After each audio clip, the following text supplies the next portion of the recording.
All right, should be live. Thank you everybody for stopping by. Good to see you all tonight.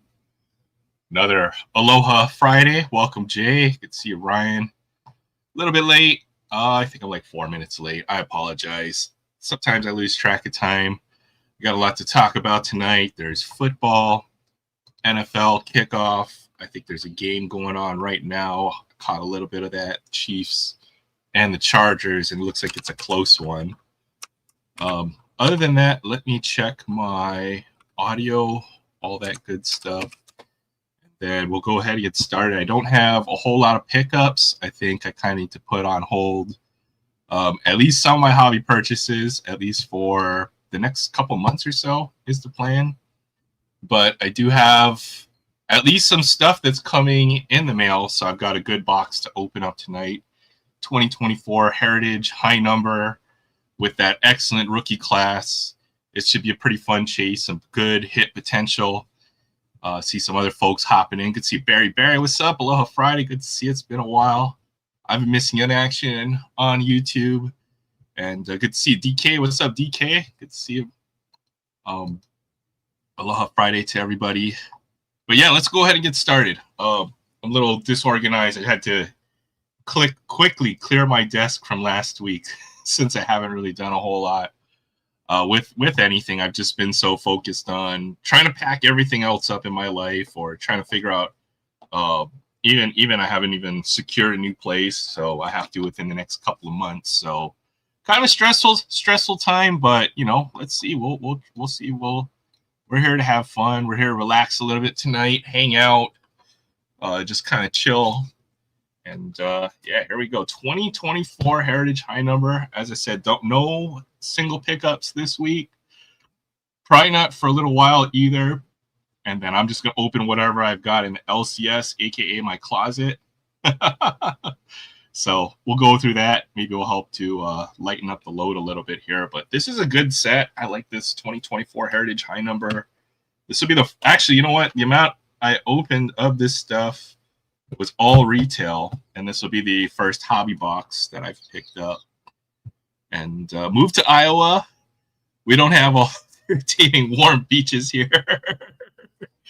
Fair enough. I'm fine. I should be fine. It should be fine.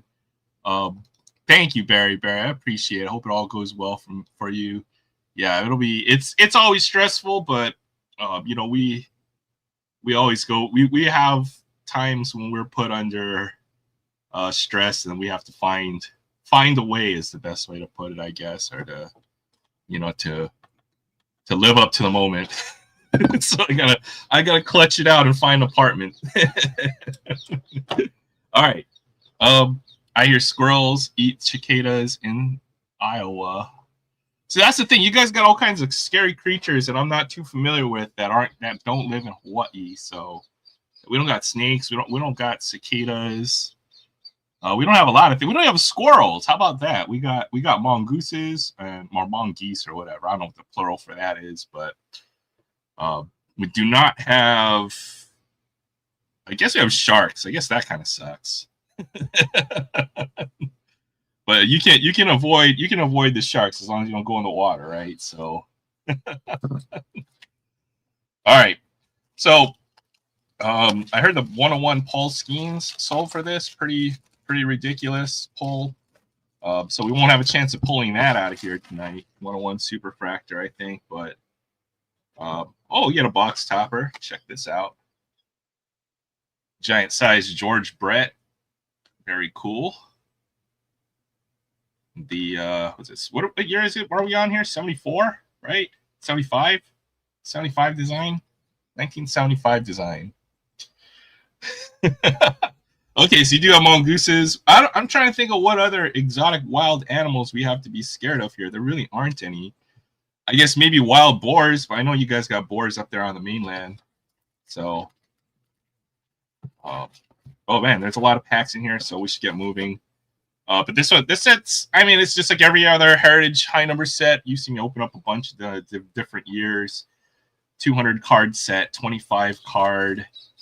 Short print, but with a good rookie checklist. There's Yoshinobu Yamamoto, Paul Skeens, Junior Caminero, Jackson Churio, Jackson Merrill, and a lot of even good secondary rookies in this class. Barracudas, which I think we got Barracudas. I can get stung by a Portuguese man o' war, aka one of those jellyfish. Those are a pain. Oh man, that's like the worst, like non-life. I guess it could be life-threatening, but the most painful experience, one of the most painful experiences, I think, getting stung by one of those, like a manta ray or a Portuguese man o' war or something like that. So, all right, here we go. Yeah, 24 high number. I'm excited to open this up. There's gonna be some good stuff out of here. Blanco, Jordan Hicks. These are parallels. Anytime you see a two-tone, I guess in one color, it's usually a parallel. These are like blue parallels, I think. Bailey Over. Hey, there we go. Michael Bush. There's a cubby for Jay Thompson. Logan O'Hoppe. Les Colwyn. We should make a base set out of here. I'd imagine we're getting a good number of cards, or we'll be very close to it. Yeah, it's these wrappers are a pain to open here. All right, here we go. And yeah, already you can see a silver refractor. Those should be numbered to like 225. Good to see a collector holic. Aloha Friday. Good to see you, my friend. Caballero. Hope you had a good week. There's a Paul Skeens rookie card. And we hope you'll pull one in a nice parallel, or perhaps even the rookie autograph of him. Paul Skeens rookie card. Brenton Doyle. Marcel Ozuna. So you're a Braves fan. He's probably a fan favorite. This guy crushes. 225. Yeah, number 225 there. Silver refractor. Hey, what's up, Budget Rips? Hello, Friday. We did have our fantasy draft, so it was fun. We have a small league, but hopefully the format's going to play out well. I had to do a little experimental format, 16 format, but good to see you. It's fun to draft. Good to see you at the draft. Elias Diaz, Ramon Laureano, Suarez, Paredes. This guy's having a pretty good year. Rookie pitchers. I think we've opened this a few times, at least the retail side. I know I've done a bunch, so I'll have to go through the base fairly quickly here. Otherwise, this box might take like an hour to rip. There's 24 packs in here. The Cubs were thumping the Nats, only won by 5. I hear our bullpen and our manager. A win is a win. Doesn't matter if it's by 1 run or by 50. All that matters is that you win. Hey, good to see you, Tony, Sensei Domino. Aloha Friday. All right, let's get through this. I think that's a parallel as well. These might only be hobby only. I'm thinking this darker blue. I haven't seen one of those on the retail side. Landon Knack rookie. They really screwed up. It says white border on all of these non-numbered parallels. You can't see it, but it's very small text there. But I don't know. I might be colorblind. That's definitely not a white border there. Jock Peterson, Matt Carpenter. Some gray in that beard there. Anthony Molina. Nice paragraphs rock. All right. Oh, there's a Vladdy Jr. Interesting. He is in the high number set there. Guess I got to save a couple good veterans for the this checklist. There's our autograph, Cam Eden. So guess we kind of whiff on the autograph, but at least it is an autograph. Celebrating the 1975 Topps baseball design. These real one autographs feature one of your favorite cards. Autographs not guaranteed out of a box. I would say 1 out of every 2 to 3 boxes will have an autograph. Alexander Canario for the Cubs. So when you do pull one, it's probably better that you do. But who knows? It might double up on the hits. All right. So, yeah. This box, I think this might be average unless we hit a big parallel. But we'll continue on. Kike Hernandez. That's a chrome chrome card to $6.99 there. Juan Marichal. Cool one there. Wins 200 career game in 1970. And then you can read a little bit about the details of that back there. Just the 11th pitcher to reach 200 wins in 11 seasons. Only one other active pitcher reached that milestone. Jim Bunny. Langoliers, Stroman, Keaton Wynn rookie card. Hey, good to see you. Retirement days, comfort food and more. Thanks for stopping by. Aloha Friday. I know I haven't been around YouTube a whole lot. Haven't had a chance to come around and visit. Hope you had a great week. Hope you have a great weekend. It's a white parallel, Mariano. Yeah, I noticed this is kind of one of those first sets that I noticed they started putting in a lot of non-numbered parallels, kind of water it down a little bit. So there's a Yamamoto rookie card. Throw that up there. Should find that autograph and throw it up there too. Hey, what's up, BC? BC Sports Cards in the house. Aloha Friday. Good to see you. Did I lose the autograph? The one thing is they have the facsimile on there. Sometimes it can be hard to. You can easily lose an autograph in a pile of these high number or these heritage cards in the sets that do have them. So not sure what years it changes by year to year, which sets will have the lithograph autograph on there, but where's the autograph on there? He doesn't have all that great of a signature, to be honest, but it's there. It looks like a little. You see how it just looks like somebody scribbled right there? There's his autograph. Looks like he just initials it, but that's kind of to be expected. I mean, I don't think his native, the language he's used to writing is English. So I'll give him a pass on that autograph. I got the Iglesias card TTM. Yeah, you should. It's interesting that some active players will actually sign TTMs. Like I've heard of a few big ones. I've heard of folks having success with Bobby Witt Jr. in the past. I'm not sure if there's some other big active players, but certainly a few do sign if you do look for them. Jack Leiter rookie card for the Rangers. Morel, rookie pitchers. There's a Profar Aqua Parallel. Flaherty, more rookie. How many rookie pitchers? See, they have so many rookie pitchers nowadays. If you look at how many pitchers pitch for each team over the course of the year, they gotta put 4 on one card. Pretty soon they're gonna be more. Yeah, I think once you might get a lightning bolt in, or catch lightning in a bottle and catch a big name TTM like Mike Trout. That would be freaking cool. I think it's worth it just to send the card to him, just in case. It's like winning the lottery, right? You could get a Mike Trout autograph, and maybe he's got some time. Since he had been injured for a while. There's a rookie pitcher's chrome parallel. Oh, Mason Black's on there. Is that the Mason Black? Oh, I'm thinking Mason Miller. Wrong guy. This is actually an insert. There's a 2024 Cubs. That is a PCA rookie card. It's got Imanaga, PCA, Seiya Suzuki, and Cody Bellinger. That's a cool one there.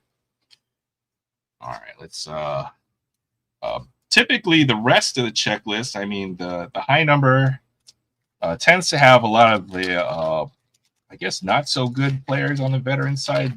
I would always have thought the first set of the year, at least for when I collected basketball, always had the vets, and then like a series 2, or in this case high number, has everything else that doesn't fit, but usually the rookies as well. Orion Kerkering blue parallel. I think these are hobby only. Hader, Port, Blake Snell. I was looking for some basketball wax to open up, since that kind of is what I grew up on. But man, you wouldn't believe how expensive basketball wax is. It's crazy. You have like literally 2 or 3 options under a reasonable amount. So I think probably there was just more folks collecting, baseball back in this day. I don't think a whole lot of people. I don't know. I think I picked the wrong sport to collect. Hey, what's up, Zach? Good to see you. Aloha Friday. Good to see you. Home of the Jank Pack. Jank Pack Thursdays. I've been missing out. I've been missing in action on YouTube. Good to see a Barrett. Hey, what's up, Barrett? Oh, by the way, if you haven't seen what Barrett pulled on his channel or on Instagram, I did catch that. I did see that. But he hit an absolute monster card. You guys can go and check that out on his channel if you hadn't seen it already. But absolutely monster pull. Congratulations to you on that. There's a Chiriot rookie card. Maeda. Michael Rucker, pitcher for the Cubs. Oh, wow, 205. Oh, wow, 205. Imagine that was 205 of any of the big rookies, but I've never seen a card number to 5 out of Heritage set, so that kind of caught me off guard. How about that? Michael Rucker, 205. I don't even know what parallel this is, whatever it is. Probably like gold? That's crazy. All right. yeah, that's crazy. I've never seen a 2 or anything number to 5. I know there's all kinds of other stuff. There's like the black borders, or the minis, which are usually, there's a white lane for a rookie card. The minis that are usually are not numbered, but to 100. There's a black parallel, but I've never seen a gold parallel number to 5. Michael Rucker. He don't play for them anymore. I'd imagine there's so many pitchers. The relief pitchers. If you look at the, like, just go to what is it? Baseball Reference and look up a previous, like maybe like last year's. You're gonna see like, oh, Tatis is in the set. I already missed all the high number cards as well, so I'll go through later on. Fred Lynn files. He's got the special set. You'll see that there's probably about 60 or so pitchers that pitch for every team in the major league. So if you multiply that by 30.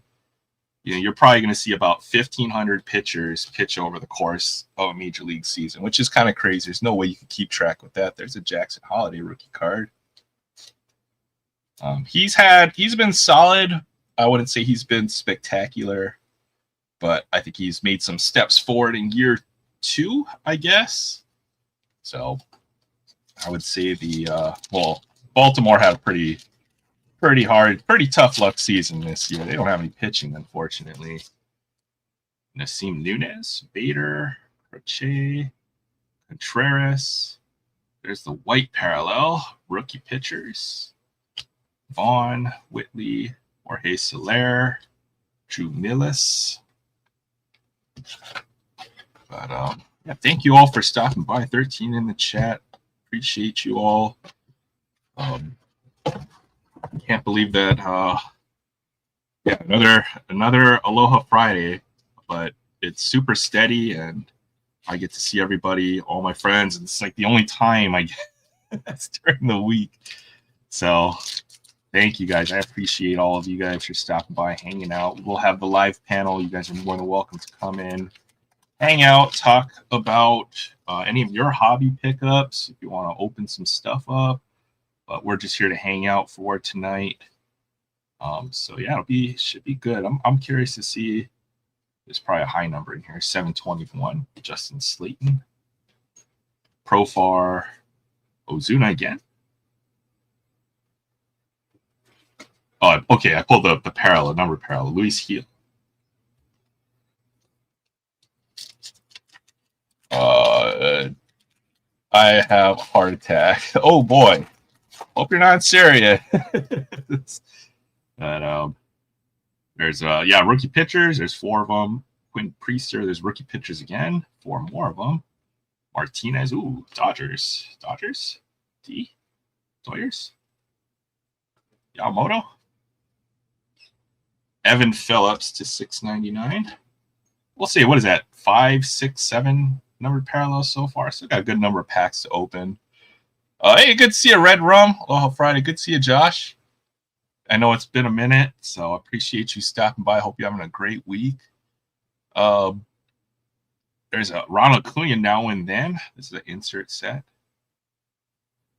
Sets his record. I think he did, 70-40? 40-70? Was a record a couple years ago until Ohtani did 50-50. Acuna. Rosario, Tyler Anderson. So, all right, let's finish up this box. I still got about half more to go. I think we pulled all the big stuff out of here. So, guess it kind of whiffed, but we'll see. There might be something else good in here. Hernandez, Bregman, Barger, Pepia, Lane Thomas, Trevor Rogers. I guess we got at least the bigger rookie cards. You got a Paul Skeens, a Jackson Holiday. And then we'll sift through this afterwards while we're chit-chatting later on. But yeah, can't believe it. Out of another fat pack, Barrett hits another monster autograph, patch autograph. That was crazy. Oh man, there's an Ellie De La Cruz rookies. That's a insert as well. It's tough because it's very similar to base set design, but I suppose you'll be able to tell from the back design of the card there as well. More rookie pitchers: Chas McCormick, Connor Wong, Sean Manaea. All right, looks like the Clippers over the Chiefs. Or it looks like it. I'm not sure how much time is left in the fourth quarter, but the Clippers have more than it made a two possession game. So that's definitely going to be in their favor when it comes down to crunch time there. It was a good game when I stopped watching. So Kyle McCann.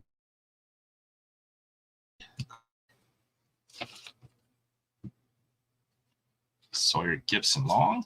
Hey, there you go. There's a future Hall of Famer, Justin Verlander. Also in the base set. Brandon Walter, blue parallel. I'm not sure how many of those you get. Paez, Gordon, Darnode. Barrett hit 2 Ferraris. Both my Ferraris are scratched. Yeah. It's insane. All right. Oh, did you find more Hot Wheels? More big supers? Hit another Ferrari today. Yeah, you gotta watch out, man. Can you hit a Lamborghini for me just to even it out? Or a Porsche? Yuki Matsuya, obviously talking about Hot Wheels. Ryan Helsey, Bo Nealer, Bellinger, Irving Lopez. Building a big stack of cards. Let's see if I can put together another base set. Astros and Rangers are going extra innings tonight.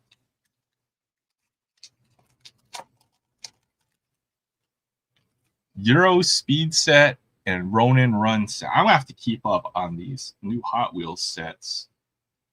There's a Logan Gilbert card for the Mariners, blue parallel. Wyatt Langford rookie card. I get 2. And that was the other Rangers rookie.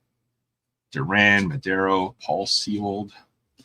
All right, getting down to the bottom here.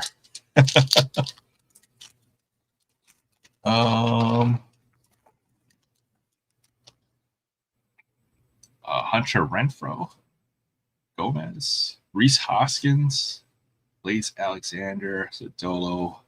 Yeah, I think we pulled most of the good stuff already. Cam Eden, and there's a Imanaga rookie card. Shota Imanaga. And we got 1, 2, 3, 4 packs left. Cat is trying to see my way. I haven't done a whole lot of hunting. I've been hiding out. I've been trying to avoid anything that involves me spending money right now. Jared Jones, Robbie Ray, Rosa, Sedan Rafaela. Another pretty decent rookie from this class. Let's put up decent numbers this year. Matt Chapman for the Giants. Uesawa, Wale, and Austin Martin, Twins. Another pretty decent rookie there. Second favorite Cub behind Nico, of course. Yeah, he's been quite good for the Cubs. All right, what 3 packs left here?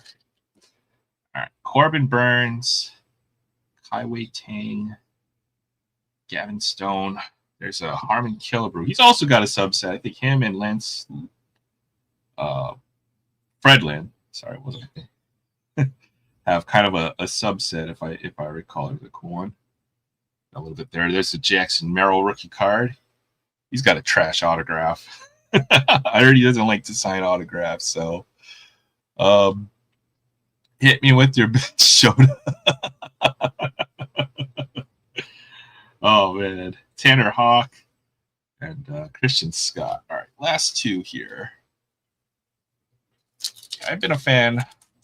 I think I'm a fan. I'm a secondary fan of all the teams that my friends are fans of, since I talk so much about them with you guys. So whether it be the Mariners, the Cubs, I always enjoy. I kind of follow those teams a little bit now because you guys do. So also because I choose not to have a team that I have, that I'm dead set on being a fan or being, you know, singular fan towards. So never since we don't have a major league team nearby. I guess we could have picked one from the West Coast. I guess that was it. We'll have to see if we missed any variations in there. Very possible. Musgrove, Manzardo rookie card. He's got like 20 home runs this year.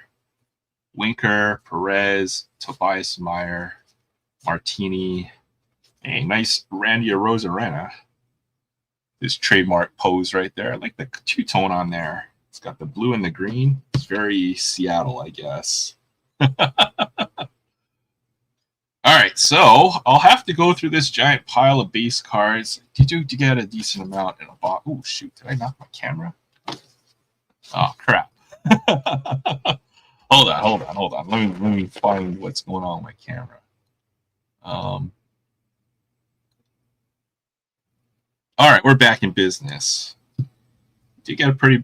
I'll use my left hand, which I'm not as good at stacking, I guess. But do get a monster pile of base cards. And there's probably a good number of inserts. The blue parallels, which I hadn't seen before, since it's the first hobby box that I had. They had these boxes. I think they're around $200 to start the year. I said, heck no, that's not the price. But I got this one for like $130, which is pretty good for a hobby box. In total, they pull like 4 or 5 numbered parallels, so pretty decent, I guess. Hit wise, you have a chance, at least in this set, our autograph Cam Eden. But it's not just about pulling the parallel; it's also pulling the right players. This is a big set, even if it is 200 cards. So 1, 2, 3, 4, Evan Phillips, and then this is kind of a crazy pull. 205 on this Michael Rucker. That's probably our best pull. Anything that low numbered, pretty cool. You don't see that every day. So lowest numbered card I pulled in a while. The rookie class is good. Skeens, Yamamoto, Imanaga. It's Jackson Holiday. There's got to be Jackson Chourio and Junior Caminero. Both those guys have 30 plus home runs already on the year. It's pretty crazy. All right, with that said, let me move all these wrappers out of the way. Throw them on the ground. Clean those up later, but take the space on my desk. Get back to the chat real quick. I see 13 people in here hanging out. Yeah, too bad out of 5 wasn't Skeens. That would have been awesome. Or any of the big rookies, I suppose. There's probably 6 to 8 rookies, I suppose, that would be really good, and maybe 3 or 4 vets. So you would need like 1 out of 20 of the parallels are going to be pretty good. Next year, no sports cards at Walmart or Target. We'll see. I haven't been buying any of the new stuff. It's all trash now. It was bad before, but it has been exceptionally bad for the last year or so. So holding off on. That's why you haven't seen me open up any 2025 stuff, or not a whole lot this year. But I would be wary that rookie class for 26 Series 1, I think, or even 25 update might be really good. Come on, what the hell? What's wrong with my keyboard? Hold on, my keyboard's like glitching out here. Technical difficulties. Optic basketball. I've heard Mosaic basketball is pretty good. Is this all right? Oh.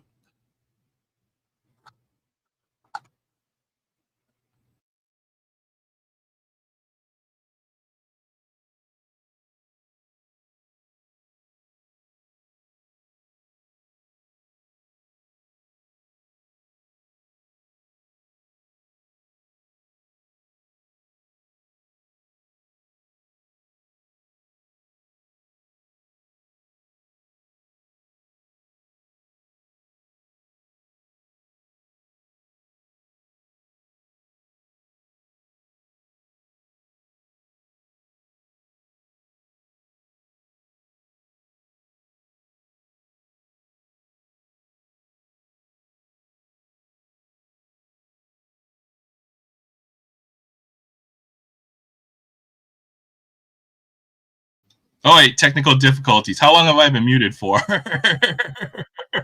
And how long has my camera been frozen? What's up, Jay? Can you hear me? Hold Yeah, on. I can hear you. I'm just trying to listen around a stubborn ass cat. No, I see. I see. Um, right now, the Topps products I don't think are all that great right now. The ones that they got on the shelf these days. Yeah, warming the shelves. Everyone's into Pokemon right now, but people still buy it. So as long as it sells, I don't see them making any changes, or probably get worse. I think. Good to see you. Look, we got a special guest. What's your kitty cat's name? I don't think we've ever met. This is Pencil. Pencil, nice. Yeah, my niece named her. Eraser. No, no, just the one cat. Her name's her name's Pencil. She was just learning her last name when I got this cat and asked her what the cat's name was, and I'm thinking she thought I asked her what her name was, and she said Pencil. My upper camera is still busted. I'm trying to figure.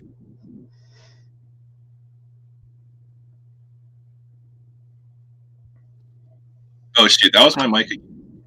My other camera. God, you're just breaking everything today, man. This is a really old computer. I've had this one 6 or 7 years ago on this machine. This one is like close to done. This one's on its last legs already. So Shit, mine has no legs left. yeah, I've got to upgrade eventually. I'll show some hockey or some stuff I've been sorting through. I guess this Nick Foligno autograph. That's actually a nice signature. That's what I like about hockey is they actually give you a good signature on these cards. That's on card as well. From Parkhurst. There's a Wayne Gretzky short print. So what have you been up to? I know you just came back from the cookie lady. What kind of cookies did you get tonight? Peanut butter.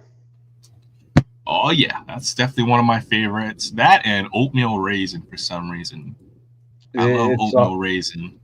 it's all about chocolate chip. She won't make chocolate chip cookies for me. I feel like you might be able to solve that. Maybe you can throw some. Just tell her to make like regular cookies or sugar cookies or something, and then like maybe you can put some chocolate chips and then microwave it or something. Get you a chocolate chip cookie or something. No, Why won't she make chocolate chip cookies for you though? Is the question. I don't know. I have to make her think it's her idea. Oh, okay. Cookie lady decides what kind of cookies we're making tonight. Yeah, So let me look whatever. at this. Oh, go I, ahead. I don't complain. I just eat them. Yeah, there you go. Beggars can't be choosers. Is that what the? That's what my grandma always told me.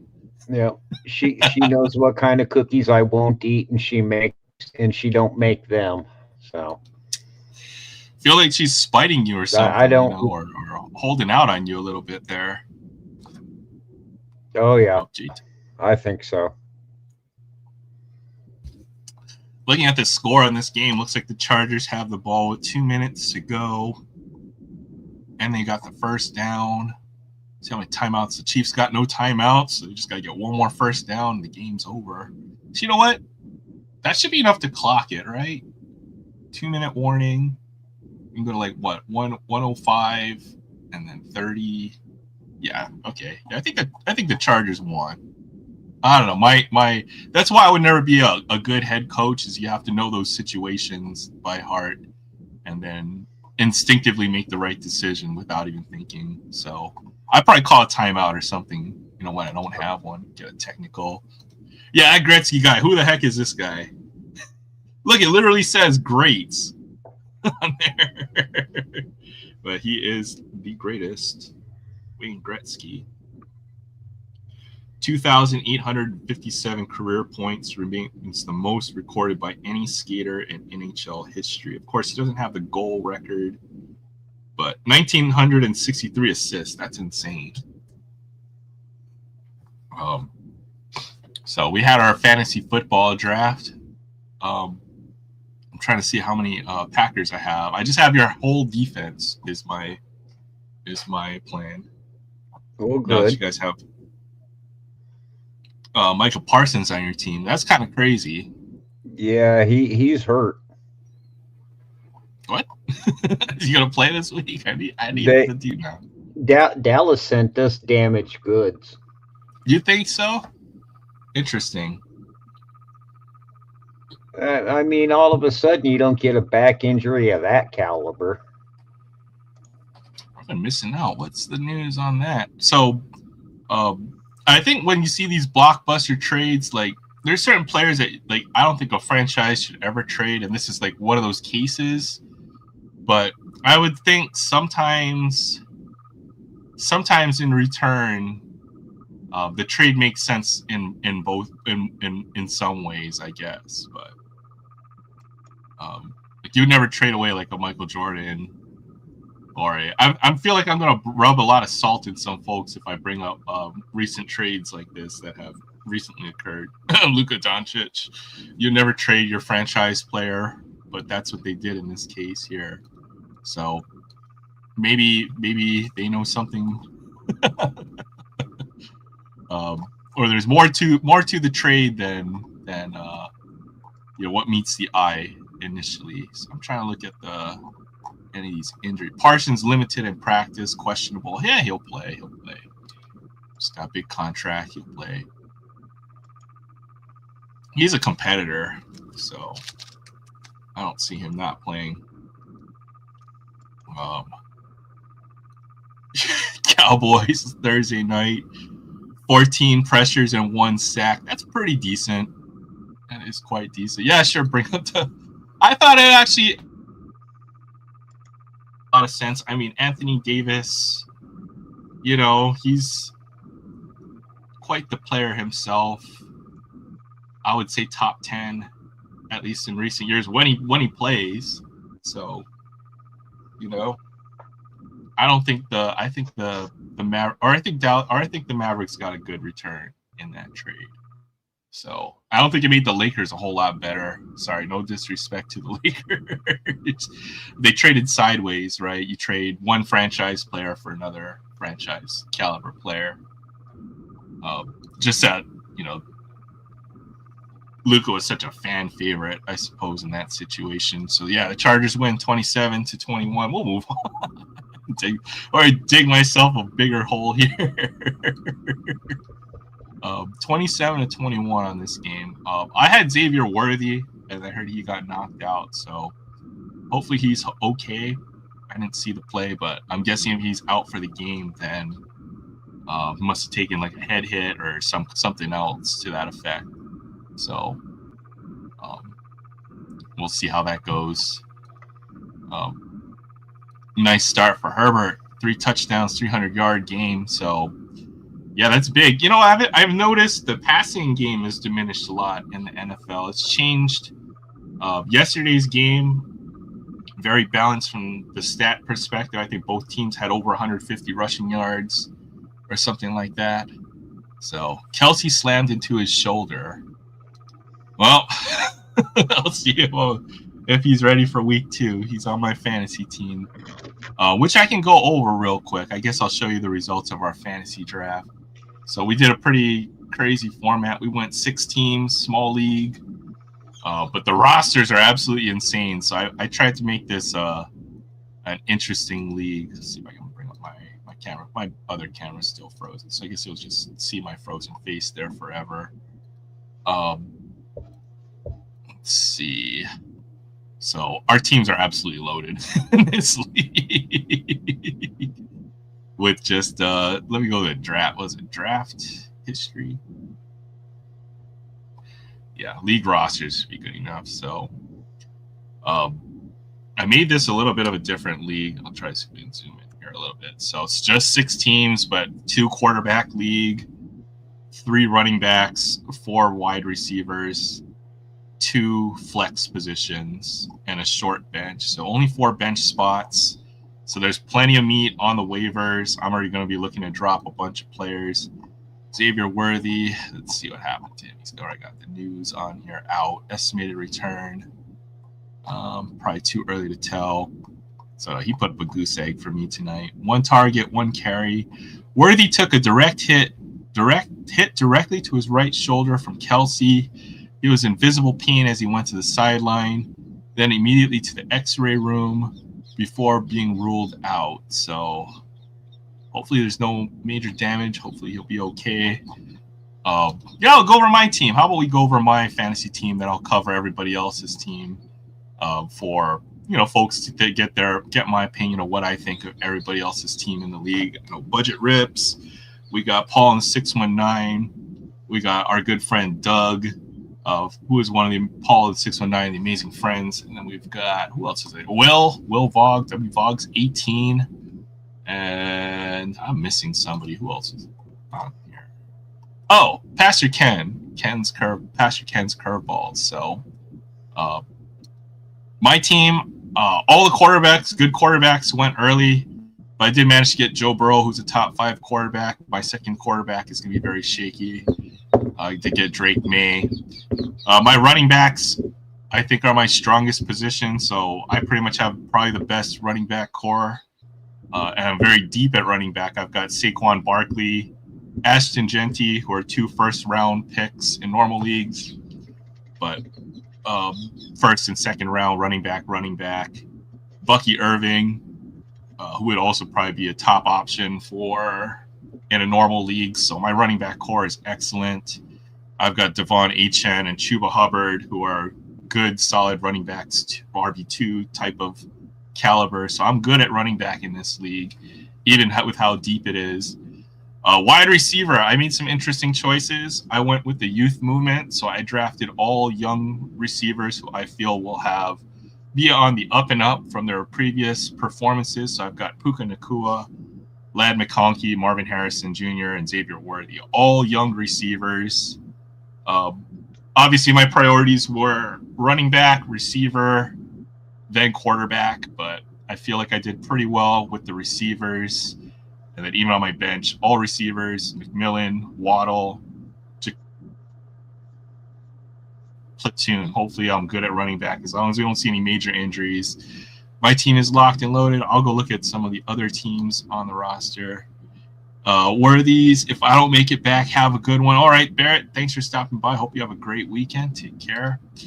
Let's look at Will's team. Will's got a very good team. No, we don't. Like There's not a single Packer on that team. I already told him he's going to get smoked this year. That's true. That's right. Look at all those Lions and Eagles. I think Will likes players from the top tier teams, and it shows. So, which is fine. All those, it makes sense, right? Good teams are going to put up good numbers and good stats. And all of if not all of his players are from teams that tend to be good teams. That's what I've noticed with Will and his drafting style. He favors the really high-powered teams and tries to get as many players from them. So he's got Pat Mahomes, Baker Mayfield are his 2 quarterbacks. So he's good at quarterback. Derrick Henry, Montgomery, Kenneth Walker. He's also good at running back. So all the veterans. Will's got a good, solid team. The only problem is when you pick like that and you pick players from the same team, oftentimes they will eat into each other's stats. So sometimes that's good, and then sometimes that's bad. So he's got 3 players from the Eagles, and then he's got 3 players from the Lions. And then his bench, he's got 2 more players from the Lions. So basically, he's got half the Lions on his. He's got pretty much all the Lions that Budget Rips couldn't get. So, but I like Will's team. Good veterans, all solid picks. Can't go wrong in this league, honestly. When you're picking your players. All right, we'll do Pastor Ken next. Pastor Ken. Let's look at his team. Pastor Ken's team, I think, is pretty scary. He got a lot of top tier players. He's got 2, his quarterbacks, I think, but he's got Brock Purdy. So he's got Jalen Hurts. I think he scored 2 touchdowns last night. Probably ran close to 100 yards. So I had Jalen Hurts last year. He's a monster. He's a beast. He's going to put up big numbers. Caleb Williams probably needs to be proven, but second year, good chance. He's got Brock Purdy in reserve. His running backs, I would say, are solid for this league, but his strength is definitely quarterbacks and running backs. He's got his receiving core. Oh, he's got Jamar Chase. He's got the number one receiver, and he's got Nico Collins. But after that, in a league this shallow, his receivers kind of fall off. He's got the number one tight end, so he's very top heavy. He can make some moves on the waiver wire. He's got Aaron Jones as well. That's a good pick. Romeo Dunes is another good up-and-coming receiver. So that'll tandem well if Caleb Williams does well. So his team, I think, another good team. I don't think you can draft a bad team in this league, but I think very top-heavy with his players. So he's going to make his team is going to get better through the waiver wire, which I can appreciate. Next team, let's go to Budget Rips. So Budget Rips had quite the run last year. I think he started like 0-5 or 1-5 last year, then went on a huge hot streak towards the end of the year. I think either he squeaked into the playoffs or he got very close to it. So pretty much, yeah, excellent management of the team. Let me click on there. Already has 33 points for the week. Oh, he had Justin Herbert put up 28 tonight. Hey, good to see you, Matt. Aloha Friday. Thanks for stopping by. Just checking back into the chat. Yeah, fantasy football. I'm just reviewing everybody's team. We're in a very shallow league this year. So everybody's team is just absolutely loaded. You can't make bad decisions in this league. Christian McCaffrey's top running back is questionable. He's going to have injury problems going forward. He's probably on the downside, but hopefully he'll get healthy and put up a big year. Too risky. I think CMC was there for me, but a little too risky in my thought. There were some other good quarterback or running backs that I passed on, but I reached a little bit to get Ashton Genty for my second pick. Obviously, because I'm a Raiders fan, I had to have one big Raider on my team. So and you went with him.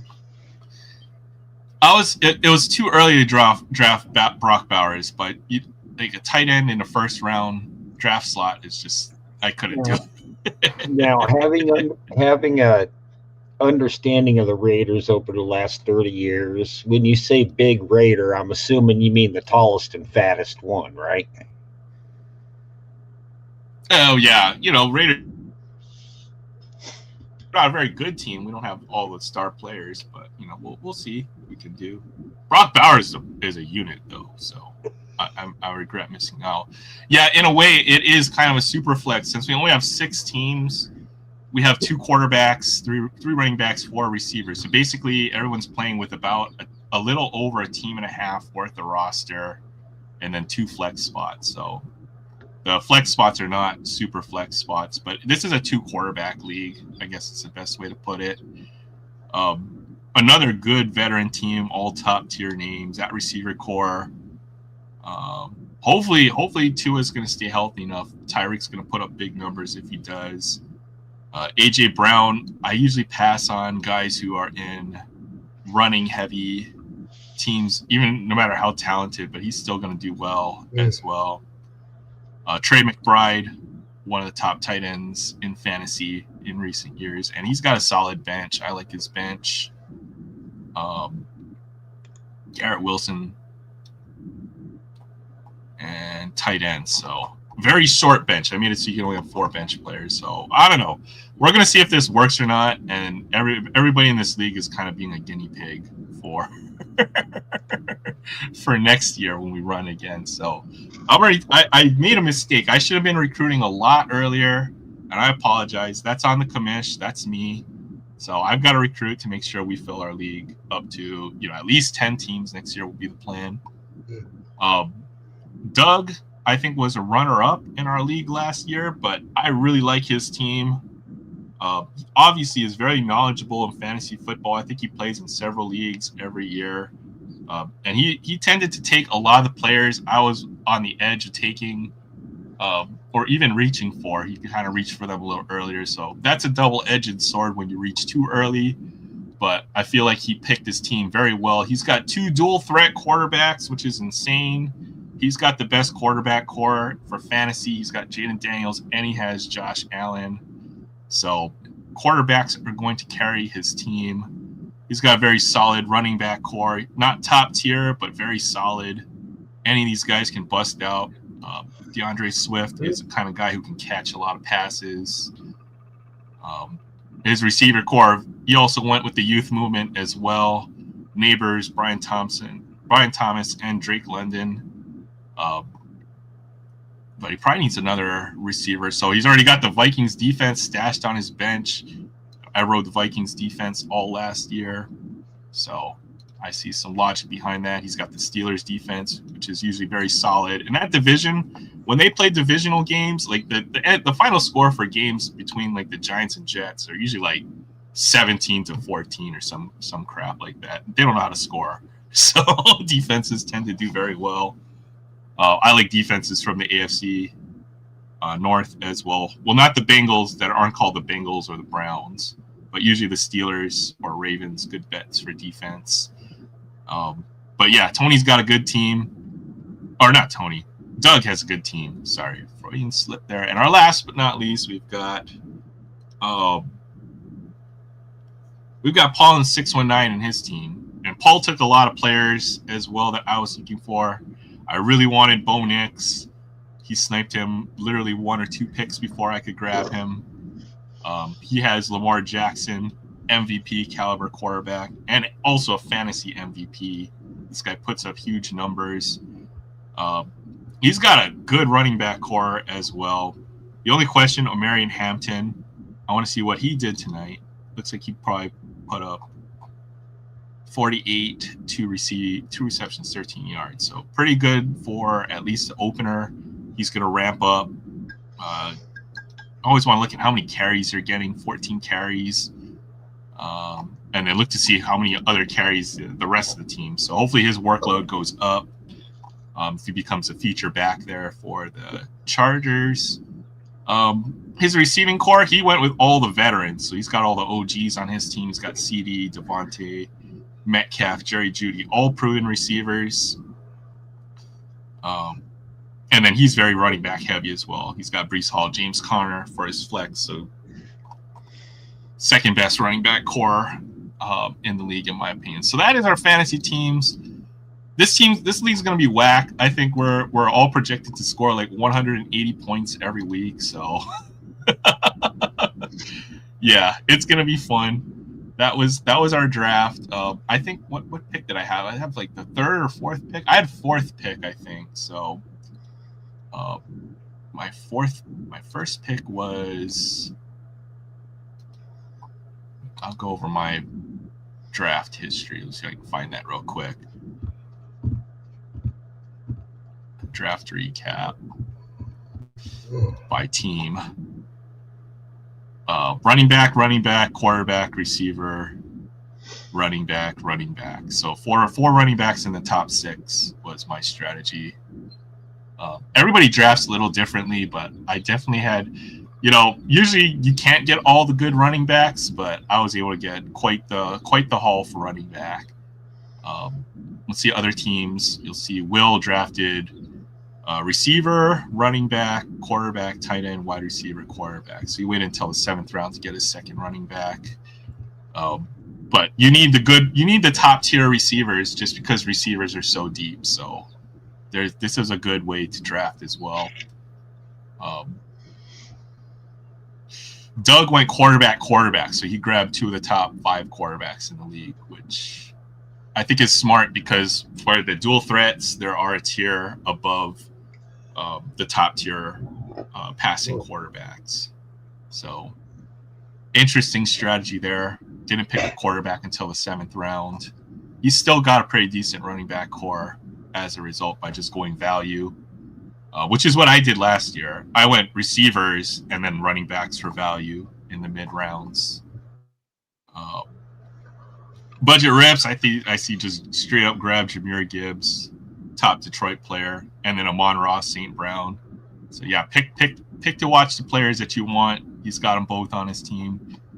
Every player that Will didn't get from the Lions, because I feel like Will loves to take those Lions players. So it's always fun to see them try to see who picks them first.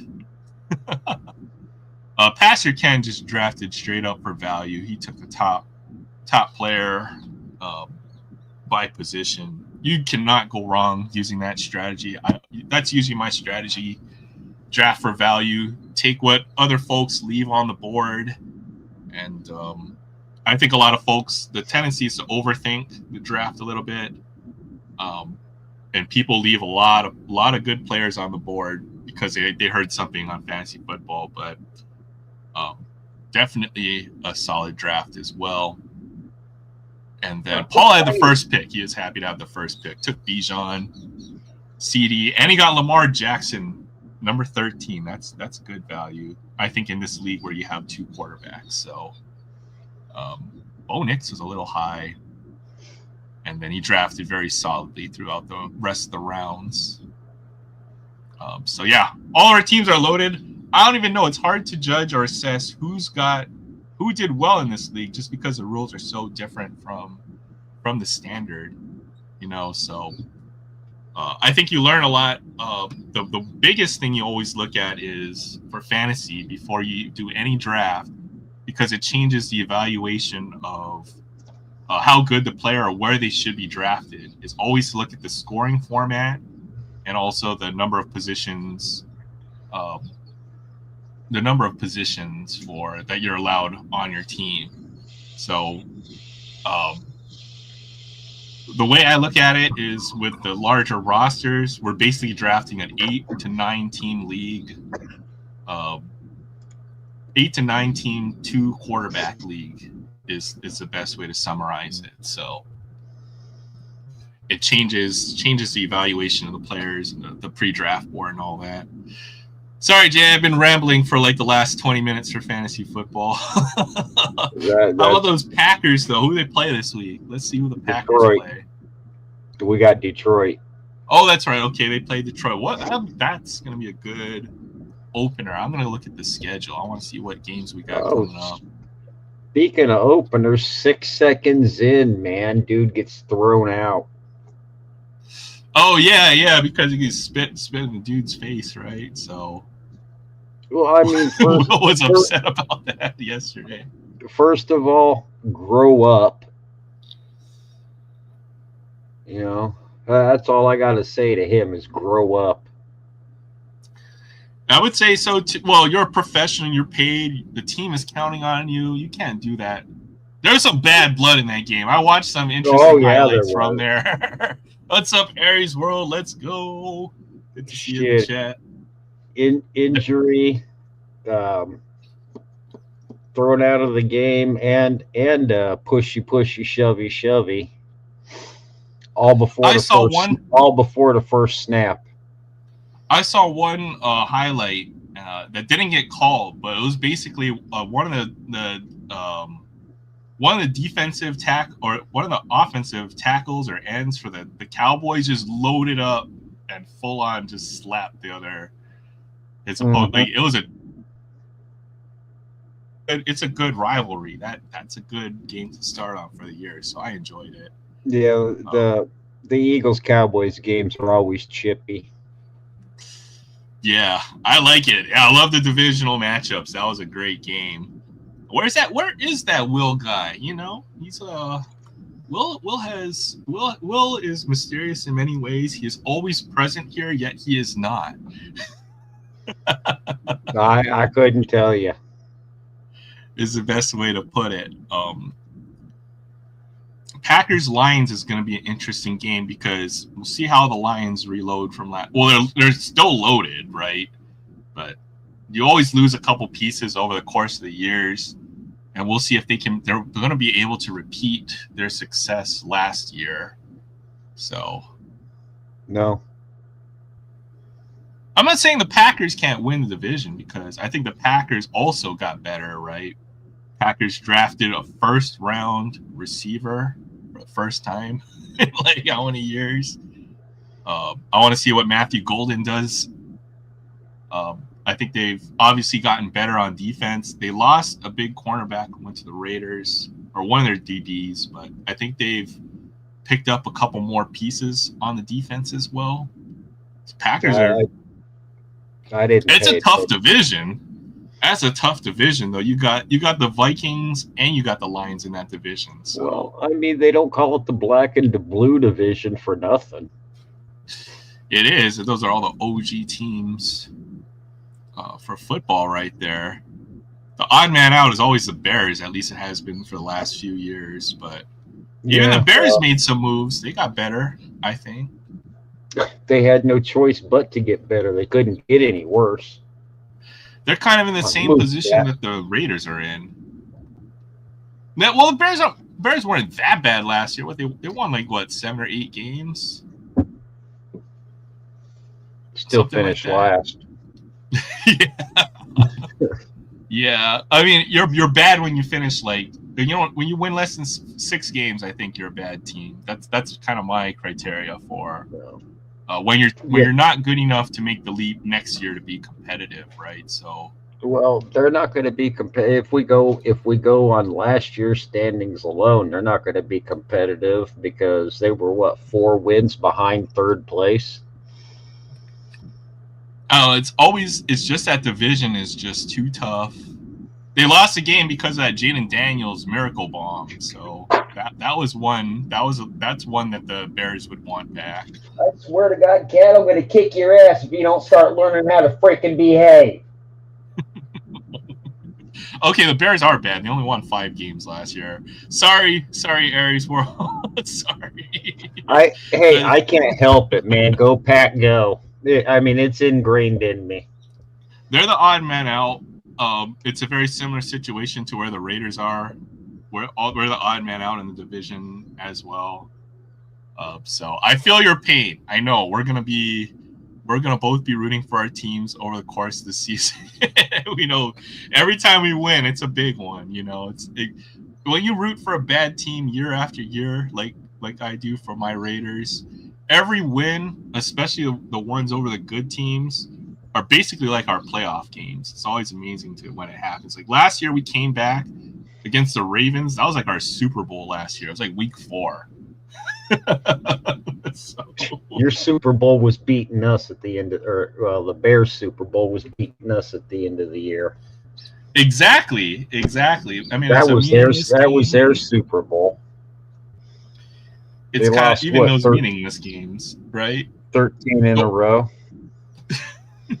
Did they beat you at Lambeau? They beat you at Lambeau, or? Yeah, I think so. Oh, okay, that's even worse. That was last year. No, nobody really thinks about saw that last coming. Year. Yeah, we always look forward. You gotta look forward to what's going on this season. Unless it's 1985. Packers got weapons though. They're gonna be good this year. I would say they should be a 10 or 11 win team, just like they are every year. It seems, right? So I don't see it changing. We won 11 last year and finished in 3rd place in our damn division. I don't think division standings matter. Pathetic. No, it's not pathetic. You guys made the playoffs. 11 wins is plenty good. I'd be happy if the Raiders won 11 games in a season. This is like a pipe dream. If the Raiders ever won 11 games, man, I would. They did. So the last time we won 11 was in 2019 or 2018 in our last playoff appearance. We'd have won any damn division except for the one we were in. It comes down to the divisional games, right? So, we blew it in division.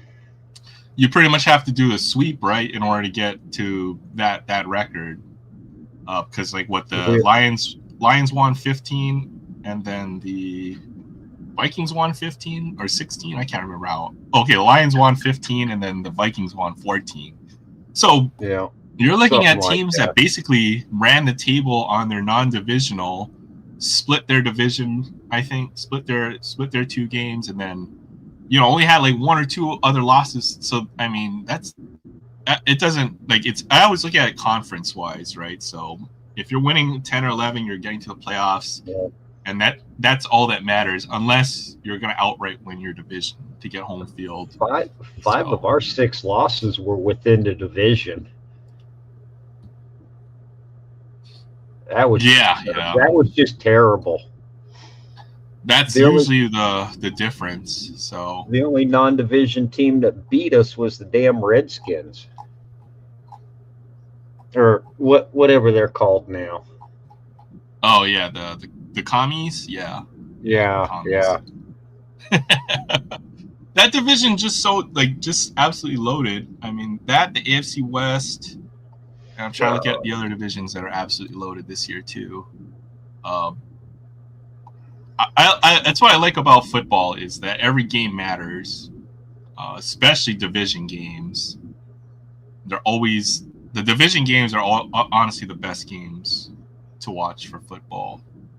I think we open up with the Patriots, so it's just going to be a bloodbath. Those are 2 bad teams. As I mentioned, any team under 6 wins is a bad team to me. So I'm hoping the Raiders got better. I think the Patriots are actually favorites against us at home. We're at home and they're favorites. No, we're not at home. They're at home, so that makes sense why they're favorites. But they're 2.5 point favorites against the Raiders. I guess that's about right. So the Raiders are considered to be the slightly better team, but they have obviously playing at Gillette is a huge home field. I would say it's worth 4 or 5 points to have home field advantage there. The only other bigger home field advantage is probably Lambeau Field. So, maybe our fans Seattle, are nuts, man. Seattle, KC, Lambeau, and New England. Those are the fields that stick out to me that have the biggest home field advantage. So Philly, yeah. There's Will. Unfortunately, I'm exhausted. Not going to make the show. Won't make it next week. Oh, you're headed out of the country? Happy birthday, Will, and hope you have a great trip. Are you going to Germany? Is that what I'm guessing? Speaking of next week, I may not be here either. All right. Sounds good. Maybe we'll take a little break or... I'm going to be hiding in one of Will's bags, and he's taking me to whatever country he's going to. They end up in Guatemala or something. Portugal. Going to Portugal. Very cool. Whatever. I need coins from that country, Will. I don't have any Portuguese money. What kind of money does Portugal use? It's not pesos. I would say paper and coins. I'm curious now. They use probably something weird. All of it's weird. They use a euro. Okay, never mind. Do they? That's terrible. That's terrible. What did they use before? That's terrible. Yeah, you're just gonna get a bunch of euro coins. Yeah, I've got a bunch of euro coins, man. Yeah, okay, that makes sense. I was trying to think what would their currency be. Oh, it's just euros. But the thing is, I think for each country, they're allowed to make like their own special euro coins. So maybe there'll be like a commemorative or something that's specific to Portugal. So I know they're collectible. I think I got some old Portuguese paper money somewhere. All right, Will. Take care. Have a great week. Good to see you. Thanks for stopping by. All the blah, blah, blah. Have fun in Portugal. Go away, Will. Before the euro, they used to go back to like a barter economy. So. Yeah. I used to trade Jay Thompson for some delicious cookies. Yep. You're trading cookies to me because I ain't giving mine up. See, that's what I'm saying. You know, what would the value of cookie be for, what can I offer you on this table that would be that I could get a cookie in return? On that table, nothing. See, some things are worth more than cookie. Nothing. You want to get a cookie from me, man? You're trading me a Lamborghini with a trunk full of dollar bills. Oh, just dollar bills. Okay, all right. At least Yeah, you weren't being unreasonable there. I'll take it easy on you, man. I'll give you the "you're my friend" discount. Oh man, that'll be interesting. Will, I hope you had some good memories from Portugal, because that's a country that should be pretty interesting to visit. I've never been to Portugal. Yeah, I would say I've never been to Portugal either, unfortunately. I've been to both Mexico and Canada when it was easy to cross the border. Yeah. Yeah. Which one of the two did you like better? Well, when I went to Canada, I was a little kid. When I went to Mexico, I was old enough to buy beer. You tell me which one I liked. Oh, okay. So yeah, yeah. I spent many drunken nights in one of them countries. Which one do you remember better? Probably Canada, because I remember seeing a big boat in Tijuana. The thing I remember the most is some guy or someone running around with a freaking whistle. If they stopped over you and blew the whistle over your head, you just tilted your head back and it poured tequila down your throat till you puked. That sounds like a fun time right there. For $1. What do you buy for $1 these days? Not a whole lot. Oh shit! I tell you what, $10 American back then would get you and about 5 other Marines completely hammered. See, that sounds like my kind of night. That sounds like fun. You'd think so, but you got to be careful what bars you go into down there. That is true, but that just makes it even more fun, right? I mean, you gotta have your battle buddy with you, right? So make sure that doesn't happen. Oh yeah, I'd have 4 or 5, and yeah. Oh man, because you never know what was going to happen. I remember I went to one bar and they had a dude getting a tattoo across his throat in the middle of the dance floor. Oh snap! That's crazy. Yeah. Well, it was a heavy metal club, so it was more the middle of a mosh pit. There was just no way I was going to be doing that. That sounds like fun times, man. I got to go catch up with my coworkers on last Sunday. We went to go sing karaoke. That was pretty fun.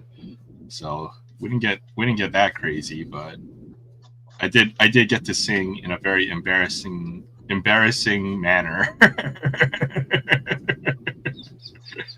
No cameras were allowed. It's only embarrassing if somebody else picks your song.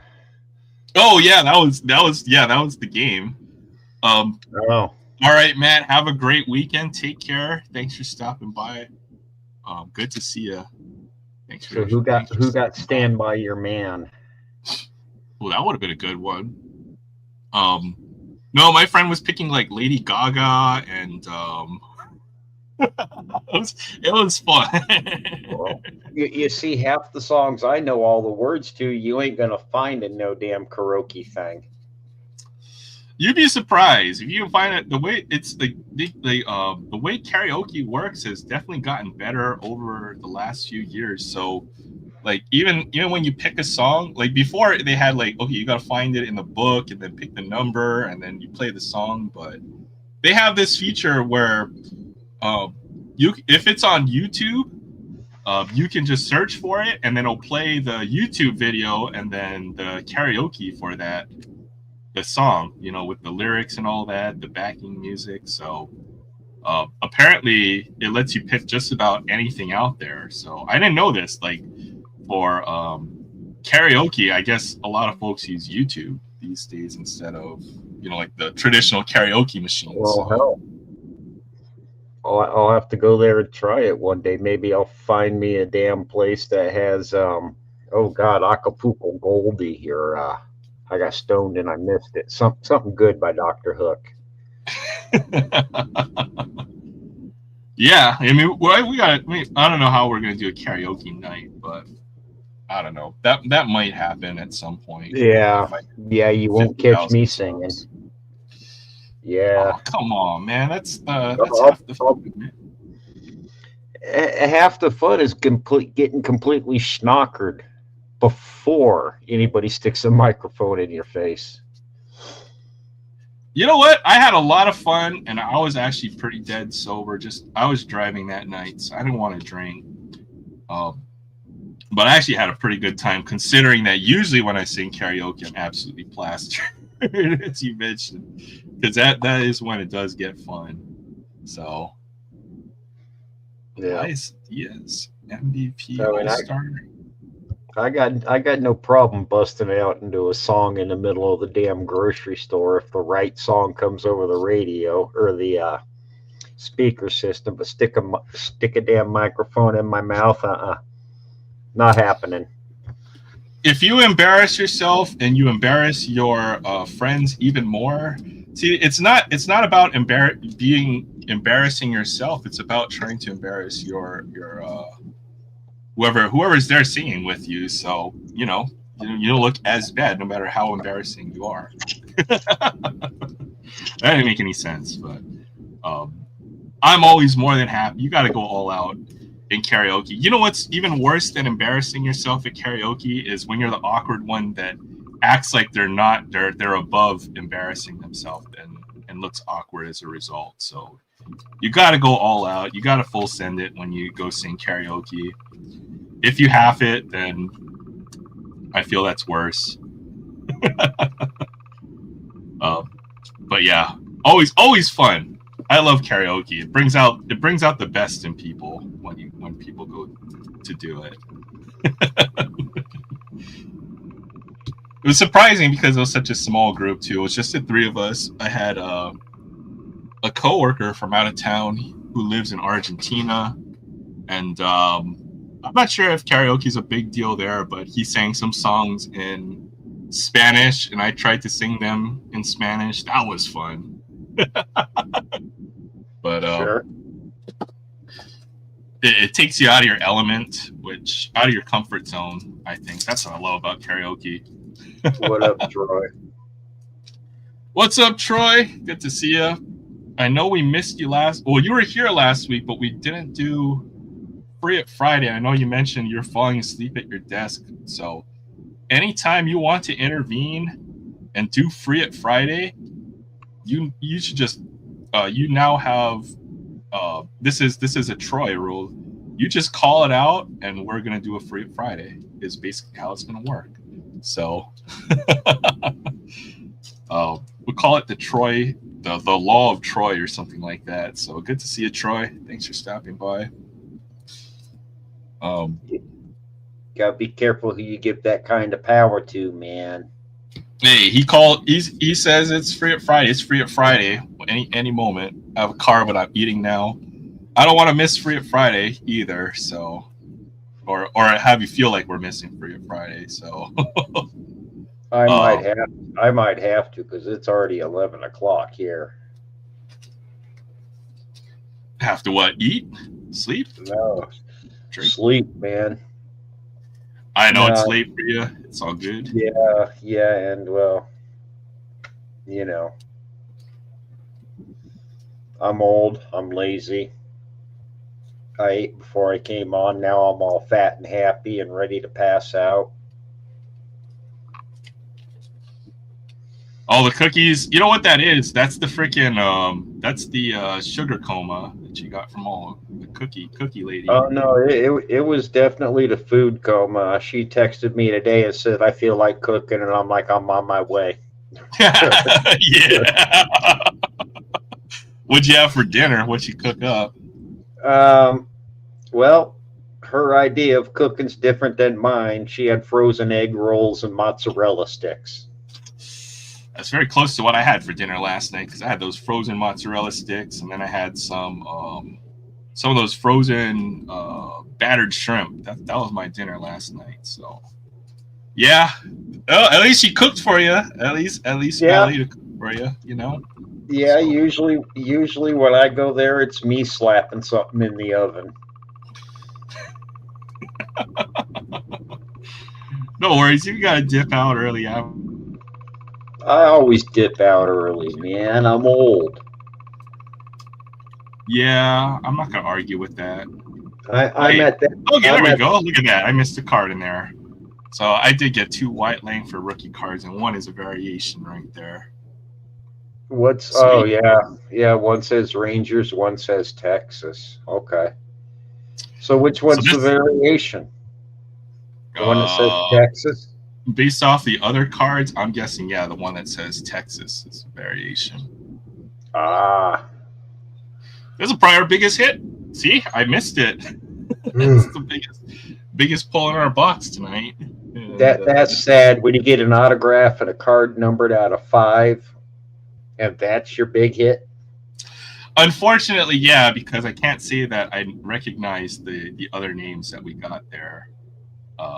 Cam You, Eden. you did get a few Cubs. We did. Michael Rucker. BC said this guy doesn't even play for you guys anymore. So, Well, I mean, what can I say? If he does, he's in the bullpen, and he's still not playing for us because our bullpen's bullshit. BS for blown save. Is that what it is? No. Yeah. Well, I mean, I like the way that the Cubs, like, they're solid. They're from like 1 to 6 is a pretty deadly lineup. So they got some guys who can hit this year, which is fun. Jay, I got you by a few years. Deadly lineup because if you think about it, well, I don't know what to say about that. Even the bottom of your lineup's not that bad. I mean, you just got a good, like, all around. Like, I love the Cubs don't have like a absolute superstar. Although you could argue PCA is on his way, but they're just solid all the way down that lineup. That's just scary, right? You got Swanson, you got Seiya Suzuki, you got Nico Horner, Ian Happ, just solid. Kyle Tucker has been excellent. Michael Bush, yeah. You guys 7 deep. That guy can hit the long ball too, so. Yeah, but our best hitter is hitting 7th in the lineup. I don't understand that. Who is that, Seiya?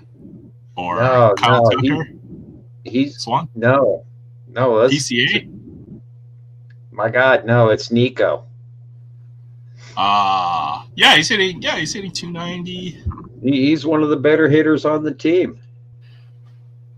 Maybe it's just he doesn't hit for power, so you want him to hit 3rd or 2nd, right? Your best hitter gets on base the most. He doesn't get on base. He doesn't walk a lot, I guess. He gets on base enough to warrant batting up in the number 2 slot. And personally, I'd treat PCA like he was Ricky freaking Henderson. Put him in the leadoff spot. Yeah, I can see that. I'm trying to think how I would. I do not like him batting 4, and I think King Tucker should be down there about 6, 7. You think so? I always thought Kyle Tucker would be the second, at least your first or second best hitter on that team because he gets on base a lot. No, he's got the highest on base, so he would be the second, number 2 or number 3 hitter. He should be hitting 3rd, I would think, but he's not. You watch the Cubs more than I do, and I think they need to move Seiya down the lineup until the umpires until they figure out how to call an actual strike against them. Maybe they're just riding the hot hand. The lineup's based off of who's riding the hot hand or who's hitting the best at any given time. Then why the hell is half of our lineup in the starting lineup then, man? You're riding a hot hand, man. A lot of them guys ain't had a hot hand. You guys put up 11 runs today. That's pretty good, right? So And then we had to hold on to win. Ian Happ hitting second. That doesn't make a whole lot of sense to me, but he does have power. I would have him hitting He does. fifth I or would, sixth. yeah, I would like to see him either third or fifth. I mean, I think Bush belongs in the 4 spot for now. I guess you had some guys take some nights off tonight too. You didn't have there's Nico, there's Swanson, there's PCA. Kyle Tucker had the night off. He's had what, 3 of the last 4 nights or something like that. Tucker's got a boo-boo. Ah, okay, that makes sense. All right, let's look at maybe a couple of the other box scores to see. But yeah, I mean, they're doing something right. I mean, you guys are 20 games above 500, even though the freaking Brewers are crushing it this year. If they were doing something right, they wouldn't be down by 5.5 games. Yeah, it's just the Brewers got really hot for a long time, and that team is surprisingly good because they have good pitching. Interesting with the Brewers, they play good defense. They don't necessarily have them they don't hit a whole lot of home runs either. Kind of built a little bit more old school in some ways. This year's Brewers, they're just a good team. Unfortunately, they've just won a few more games, but we'll see when it comes playoff time, I suppose. Well, I tell you, I'm starting to think that Craig Counsell was a plant by the Brewers. You think so? Go ahead and sign with the Cubs.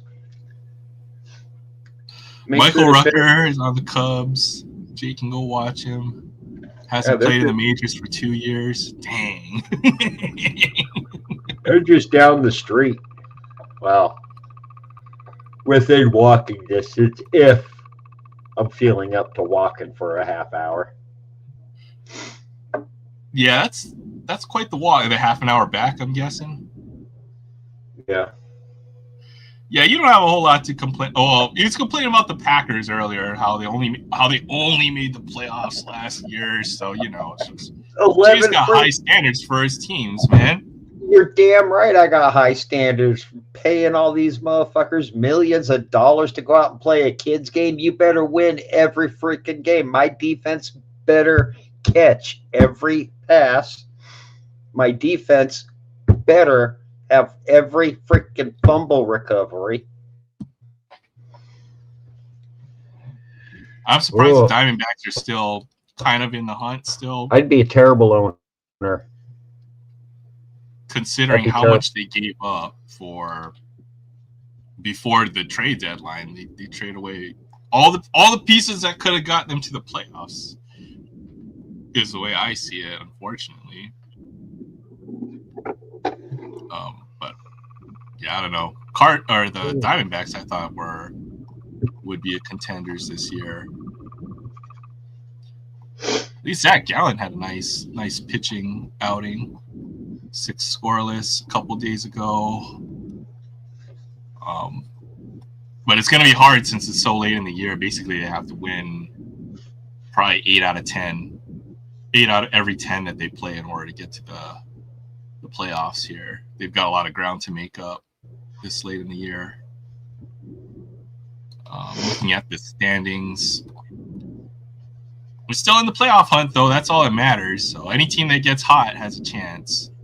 So seeing the Reds are fading away, Cardinals are fading away. Good on the Cardinals. They can continue fading. The Giants are hot right now. The Padres are cold. The Mets are just hanging on by a thread. But they seem to be in good position to make the playoffs. Not a Mets fan. Not at all. Yeah. I think I am kind of a Mets fan just because of how many, I guess, superstar type of players. And as a card collector, I guess you would be rooting for a lot of those guys on the team, but they should be better. I think they've made the Phillies are just solid. They're always good. I've pretty much been a Met hater since the day I started collecting baseball cards. I think you have to be as a Cubs fan. Absolutely. Well, that gives me an excuse to hate all the other teams. See, there you go. I think the other surprise, other than the Brewers, would be the Blue Jays. I think. I'm kind of surprised about the Braves. The Braves making some moves. Yeah, all of them in reverse. Well, they had so many injuries. I think the Braves were just had way too many injuries to be competitive this year. So, and if they had Spencer Strider injuries from previous years, I don't think he's fully recovered. So surprising. Too many injuries, I think, to be competitive this year. The Orioles are the other team that are surprising, but they don't have any pitching, unfortunately. So that was their mistake. They're kind of wasting the peak of a lot of these young players that they've stockpiled for years. You would think this is supposed to be their window, but not with the way that their GM isn't going after some good pitching. Now hold on a second. How come you can only hate one team from New York? I don't understand it. I hate two teams from Ohio. I hate all the teams from California. I hate all the teams from Texas. It's easy. I don't be like I have to like the Rangers because I don't like the Astros. I can't do that. Fair enough. Something's wrong with my camera. Everything's breaking on my desktop for some reason. So.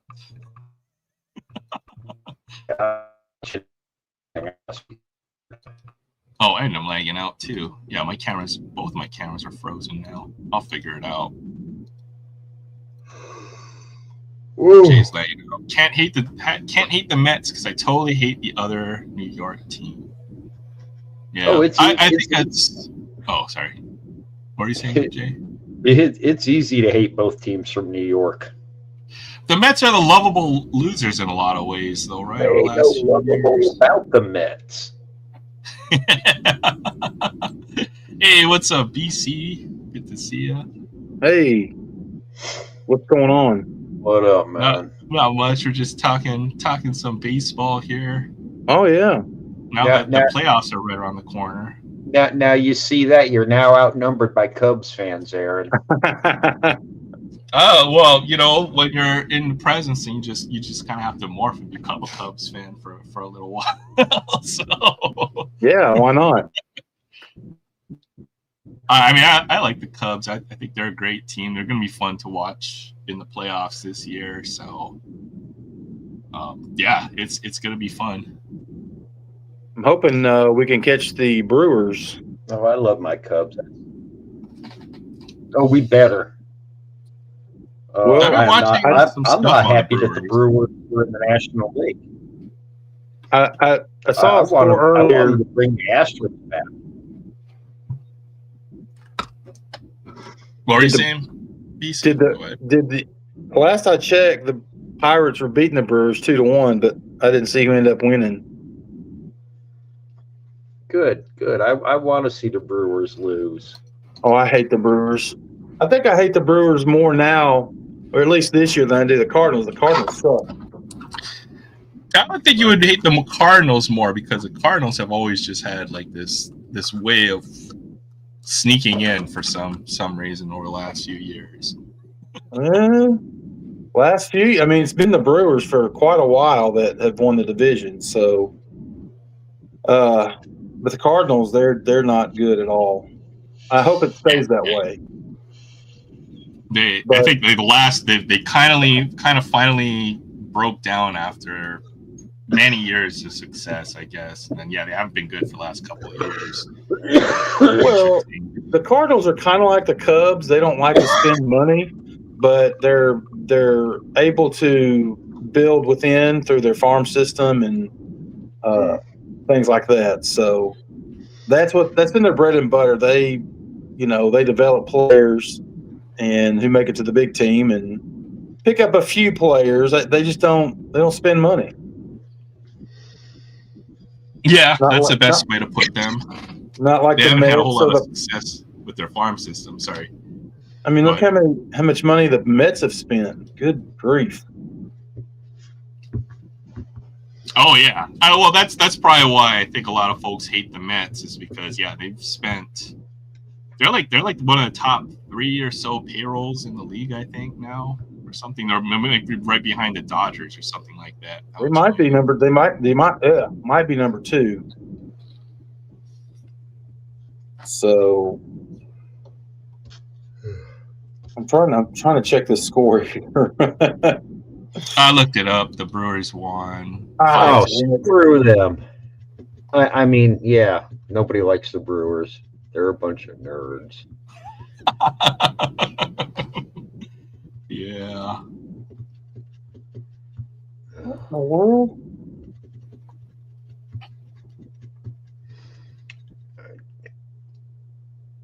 Interesting how they're built because they don't necessarily have the big name players on that team either. Oh, they're trying to do the Moneyball thing. I mean, I don't think I can name three or 4 players on the Brewers. Like it's at least their lineup. I know the Christian Yelich, and I don't even know. The catcher, William Contreras. Contreras, yeah. I know him. Oh, because he was a former Cub. I know him. Well, Trio. No, he wasn't. His brother was. His yeah, brother was. Oh, it's his other brother. Okay, I see. William plays for the Brewers. Wilson plays for the Cardinals, former Cub. Okay, so this is the one that used to play for the Braves, then, right? Yes. Yeah, that's the Cubs got the good years out of him. Now he can't play baseball. It's what happens when you go from the blue to the red. It's their pitching that carries the Brewers. I think that's probably what it is people don't know the names of all the pitchers anymore, but they've had surprising success with their pitching staff this year. It has made the difference for them. Yeah, other than Christian Yelich, that's not a whole lot of position players. And I mean, is Yelich even worth it anymore? I mean, he's had a decent year, I guess, but because did he win an MVP a few years ago? I think so, like 18 Yeah. or 19, he won the MVP. But was that with the Brewers or was it with the Marlins? That Wasn't was with the Marlins. I think it was with the Brewers. Yeah, I don't know. I didn't like him with the Marlins either. no. Although I thought the Brewers were stupid for trading for him. Yeah, I'm not a Christian Yelich fan Mm-mm. at all. Yeah, the rotation has just been very steady, I would say, for the. Yeah, they have Peralta and the new guy or rookie. Is it Mizorowski or something like that? I can't. Keselowski. that They've dude found a is- lot of pitchers that aren't necessarily like the big name pitchers, but they're putting up pretty solid years. Well, So, and then Brandon Woodruff, of course, he didn't start pitching until about June, and he's done well for him, which, you know. yeah, it's an interesting team, I guess. There's no big names on that team, but they're just all good, I guess. Yeah. It turns into 87 wins. Well, and, the Cubs got Counsell and paid him $8 million. I think the Brewers are And paying him too. he's. I don't think the reason they were successful was because of Craig Counsell. I think it's just because they had a good just system. Because Craig Counsell's terrible. I agree.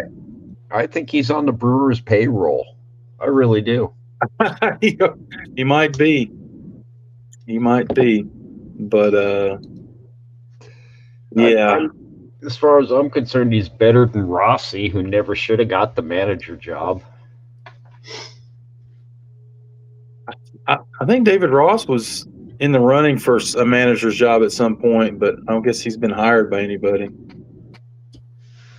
Well, he needs. I mean, yes, backup catchers always make the best managers, but he needed some experience coaching first. Right. I mean, I'll be the first one to say he can be a good manager, but you just don't douse him in a gasoline suit and toss him near the campfire. Oh, me. Then you have him go manage all of his cronies. Mm-hmm.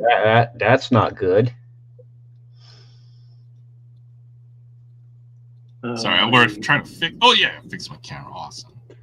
I wondered why I couldn't see your background there. Nothing. Yeah, pretty much everything is broken right now. Like my other camera's frozen, and he's breaking things. Nothing works on my setup right now. So what's new with you, BC? I know we haven't spoken for a while. So yeah, how have you been doing? Yeah, doing well. Just as far as card wise, I mean, I've opened some Chrome, but not a whole lot, just because I refuse to buy a mega box for $70 because they're trash. The Topps Chrome mega box is $70, and you might get $5 worth of cards. It's ridiculous. What? But I bought several blasters, nothing outrageous. And I have pulled a few decent cards. I will show something. I didn't pull this card, and I paid for it, but I did a little bit of a trade on it, and it's actually, I got a good deal on it. Most I've ever paid for a card was this one right here. Oh, okay. Nice. That's pretty. Yeah. Yeah. So he wanted originally $100 for it, and I couldn't do that. And then he came back, and I'm on a Discord group, and he came back at 85, and I messaged him like, man, I would do like 50 and trade. He's like, oh, I'll do like,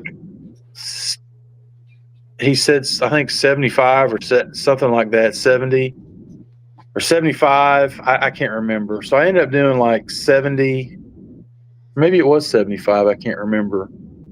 Plus about a $10 card. So I sent him like some kind of relic I had.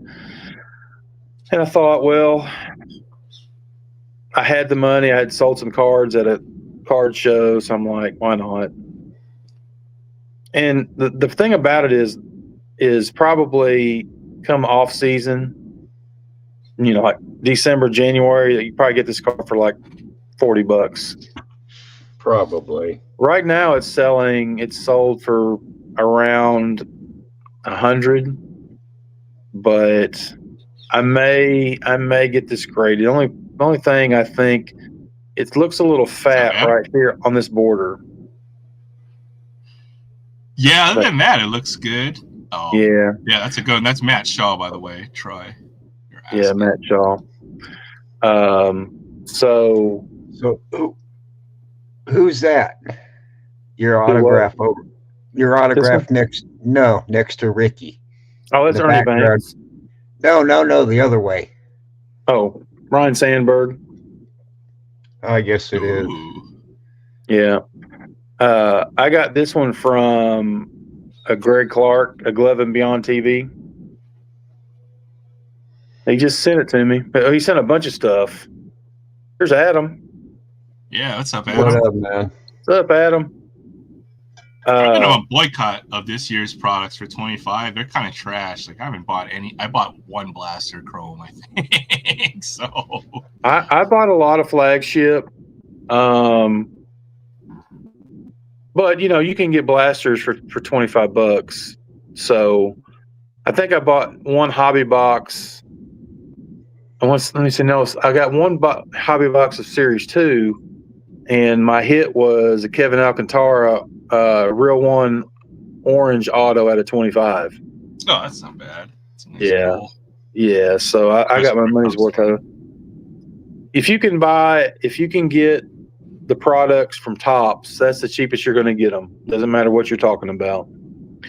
So I think a box was like $90, but then you got to pay like $10 shipping, which is crap. But I mean, I like to put those. The flagship I normally do, but I haven't. And then the Heritage, I really enjoyed 25 Heritage. I think the two best releases were Heritage and Bowman this year. I did decent amount of Bowman. I did too. I don't think I bought any this year. I'm just not a fan of the modern, I guess. Yeah, the Heritage, they made it nice because there were so many chrome cards in it. Where in years past, you could buy a blaster box, and not get one chrome card. And pretty much in most of the blasters, you get like 4 or 5. So even though they may not be worth a whole lot, at least you feel like you're getting something. Yeah, that's what I liked about Heritage. Plus, it seemed like there were some good hits. Like I pulled a Paul Skeens autograph that I sold. Oh, that's nice. I recouped a good amount of the amount I've spent on Heritage. Plus, it's just fun to try to put together that stupid set. So I think I put that set together. I don't have the this is my stack of, I have it right here, of the high number. So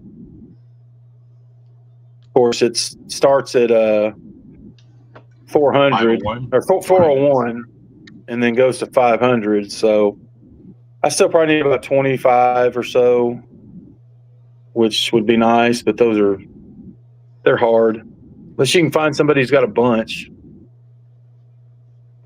Yeah, I'll have to go dig up my pile, and maybe I can see if I can help you finish that set.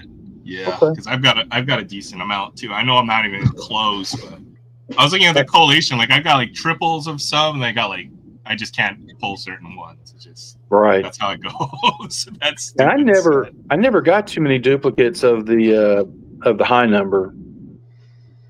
So, and then of Heritage, I think I completed the Heritage high number from last year. Like I've got the whole set, which that's not a hard set to put together, even with the short or the high numbers. Because there's only 25 of them. 25, right? So the last 2 years of Heritage I've really liked, because I like the 75 design and I like the 76 design too. So but they really improved it this year. They made it a lot more enjoyable. Because if you open a blaster and all you get is base cards and a couple of inserts, it's just like, no, I don't. Unless you're just trying to put the set together, but I like to feel like I'm getting some kind of value. That was always a knock against Heritage for me in past years, because you don't even open up a hobby box, you might pull one chrome or one variation out of the whole box. Yeah, it was just hard to pull out of Heritage, but they've made it a lot easier. But for flagship this year, it seems impossible to pull anything good, at least from my experience. I haven't had much luck. So I'm trying to think what I've pulled. I pulled a few golden mirrors. I pulled I think out of Series 1, I pulled a McCutcheon golden mirror. That wasn't too bad. Nice. Trying to think who, I can't even remember. But pretty much any of those big cards I've sold. So, Yeah, I've kind of been going back. Like every opening I've done for like the last 3 months or so, it's pretty much buying up all the old wax I feel still has some decent value in trying to open it. So it's been a lot of like there's 2019 Heritage high number boxes are like $90 or something like that. That's a good one. 22 minor leagues, Heritage Minors. That's another good box that's underrated. I pulled this last week. This is if I can't pull Luis Angel Acuna Chrome autograph, I got one from a box last week. This box has like Ellie De La Cruz autos, Jackson Merrill, a lot of big names in there. So this one's to 25. That's sweet. Yeah, and then I was watching Hitman Rips with my friend Sam at the end of that show, and then he pulled like a Luis Angel gold refractor Chrome rookie card or something. I just pulled something similar to that tonight, and I got it for a box. I was like 1/4 the price. Yeah. So, this too as well. Have you seen this? That's 22 Series 1. This is the first edition. Yeah. And these boxes were really cheap up until recently. So that was another good one too. So, sorry, what were you saying? Sorry, I interrupted. I used to enjoy the Heritage China minor league. Until they discontinued it. Yeah. Dang. Because I remember, I think it was on card autos. Yeah, real one. I can't remember if it was. I think it was 2020. That was the first time I got one. And of course, they're all prospects, so you just never know.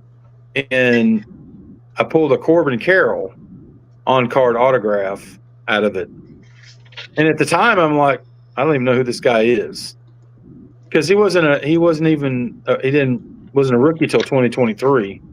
So I'm like, but the minor league cards, obviously, even the good rookies aren't worth as much, obviously, as their, rookie cards or whatever.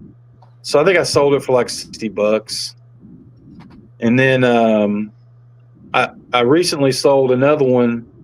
I think it was out of 21, maybe. Had to have been, I think, because you only get one autograph, I think, per box. Or was it two?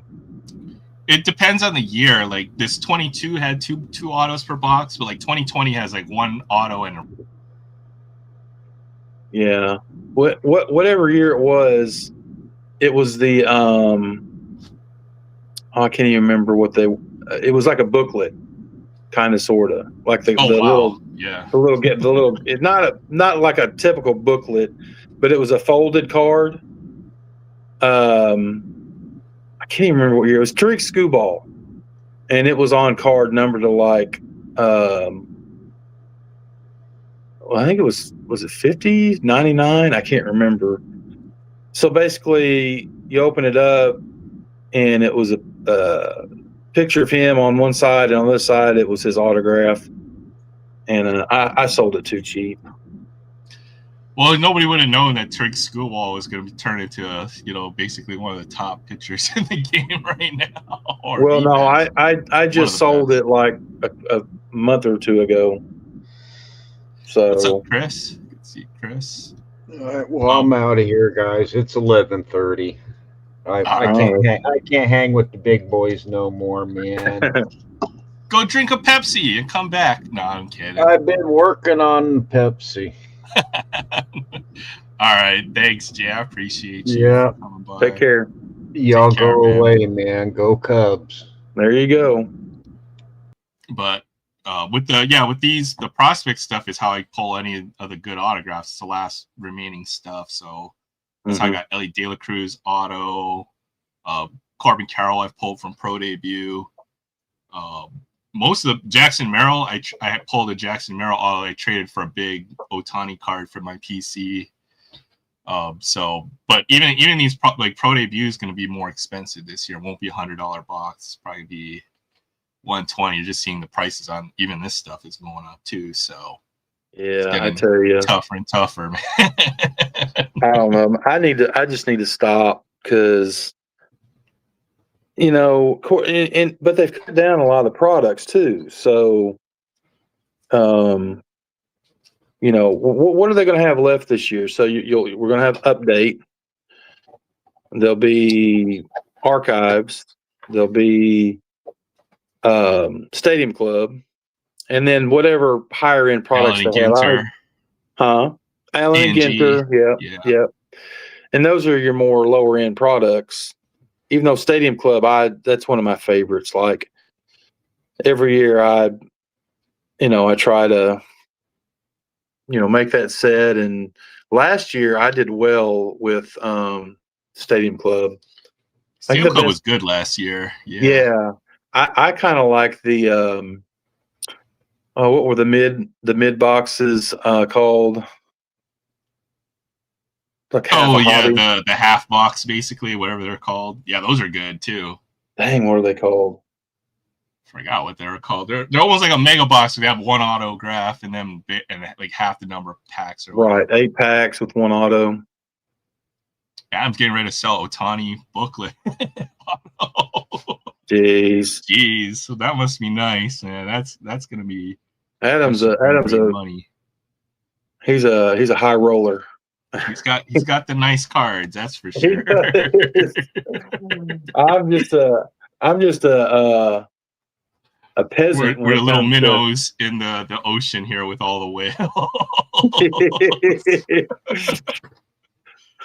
But you got some nice cards too, and I'd like to think I've got some nice cards as well. But most of what I've got, I didn't mean to do that. Most of the nicer ones I've got is my PC, which I've saved a few that I don't want to get rid of because I could sell them, and most of them I pulled. So trying to get this off my laptop here. Yeah, I've got everything put away pretty nice right now, but I've got about, I guess, 2 of those graded boxes that aren't full with graded cards or with cards that I consider, like the core of my PC. So I pulled a decent amount. But the thing with the hobby, right, there's always somebody out there with nicer and more money and who can afford bigger cards. So it's not necessarily about the money value of your card collection. It's about, what you consider to be valuable to yourself, I think. So right, because if we had more money, then we can have all the cards that we would want for our collection, but that's usually our limitation or constraint. Exactly. I'm definitely getting more into vintage, and recently I've been just picking singles up, and you can find nice, 70s Hall of Famers for a few bucks a piece. Typically. Under $5 has been what I've been. I've got a filter on eBay that will look for any Hall of Famer under $5. But I really think the sweet point is any under $10 to $15. And yes, you can get some really nice cards at that price point. So I find a few. I've picked up a few. That even might be considered possibly grading. I've considered grading, right? But that definitely is where it's at right now. But so I just made a deal with a guy on Discord. The last live I did, he said he had something to show me, so he sent me a private message, and it was a 62 Topps Lou Brock rookie card. Yeah. That's cool right there. I like that. I picked this up. This was a $5 card. Yeah, Ernie Banks. Is that McCovey as well? 3 Hall of Famers on this card. It's got what's up, Troy? Hey. McCovey, Dick Allen, and Ernie Banks. Yeah, on that card. So I looked up the Brock card, and depending on condition, it sells for of course they were graded versions and whatnot, but one that has, the kind of wear that it should have, probably $50-$60. And I had a couple couple of cards that he was interested in, so we did a trade. So I haven't gotten it yet, but yeah, I'm pretty excited about that one. It's pretty bad off center, but it's not too bad. Yeah, I'll be looking forward to when you get that card. That'll be pretty. I got this 61 for $3. Oh man, box. That's this is gorgeous card too. Like it's in nice shape. That what year is that? 61? 61, yeah. So you can definitely find some good vintage out there. I think I showed Ernie Banks. I paid a little bit more. It was like I think it's 66 or something, but it looks near mint. Possibly mint. It's beautiful. Wow. So if you look hard enough for vintage cards, you will find some good deals out there, I think. But yeah, Lou Brock rookie card, that's been on my list for a bit as well. So I kind of got lucky on that one. And I wasn't looking for it. He just said, "Hey, I got this. You might be interested." And I'm like, "Sure." Yeah, sign me up. I'll show some of the other polls I've gotten recent. Had some older boxes. Hey, what's up, Jim? Good to see you. Thanks for stopping by.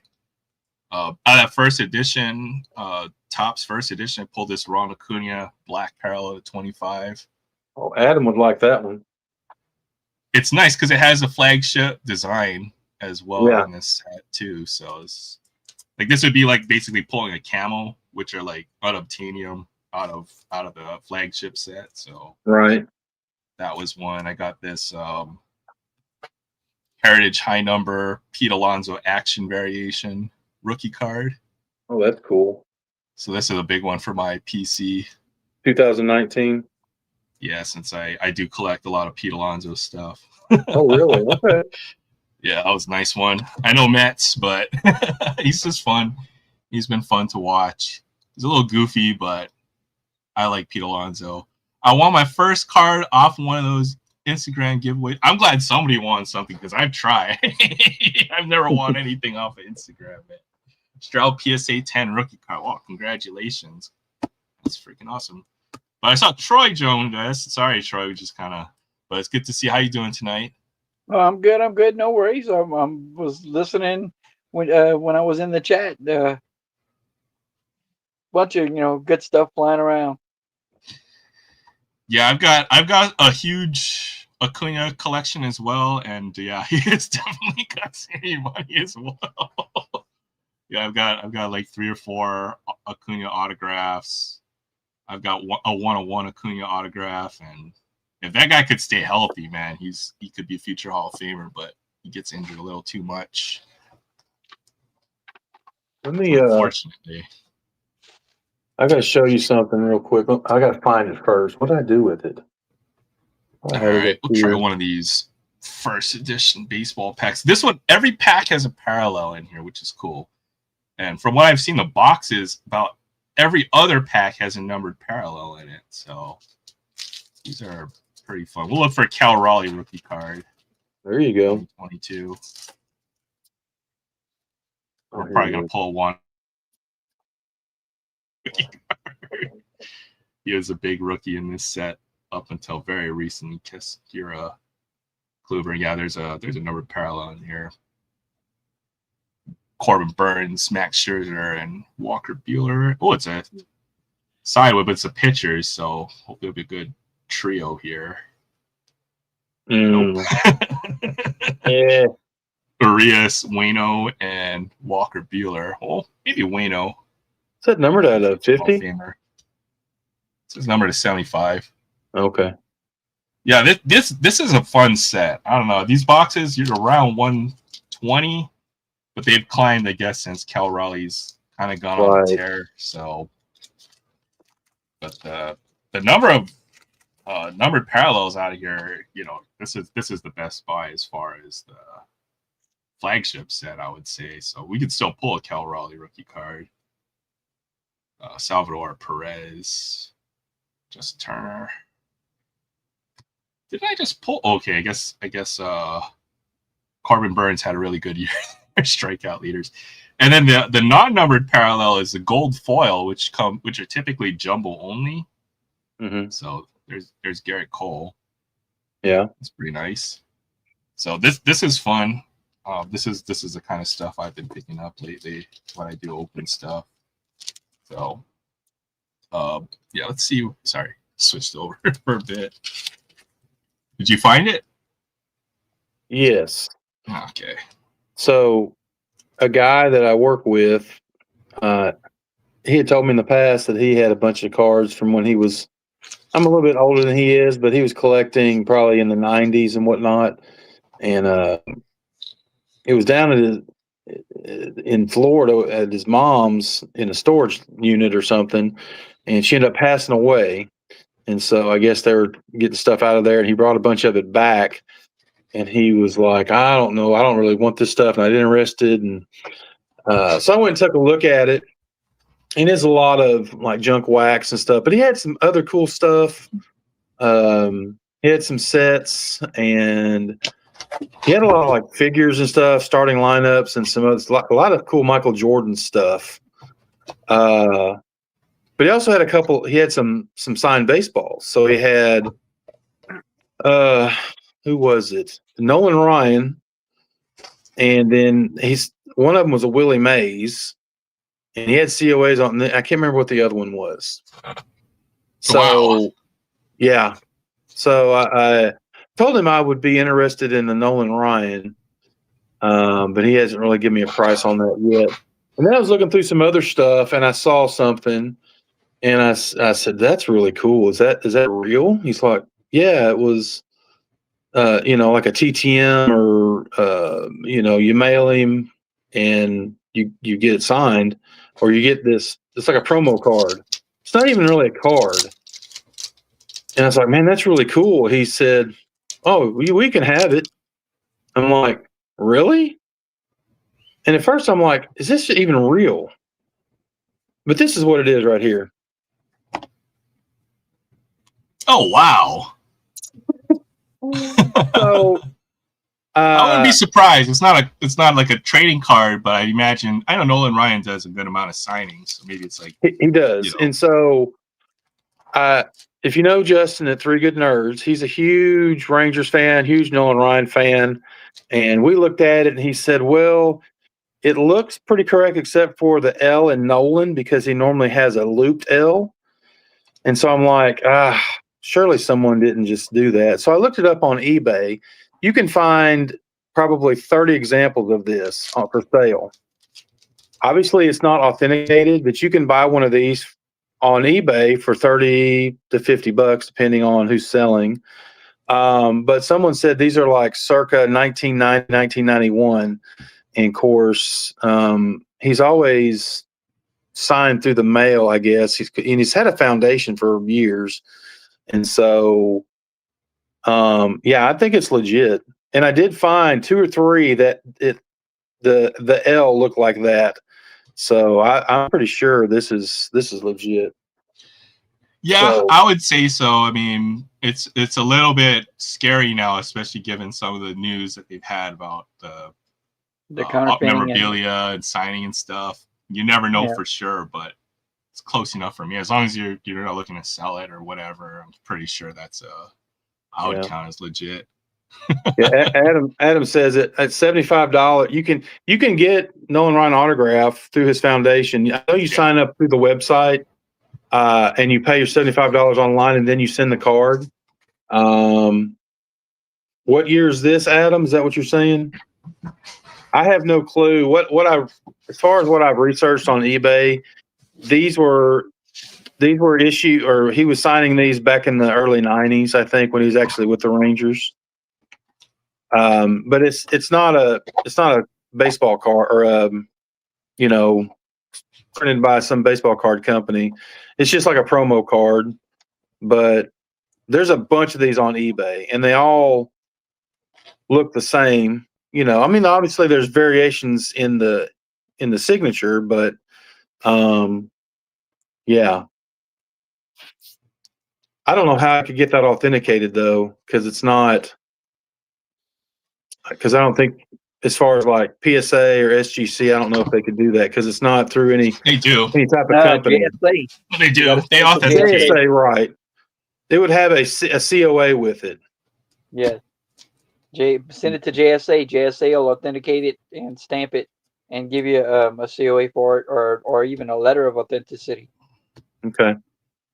I may look at doing that at some point because I've got another one. I've got that I got. Where's it at? At a card shop, and I looked. And before I bought it, I only paid $20 for this. I'm gonna take it out of the card top loader. No It's this fair, one Aaron. right You here. want to go get a box of vintage cards? This is my vintage pile since we were talking about it. So I've acquired most of these vintage cards for like $10, $5 to $30 range. Oh yeah, that's Donruss. It looks a little different but it's a more full signature, which I can appreciate. That's On this probably one? real though. Yeah. Yeah, I looked. I compared it to authentic signatures on eBay, and it's pretty correct. Actually, a lot of times he doesn't sign that well as far as where you can actually read his first and last name.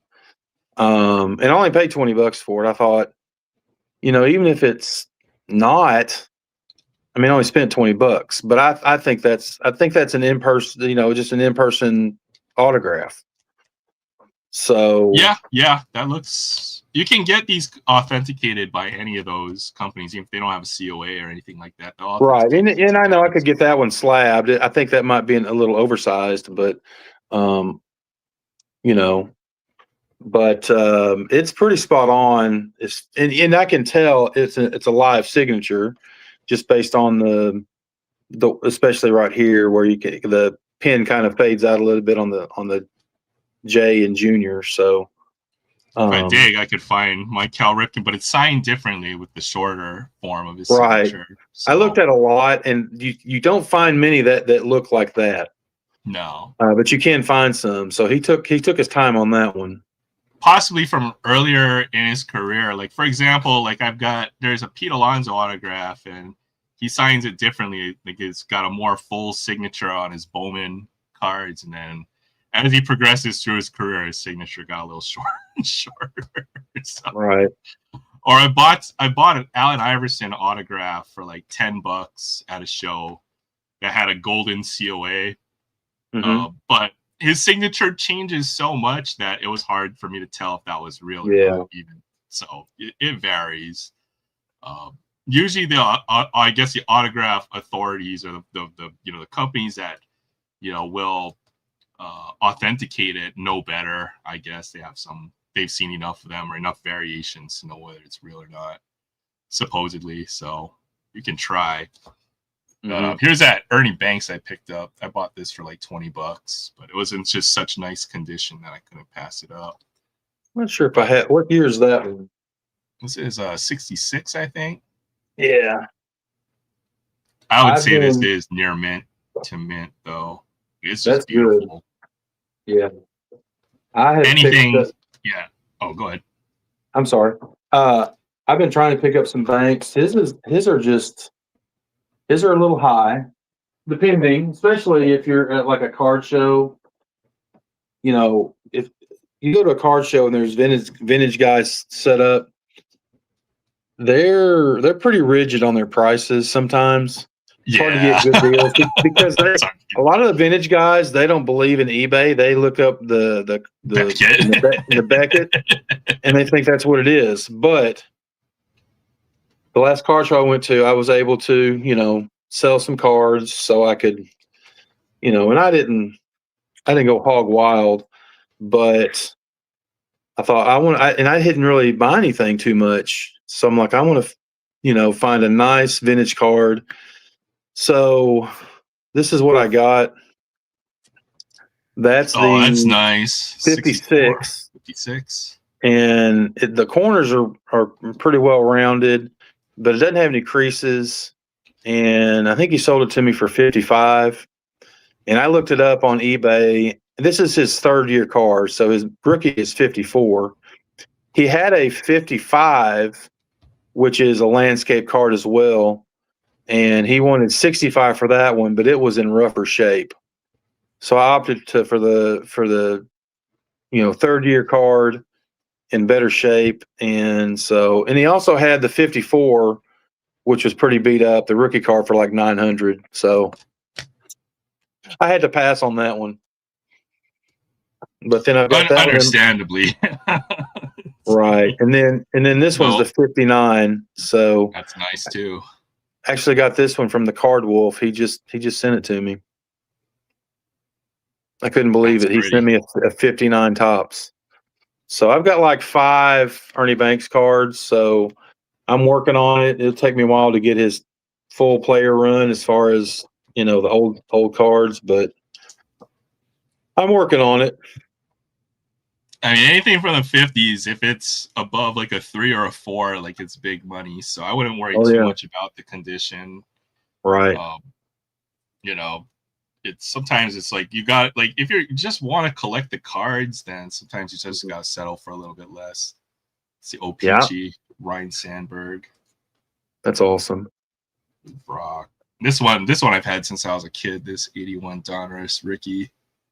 Some of the first cards I ever collected as a kid were 81 Donruss. I bought this at a show for pretty cheap as well. I think I paid like $15 for it. I tell you what, Clemente is expensive. Like even his later year cards are not cheap. This is his last playing days. Yes, well, yes, 73. Last card, but yep. I got this one from Adam. I've got the full player run of Reggie Jackson and tops. Got that one from Adam too. Trying to see what else I got in here. I bought this off of eBay for like $3, $2 or $3. That's sick. So I mean, there's some good deals to be had. Brock, Aparicio. So that's kind of what I'm looking for on eBay. Not now, I guess, because I guess I have a little budget constraint for the next couple of months. But once I get back to it, the sweet spot really is under $15 because you can get just about any name, any player, and not in what like grade below 2 or 3 visually. Mm-hmm. So that really is kind of what I'll be trying to focus on picking up a lot of, I think. Oh wow, Adam's almost done with his 55 and 56 set. One I want to finish a lot farther than I am. For any of us, I suppose. That'd be nice. I know Adam made some trades for some pretty big cards last at the National as well. He showed off on his channel. That was quite impressive. Someday I'll get to the National and hopefully hunt down some of these cards as well. Oh, just for the Ernie Banks to finish up the player run. I see. Yeah, that'll be something that's a long-term goal for me as well. Try to pick a couple Hall of Famers and try to finish a player run. So Adam said he needs this one. Oh. Yeah. Well, sorry, my friend. I don't think I can part ways. Well, I guess anything's for sale, but No, yeah, there's always a price on any card in my collection. It's just matter of what that actually is. but when I bought it, I looked it up on eBay, and what he charged me for that condition was about right. So I was okay with it. Yeah, the vintage dealers are very knowledgeable about the condition because that's really where it comes down to for price is going to be the condition of the card. So sometimes you're able to spot it, but if they misassess what the condition is, that's where you can get a good deal. But typically they know their stuff, and especially the more expensive the cards get too, right? So yeah, the vintage is a very expensive hobby. It is, or it can be. No, it's expensive. I like it because it can be accessible as well if you're looking for certain things. You're not looking for certain players. So there's a few cards we'll be obtaining that aren't necessarily like high dollar cards. So it's fun.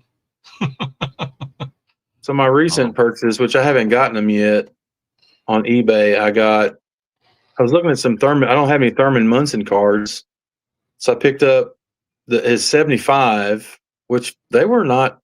You couldn't get one for like $3 unless it was just really beat up. I got a decent copy for like, I think with shipping and tax like $7.50. I got a 74 Munson for $4.84. Oh, that's not bad.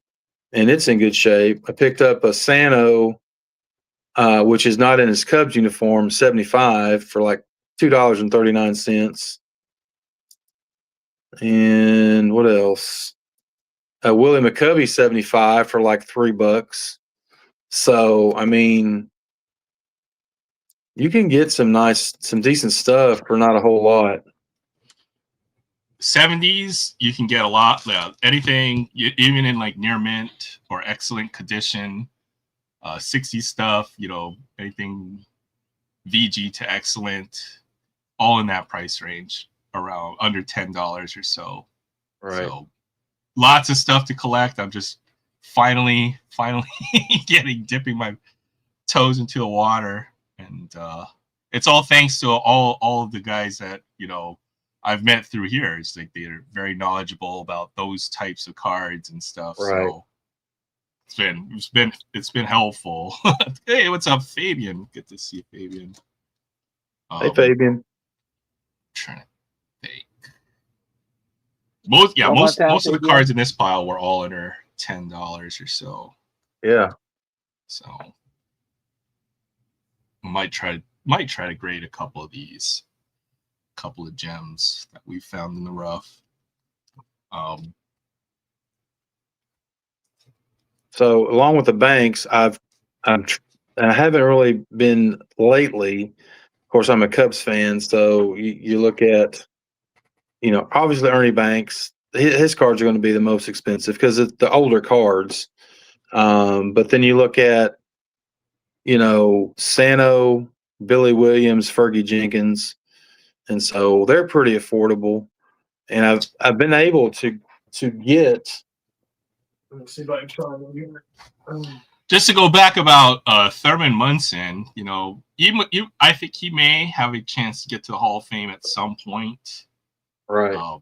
And certain players are future Hall of Famers. Like Albert Pujols stuff has gotten a lot more expensive over the last couple of years. So it's not a bad idea to try to get ahead of the curve and think of some of these players that have a shot at the Hall of Fame. Mm-hmm. Before their price of their cards go too high. Right. Guess. So I was able to pick this up. I got this quite a while ago, and it's in pretty decent shape. It's got a little surface stuff right here, and it's off center, but the corners aren't real bad. And I think I got it for less than $30. It's a nice card. Second year. The gold. No, that's his rookie. Year. That's his rookie. Yeah, that's his rookie. So Sano and then Billy Williams' rookie card was the same year.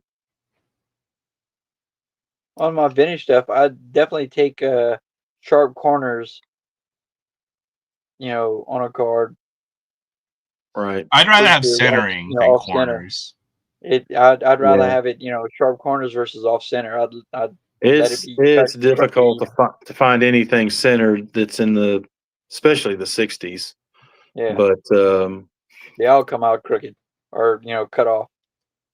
I need decent centering, no creases, and decent corners. Like, as long as you don't have a completely rounded corner, I'm okay with it. To be honest, I'll see if I can find some cards that have.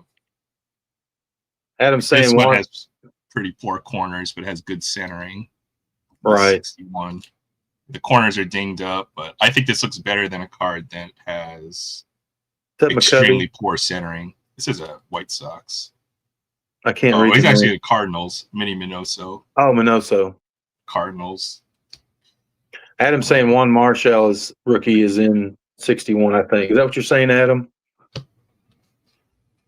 Yeah, 61. I think. Yeah, that sounds right. That's pretty cool. I was looking at that 73 Clemente on eBay, and man, I couldn't find one for less than like $15. Yeah, I mean it's like a $30 card. That's probably what I Yeah. think I paid like $15 or $20 for it, but it's like a $30 card if I had to guess. 61. I like the 61 set too. It's a definitely one of my favorites. Here's this.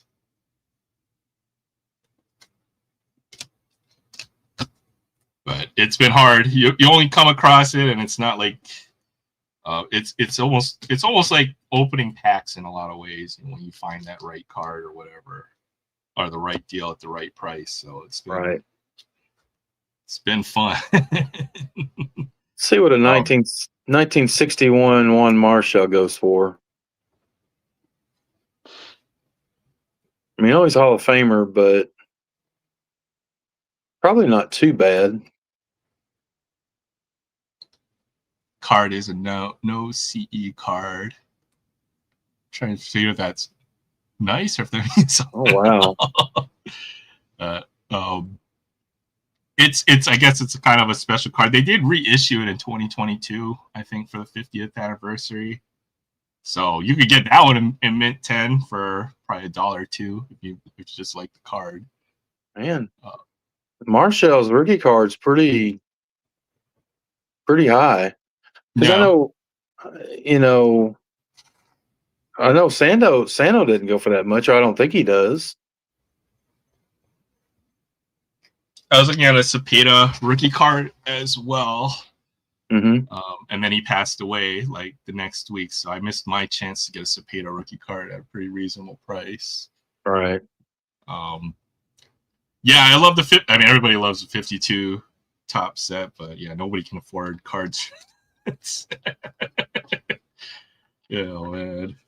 I'll trade you for the Mickey Mantle if you're willing to part ways with it, Fabian.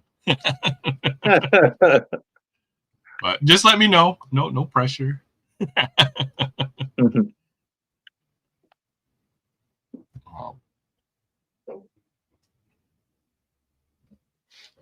What else? I've got all my I don't have that many vintage cards.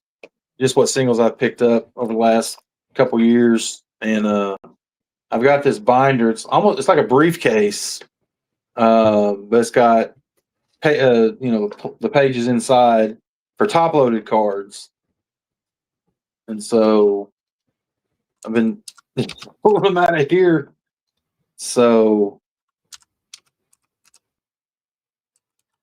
I'm just looking at this George Brett. This is the reissue of basically his rookie card, right? Is that well, it's a different oversized version. Obviously. Yeah, it's not the same image for sure, but that's a cool card. I like that. Yeah, that was cool. I just noticed that from the box topper because this would have been his rookie year, right? 75. Yes, 75. Brett. That's cool. Actually, I've been looking to get a Brett rookie, and to get one in decent shape, you're going to pay probably 100 plus. But yeah, I looked at the graded I'm going to ones. get one. I'm definitely going to get one. I'm thinking about starting the PC George Brett or building a PC, which I have cards that I collected as a kid of his, but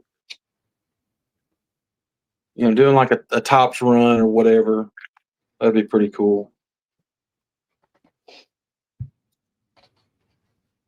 Yeah, that would definitely be one that's a little easier to complete. Trying to think of some of the other players I've been thinking about doing player runs. I was thinking Jim Rice. I'll probably try to do a player run.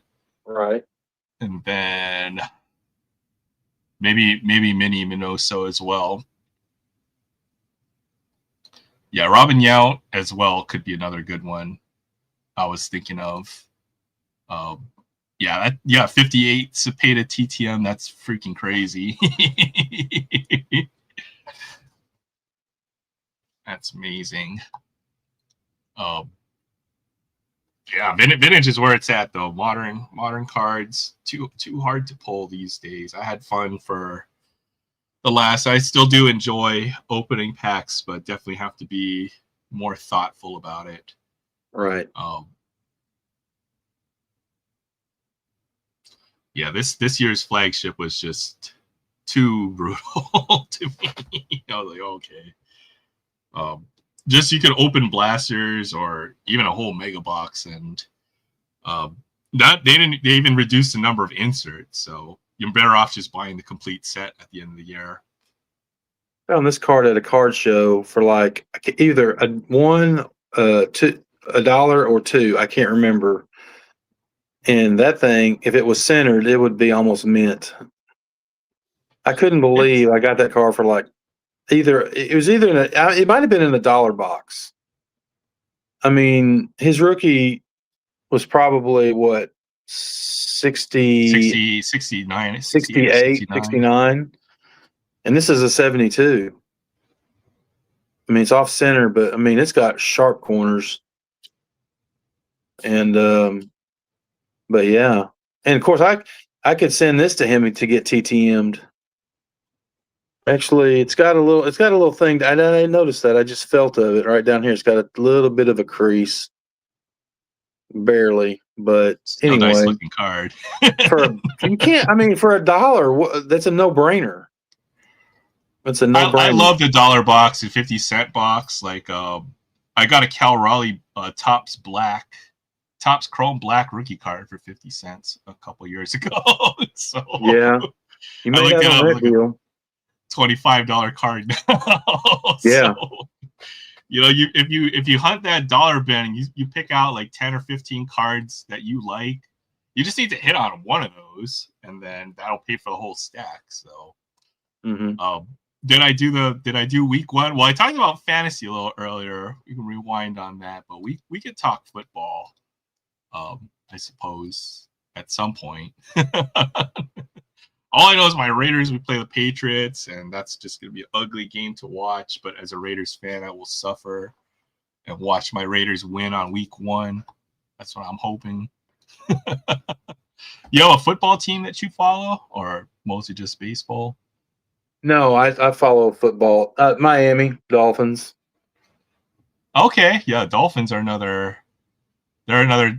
You don't come across too many Dolphins fans, but yeah, they're an intriguing team. I've probably been a Dolphins fan longer than a Cubs fan. But even before Dan Marino got there in '83, so 80, 81, 82. And I think the original reason why I liked them is because I like their colors. And then, of course, Dan Marino comes around in '83, and he's like, he has the best rookie season for a rookie or for a basically, yeah. And then, the next year, he throws for 5,000 yards and 48 touchdowns. Those records stood for a long time. Yeah, Dan Marino has kind of been a little bit forgotten, but he really was.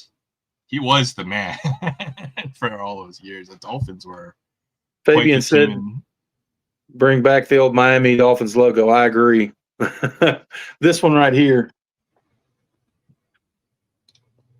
There you go. That's the Dolphins logo. I know. I don't know what they got now, but it's not that. That's nice.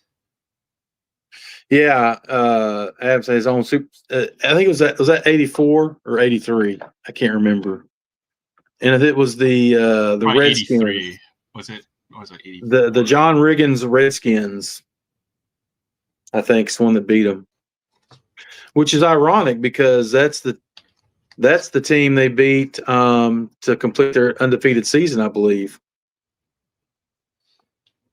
Oh yeah, in 73 or 72.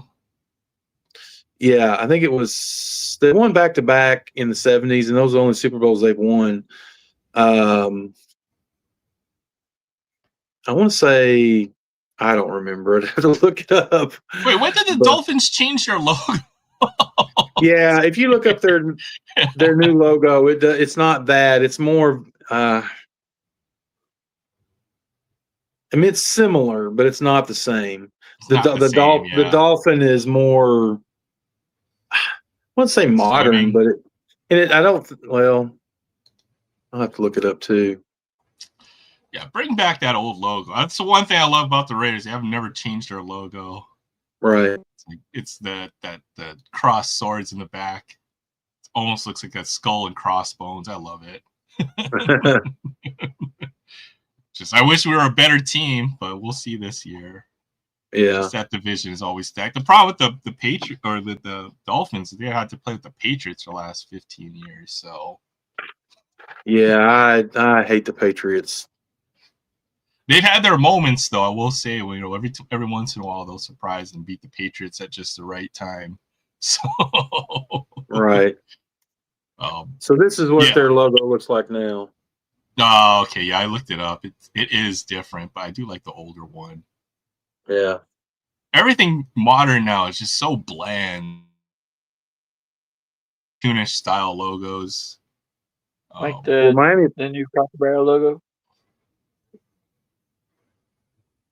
They need to just go back and bring back these older logos. I'm trying to think which Seahawks logo you're thinking of. I like the one from the 90s.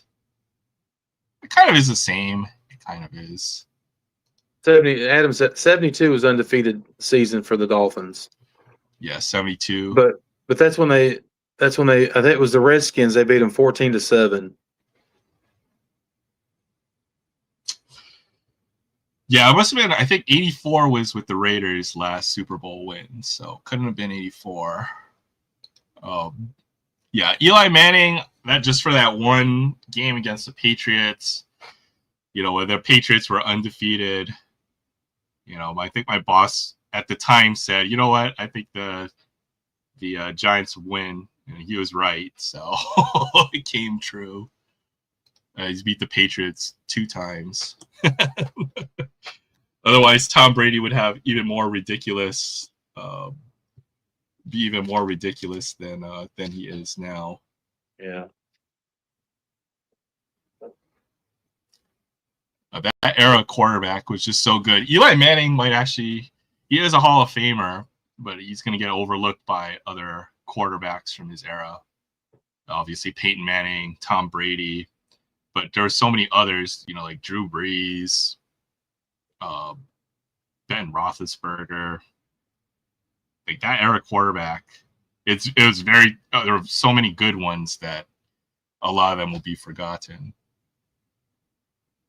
Oh, hey, look, I've got that card too. It's a good one. Yeah. It's a good card to have. 3 Hall of Famers on that card. I don't even know where I got that. Pretty cool. That is awesome. Great minds think alike. Exactly. Oh, wait. If it's a 69, I've got it. So I'm in that group. Yeah. See? Cool. That's why it was a $3 card. But if you think about it, you spend like that Ernie Banks card I spent $55 on. So I could have taken that $55 and bought a couple blasters and gotten $10 worth of cards. Yeah, absolutely crushed. And even if you pull something good, like you pull one of the best good rookies, in 10 years that card's not going to be worth anything probably. But likely, yeah. These cards right here, they're only going to go up in value. So I'm starting to. I probably still will always buy or open new product, but really, singles is where it's at. No, I love opening packs. And, I do too. The chase, and there's nothing like hitting a big card. And I'll probably do that, but at the same time, yeah, if you do want stuff for your collection, you definitely want to go the singles route. The reason why people will pay prices for the cards is because I think the best way to put it is, you can't watch these players anymore. So, right. People will pay to collect the players, the hottest player right now, or somebody who they can watch on TV in a lot of ways. So Um, yeah, you definitely want to sell when they're in the peak of their playing career. And I was thinking, like, even someone's like Shohei Ohtani, he didn't get to the league until he was, 26, 25 or 26. So he's already 31. Mm-hmm. He's only got another 4 or 5 more years of his peak at best, right? So yeah. Even somebody who's considered, like, guaranteed. Well, Ohtani's going to have, he's going to be the best of the generation. That's the other thing that really matters when it comes to long-term value in my mind, is it's really winner take all. It's always the top player from the given generation that holds their value, right? So, yeah. If you think for basketball, right, it's going to be Michael Jordan. It's going to be, literally Michael Jordan, LeBron James, Kobe Bryant, and everybody else is going to fall by the wayside. So guys like Kawhi Leonard, Russell Westbrook, these guys are all Hall of Famers, but they're not going to have the same value as LeBron James in the future. Right. Paul George. These guys are all considered like, but it really is only the top guys that hold their value. Same with baseball. Willie Mays, Hank Aaron, and then there's a lot of other the other Hall of Famers who also had distinguished careers, but they don't hold nearly the same comparable value. It's only the top names that command the biggest prices. Right. So, same with football, even with this current generation. That's why Patrick Mahomes cards are so expensive compared to Lamar Jackson, I would say. Lamar Jackson might end up having, better statistics or more MVPs by the time he's done. So I follow a French breaking group who breaks some sports cards. I can't believe. Yeah, it's absolutely crazy, the sealed product and the returns right now. I'm absolutely floored that folks open some of these boxes, and on average the return is like 20 to 25% at best. You could have bought some really nice stuff with that money. So I guess when I do open packs, I guess it never tends to be the really expensive products. I usually get something out of it. So there's a balance to be had, I suppose. You can go the all singles route, like some collectors we know, which is optimal. Yeah, there you go. There's the Raleigh Fingers 69. There's the Raleigh rookie.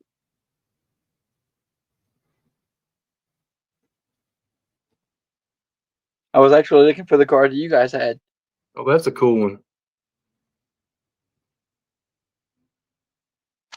See, I was looking at a Johnny Bench rookie card, and I would almost want his second year card more than his first year card. That second year card is that first solo card, and it does look a lot better than the rookie card.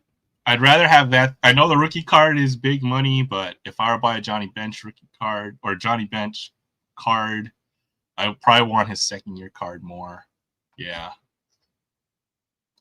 That's the card. Yeah, exactly.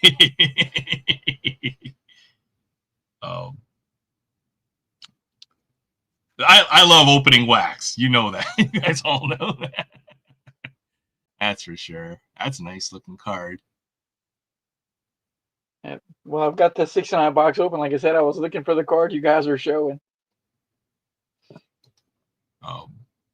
There's the Clemente. That's nice too.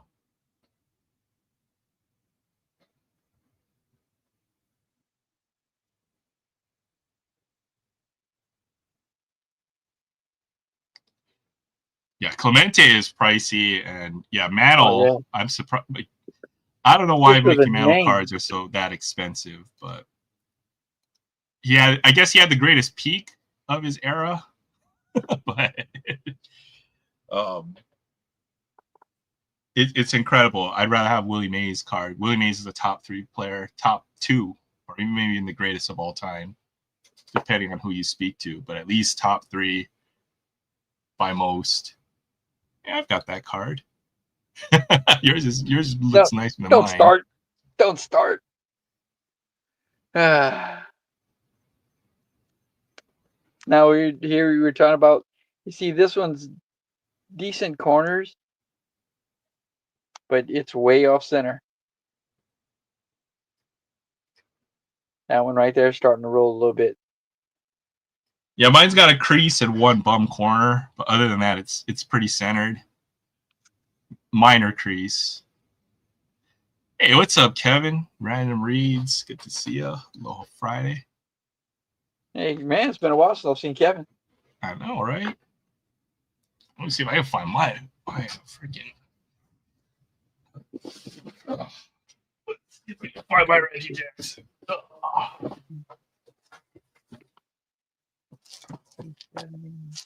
It should be easy to find because I own so few slabs. Oh boy. Yeah, but your autograph collection blows mine away, so we're not even going to go there. Yeah, I do have some nice autographs. Oh, there's a Robin Yount autograph.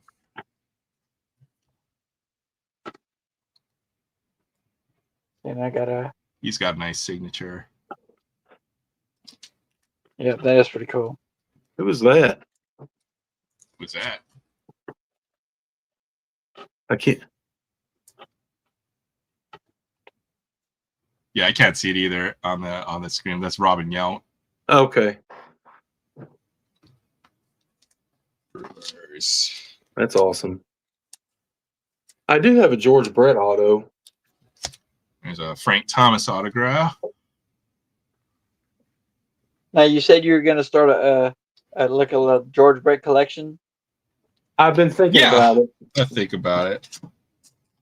Do you do any kind of memorabilia or just cards? Mainly just cards. There's an Iceman autograph I picked up a couple George years ago. Gervin. His stuff is pretty reasonable. That was just a nice signature. I think I got this for like $15. That's not bad. There's a Cal Raleigh autograph. Oh wow, Platinum anniversary. That's nice. I think he's gonna be. I think he's gonna be the MVP. Yeah, He should be MVP, and he looks like he's gonna have a very good career. There's the Cal Ripken Jr. autograph I've got. As you can see, it's signed a lot shorter than the one you showed earlier. Yeah, but you can tell just in comparison. You know, this looks legit. Oh yeah, for sure. That definitely. Yeah, I would say that's legit. I do want to get it authenticated though. Here's one of my cards I've had in this. My uncle gave this to me a long time ago. It's my Charles Barkley Beam Team. This was like the original downtown. Yeah, it even has the same freaking foil pattern. Yeah. I'd love to get the Jordan Beam Team at some point, but this was the original big ticket insert. From back in the day. You were talking about Johnny Bench earlier, weren't you? Yeah, I've got a Johnny Bench auto somewhere. There's my Johnny Bench auto. It's pretty cool. That's out of Brooklyn collection. I got this out of a break, actually. But if you look this card up, you could probably get this for like $50-$60, and it's numbered out of 99.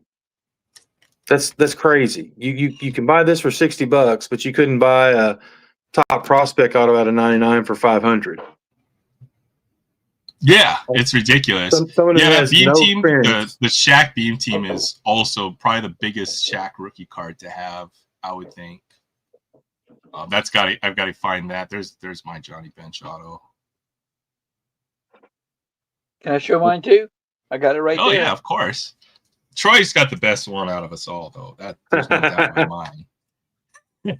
Oh wow. Yep. You got us beat Right. there. Yeah, That's he definitely sick, has the best one. man. Yeah, you're talking about memorabilia. That's definitely a piece. And I got that on my birthday this year at the National. There you go. But I have a George Brett signature model glove autographed by George Brett. Mm. That's cool. Got the 101 chipper. What was that from the? Trying to think which set that was. Oh boy, this is one of the first autographs. This what got me hooked into cards again. Was pulling Bob Gibson. Bob Gibson autograph. Yeah. This is from like 2018. This one right here came from Adam's Card Closet. Hey, I know that guy. Yeah. Pete Rose. Oh, the Brooklyn product. Okay, I see. I still need a Pete Rose autograph. I don't have him yet. I know he's not too difficult to obtain. No, because he would sign anything for $1.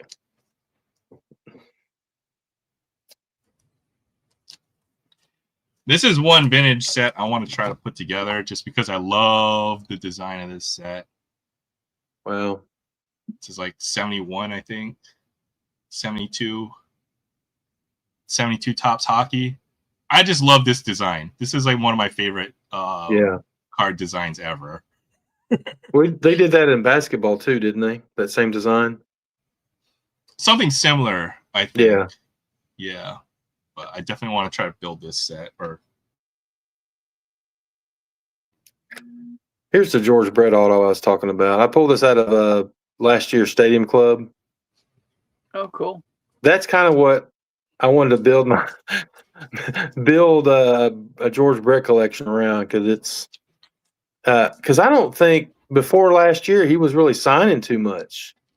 You don't see too many George Brett autographs in new products. Yeah, I don't see too many. George Brett rarely appears on those checklists. Right. And then obviously, I mean, there's only 25 of these. So he's not signing 500 cards. I like how it's in the retro Stadium Club design. That's pretty sweet. Yeah. That came out of the hobby box I bought. But yeah. And then this card I pulled out of a hanger box, which originally it was damaged, and I was upset about it, and I did a claim on it, thinking that I wasn't going to get the same card back. I'd get something that I wasn't happy with, but they actually sent me back another one, and it's serial numbered, which was weird. And it's this one right here. Oh, nice. Yeah, it's autographed. Carl Yastrzemski. Yeah. But this came out of a $12 hanger box, and it's numbered out of 25. So this is what I got back from Topps. So it's not even been out of the top loader. So, and I thought originally I was going to sell it, but I'm like, when am I ever going to get another Carl Yastrzemski autograph? So I've just kept it. Topps usually does good with their replacements. Yeah, I've been satisfied with the ones I've done. You know what? I see this. At some point, I'll get my act together and we're gonna do trivia. It's gonna be fun. What he said. That's cool. Yeah. Definitely looking to pick up some rookies from some certain future Hall of Famers as well. I got this. I picked this up for a few dollars. I think I got this for like $8. Clayton Kershaw rookie card. There you go. So, Verlander is another guy I'm looking at. Future Hall of Famer. If you do sell it, Ted Williams. That would be something. Yeah, that would be. I'm sure those are hard to come by. You're probably more likely to get it on a ball, if anything, I feel. Right. Then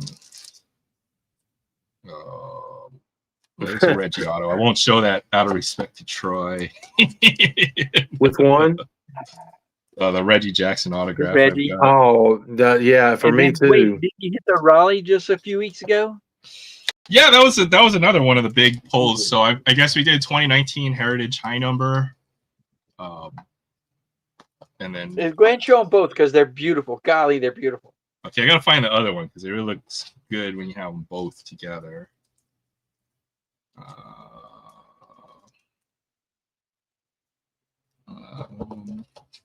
Anybody want to buy a Bobby Witt Jr. rookie auto? I'm looking to sell one of the two that I've got, but I know that's big money. It's a big ask, but I'll probably gonna be trying to sell one of them. You can pull some really nice autographs even out of just the base tops. I mean, every once in a while you get like I don't know, Eckersley. I think TTMs. There's a Dennis Eckersley autograph I pulled a bit ago. And then what was the other one that just crossed my path? Oh, Mike Schmidt. I got out of a Topps Blaster or something like that. Wow. So the two Bobby Witt autographs I've got are the. Well, I think I've got. Yeah, maybe Adam's the right guy to be talking to. I consider trading it as well for the right card, but they're nice ones. It's either the gold label autograph, and it's either this one or I've got one in the platinum anniversary. So that would be the 53 design, and that one's numbered to 25, I think. But I don't need two. I'm trying to find that. That's it. There's a Paul Molitor autograph. That's got cool. a nice signature. And I might try to part ways with one of my Aaron Judge autographs too at some point. Jeez. So there's one. Where's the other? I put it away so I don't touch it. I have a couple of Bobby Witt autos, except There's they're an not Ohtani they're not card. junior. Ohtani card that I own, I think. Well, no, the second biggest, I guess. Barry said he would trade you a Bobby Witt Senior for a Bobby Witt Junior. I'll think about that one. Let you know, Barry. Hey, I'll do that too. This one's number 25 on this Ohtani. I was chasing Acuna this year too, but I was happy I pulled at least one really nice Ohtani rookie card. Is that a high tech from 2018?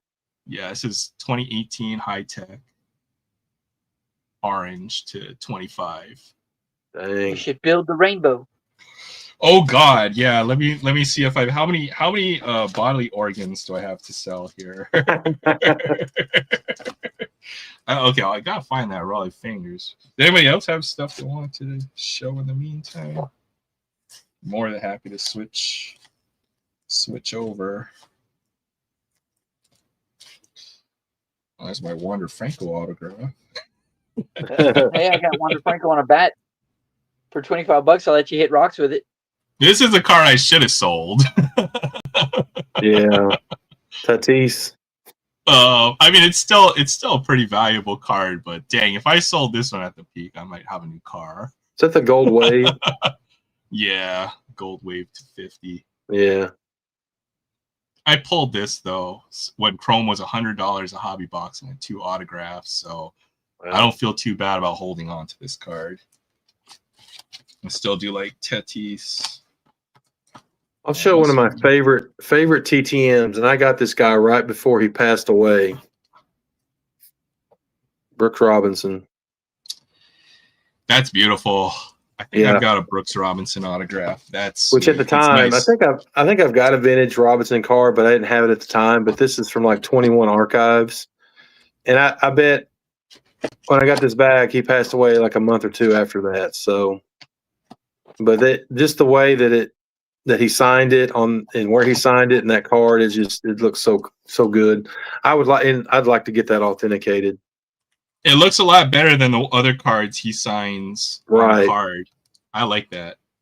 Yeah, it's really nice. That is really sweet. Okay, I found it. All right, so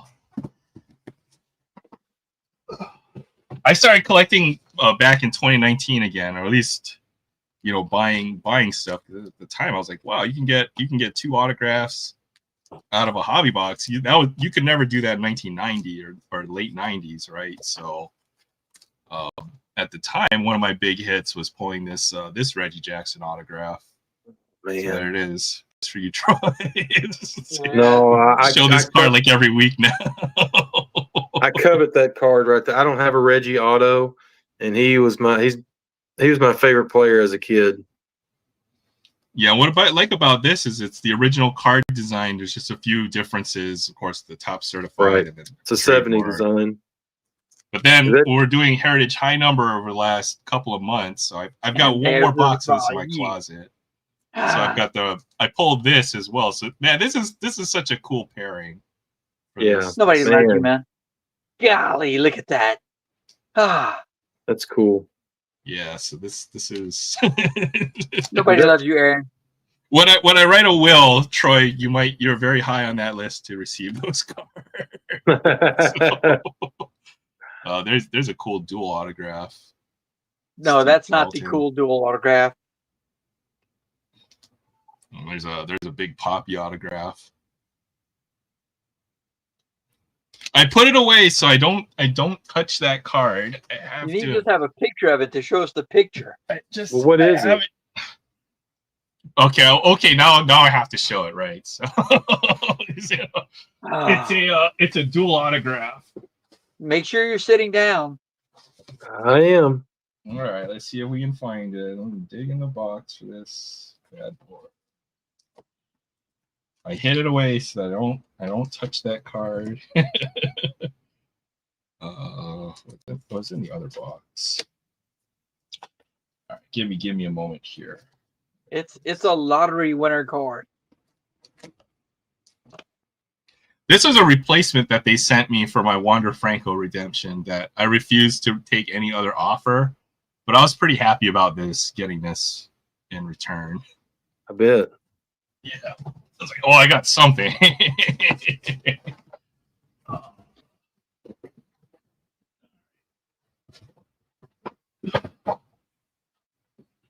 You know what's going to suck in the next month or so? I've got to move to a new place. So I've got to move literally 200,000 or so cards. It's going to be a total pain in the butt.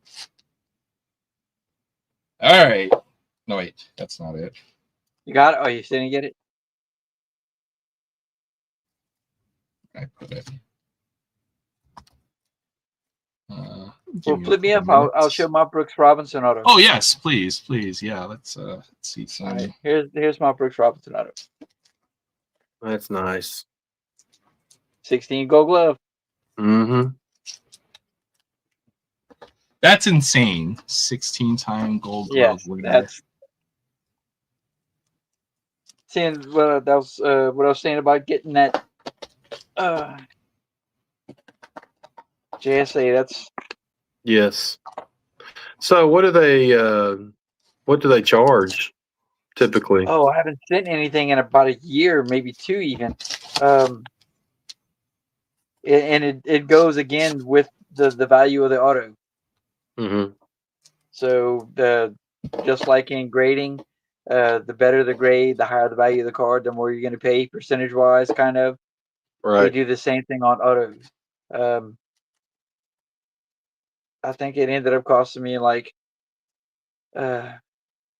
50 or something like that to get my bench baseball certified, because I got the baseball from a person who basically guaranteed the authenticity of it, and I sent it to JSA and get it authenticated.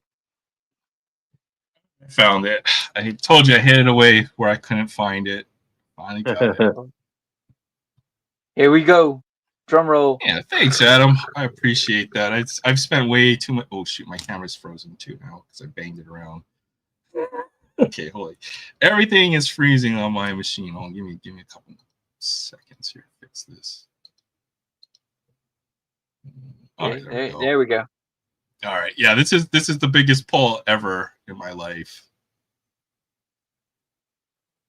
Wow. Judge and Otani. Golly. Yeah. Isn't that insane? That's insane. Like What year by is that? far the biggest pull. 2019. 23. Oh, no, 2022 update. Oh, update. Wow. I pulled the redemption on camera, so it's like one of the first 2 or 3 videos I've got on my channel is pulling the redemption. Ah, Dang. It took them 3 years to cash that redemption too, so I waited 3 years to get that card. But you could always ask for an exchange, but every time I thought about exchanging it, those 2 players did better and better. Like Otani between 22 and 24. Like he won 2 MVPs, and so did Aaron Judge. So it just that card just kept on getting better and better. So I never traded it for our replacement. This is another card I'll never get rid of either. There's a Tony Gwynn autograph. That's awesome. cool. So yeah, thanks. Yeah, Adam said he would like to have that Otani Judge card. it's available for the right price. I do probably want to eventually trade it or sell it at some. Yeah, Well, then you'd have to what's be it numbered moving out from of? a leased apartment to a house. Oh, maybe not well, maybe a car. Maybe it might be worth. This is 2 out of 10 on this card. Oof. 2 out of 10. Wow. So it should be to 25, but I think it's not even on the checklist anymore. This card. If you go look up the Topps official checklist, they took this card off the checklist, I guess. But when I tried to redeem it, they said, "Oh yeah, your redemption isn't valid." So I had to go call Topps. I was panicking. I was like, Right. oh man, what? Just trying to think. Oh well, at least I got it on camera. I opened it out of a pack and they can see it. So, they'd have to give me something. But I went through all the mental gymnastics of what would happen in this scenario. So, but after all of that, then I finally got the card. So Yeah, well, happy about when you that. call chasing cardboard and Ty flies over to Hawaii to look over your set, make sure you save that card for for last. Yeah. I traded the Jackson Merrill Heritage minor autograph I got, as well as a bunch of other stuff for this, which is 2013 BBM. 2013 BBM Otani rookie card. Is that the one you got from Paul?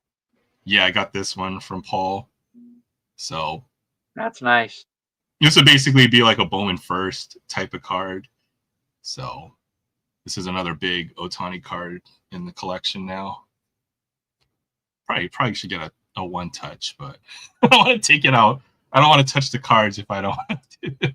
I still never finished my 2021 Japanese man PB set.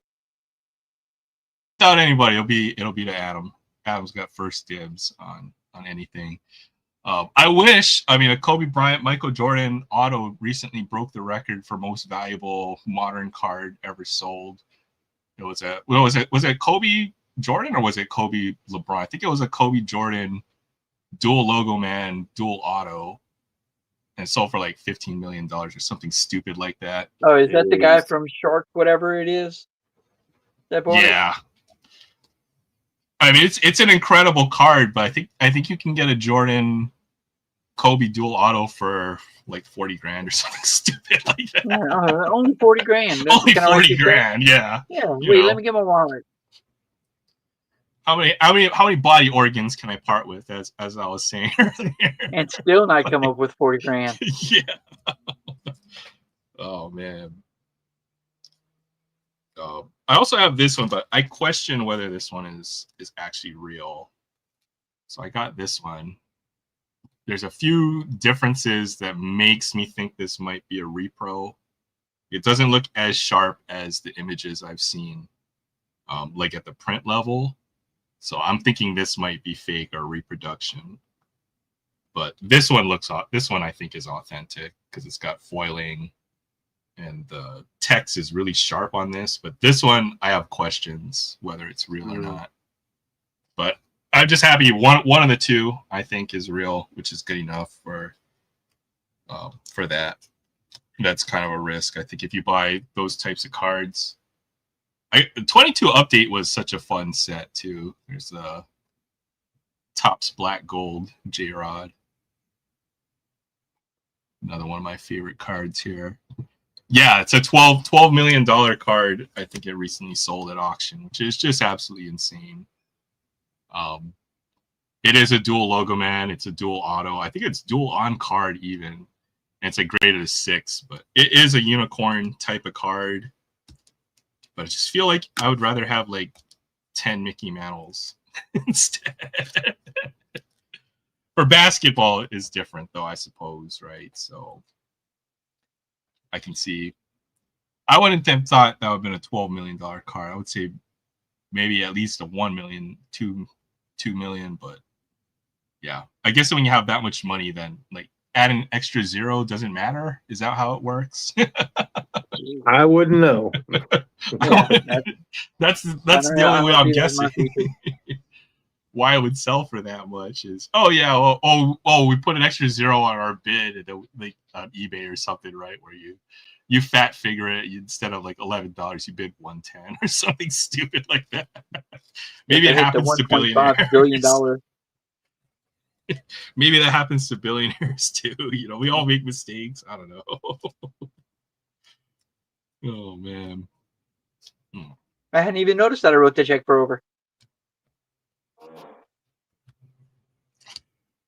Here's some cool cards I got out of a mystery box. It was this. These are like the finest prototypes. This is basically like the first Topps Chromium card they've ever printed. It's this 93 finest set, right? So these are promos from that set.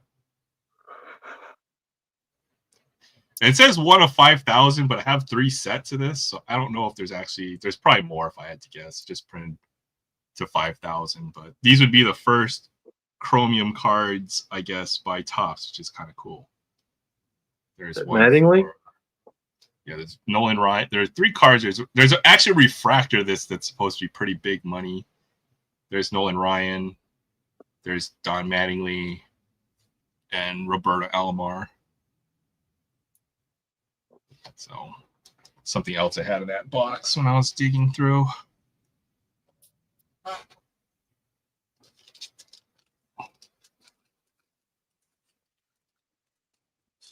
this back in.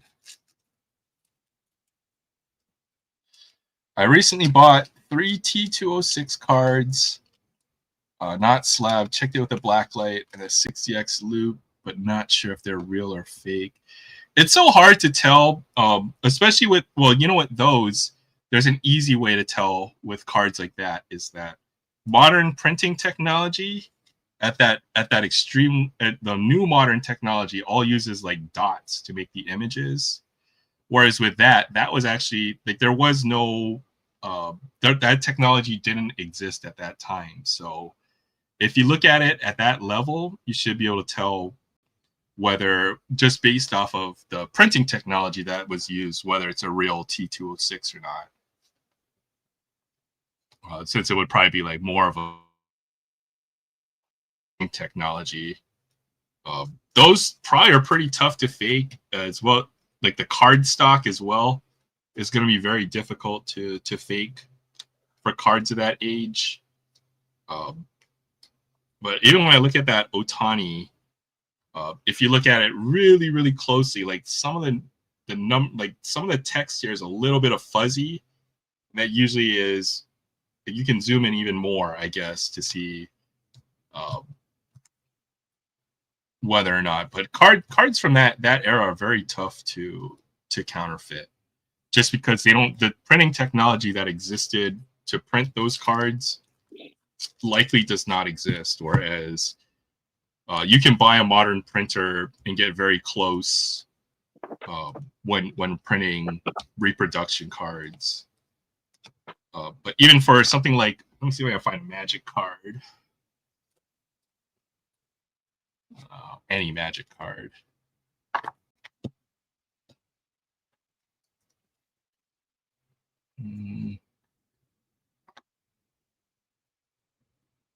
I don't have a magic card, Bill. Okay, on the back of every magic card, in like one of the little things here, like if you zoom in at the loop level, you'll see like there's even these images, or this red color is made up just by like thousands or tens of thousands of little dots. And an older card would not have those dots. It would just be solid ink instead. This is a Pokemon card. But I'll see if I can find an article for you, Fabian, for the next time, then link it to you. But it's very difficult to reproduce even the dot pattern. So like even just this little corner or whatever is made out of, hundreds, if not thousands of dots. It's hard to reproduce it at that level. And that's the best way to check for counterfeits, I suppose. Even the paper technology that they use for cards. Let's see if I rip a card. I don't like ripping cards, but I'll rip an energy card. Yeah, I think I rage quit one time because some people that we know really closely, they're ripping cards. I'm like, no, you can't do that, man. But even the paper technology on the cards, like you'll see that there's almost 3 layers of paper on these cards. This is very tough to. Obviously, you have to rip the card to see that's the case, but you wouldn't want to do that. But even the card stock is very hard to. It's tightly controlled. Who they buy it from, who manufactures it, and that's the hard part to counterfeit. Yeah, with the printing dots. I can't imagine the T206. I mean, if it's printed, it might even be just a cardboard stock. If it feels too new or too modern, then that would bring suspicion. Yeah, but you don't want to handle it too much. Whew.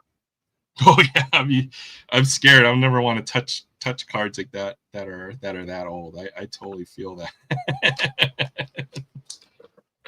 Oh.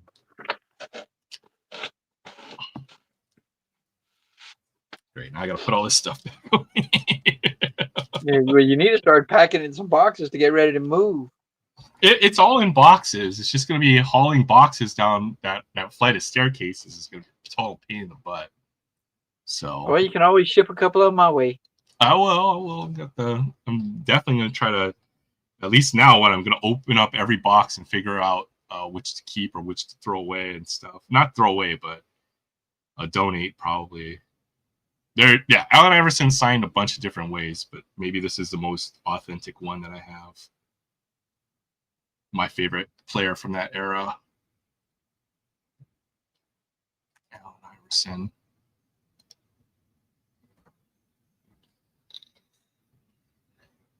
So I know you did the National. Have you picked up anything else since then? No, actually, I'm really waiting on the stuff that I dropped off. I'm waiting on the notification from PSA to say that it's graded. Oh, that's right, because you went and you graded a bunch of. I graded 3 cards and 3 comics. You graded with the Nolan Ryan, I'm guessing. Is that one of the ones? Yeah, the Ryan rookie, the bench rookie, and the 68 mantle. You had and the bench rookie. Okay. Yeah, I can. The anticipation while you have to wait. That's gotta be nerve wracking. That'd be fun. And then, you remember the night we were on with Kevin, and I went ahead and showed my Spider-Man 300, and Kevin said like, "Oh man, that comic's worth such and such," and well, I went ahead and brought it over and had 290. Let's see, 298, which is the first McFarlane Amazing Spider-Man, 300, and then 301.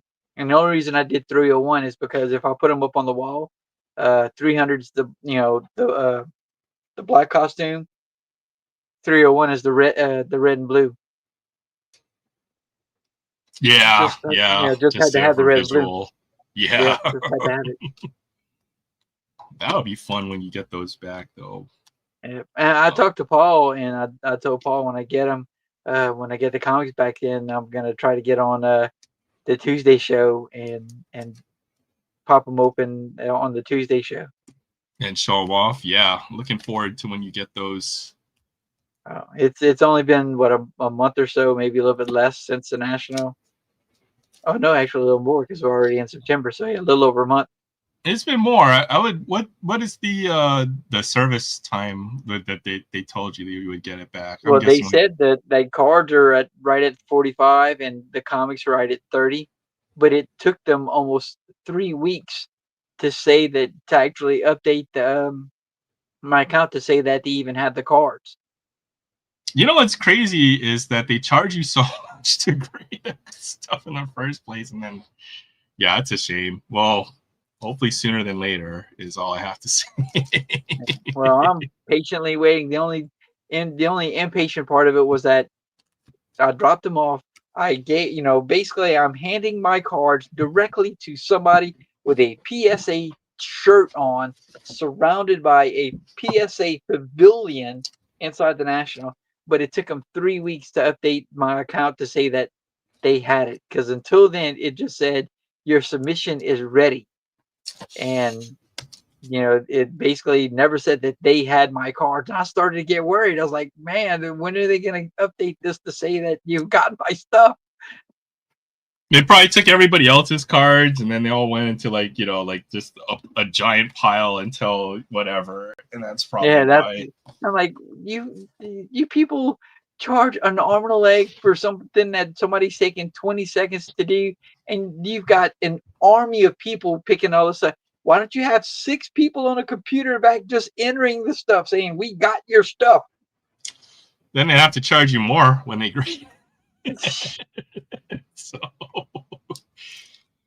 yeah, I think it's the cost that I think that really prevents me from grading a large amount of my collection. Yeah.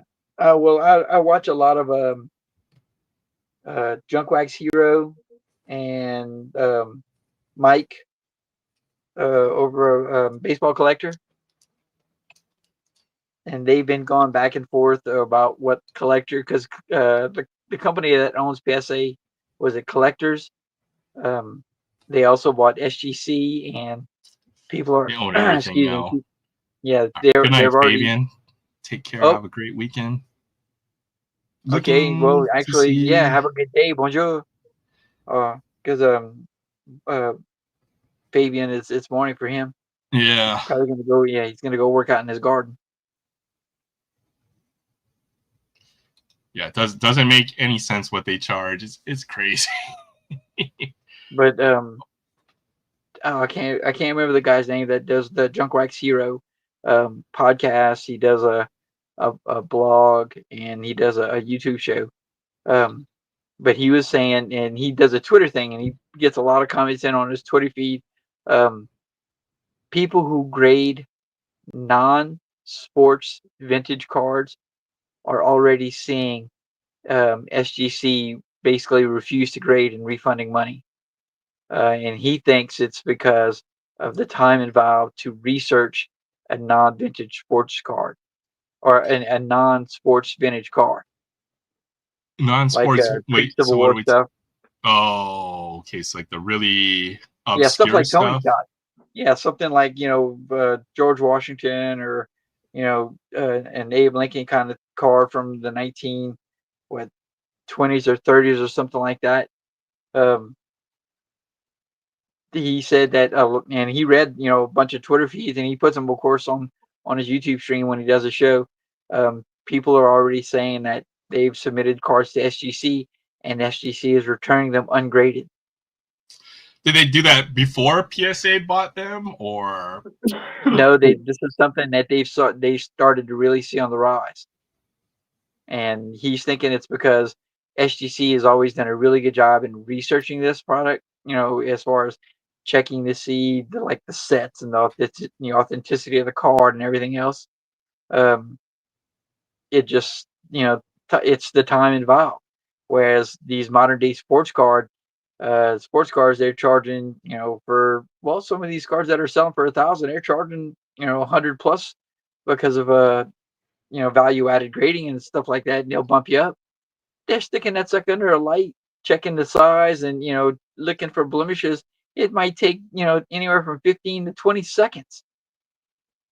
Yeah, yeah. I mean, yeah, I feel like the grading process is flawed in a lot of ways. It's subjective.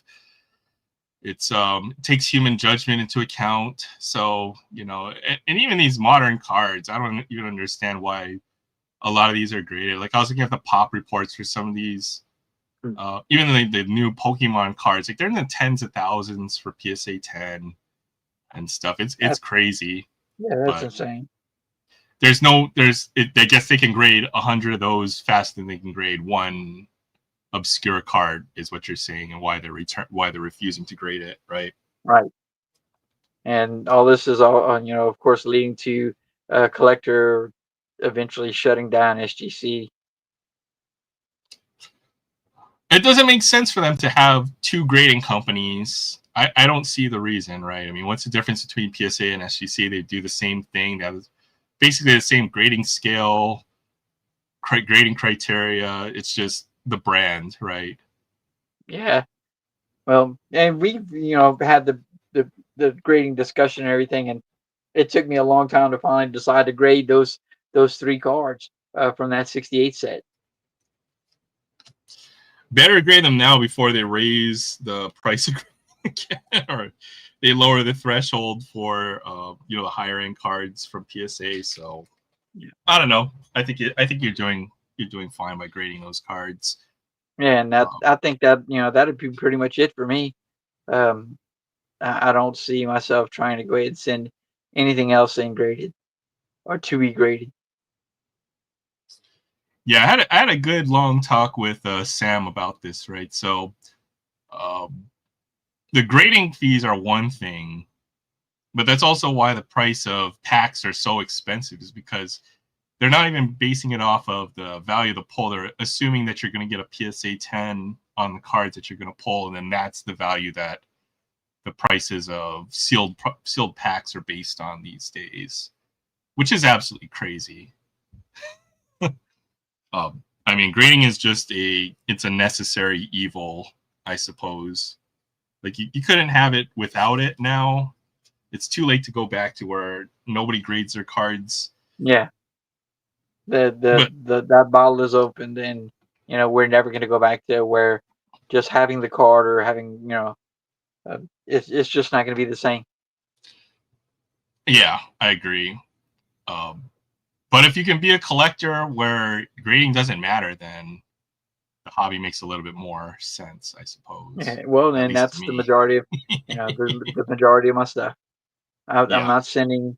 Actually, those three cards plus remember that 1951 Topps Chuck Dressen.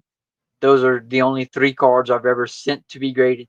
Now, just like the cards I showed a minute ago from that 69 set, I've bought a few of them here and there, but I'm not running out to buy tens of everything. That just to me makes no sense. Yeah. Or even a submission, like a 25 card submission could be $1,000. Yeah, that's those guys who get those big boxes, and we're gonna go ahead and go through my blind submission of 50 cards, and I'm like, 50, how much did you pay for that? How many more cards you could have got, and versus what you paid for to get those, and most of them are modern day. Uh, this Bobby Witt Jr. rookie, oh, it got an 8. I'm sorry, I don't get that. I just don't see the point of grading something like a modern card, right? Because this could be 8, 9, or 10, depending on how the grader feels at any given day. Even though maybe the average quality of a card that comes out of a pack is going to be somewhere between 8 and 9, right? Yeah. So it doesn't make any sense. There's just too many of these to justify where the grading matters. Like a 9 is fine. That's a term I've always heard, and it's true. Can you really, if you can't tell, or if the graders can't tell the difference between a PSA 9 and a PSA 10 card with 100% certainty, then I just don't believe in PSA 10 graded cards. That's my official stance. Okay, I'm at 7%. All right. Yeah, let's do the freaking Friday. Or Yeah, we forget. I got I got some pickups that we actually got tonight in preparation for tonight's Free Friday. I wanted to go ahead and make sure we did it tonight since I didn't do it last week. Oh yes, please. So I got lucky and Walmart had a few items. One of the things was this Walmart Silver Series AMAC. Oh, that is sweet. That is sweet. Get that hot shoot. What's that? That's the Porsche right there. And as Civic. much as I don't want to do it, I'm probably going to open it and take that Porsche out to put it with the Porsche collection. I do like that. What is that? I forgot which Porsche that is. That's one of my favorite ones though. 930. Is it the Rally E or something like that? Yeah, it's nice. I think it says it on the front. The 928S Safari. Porsche 928S Safari.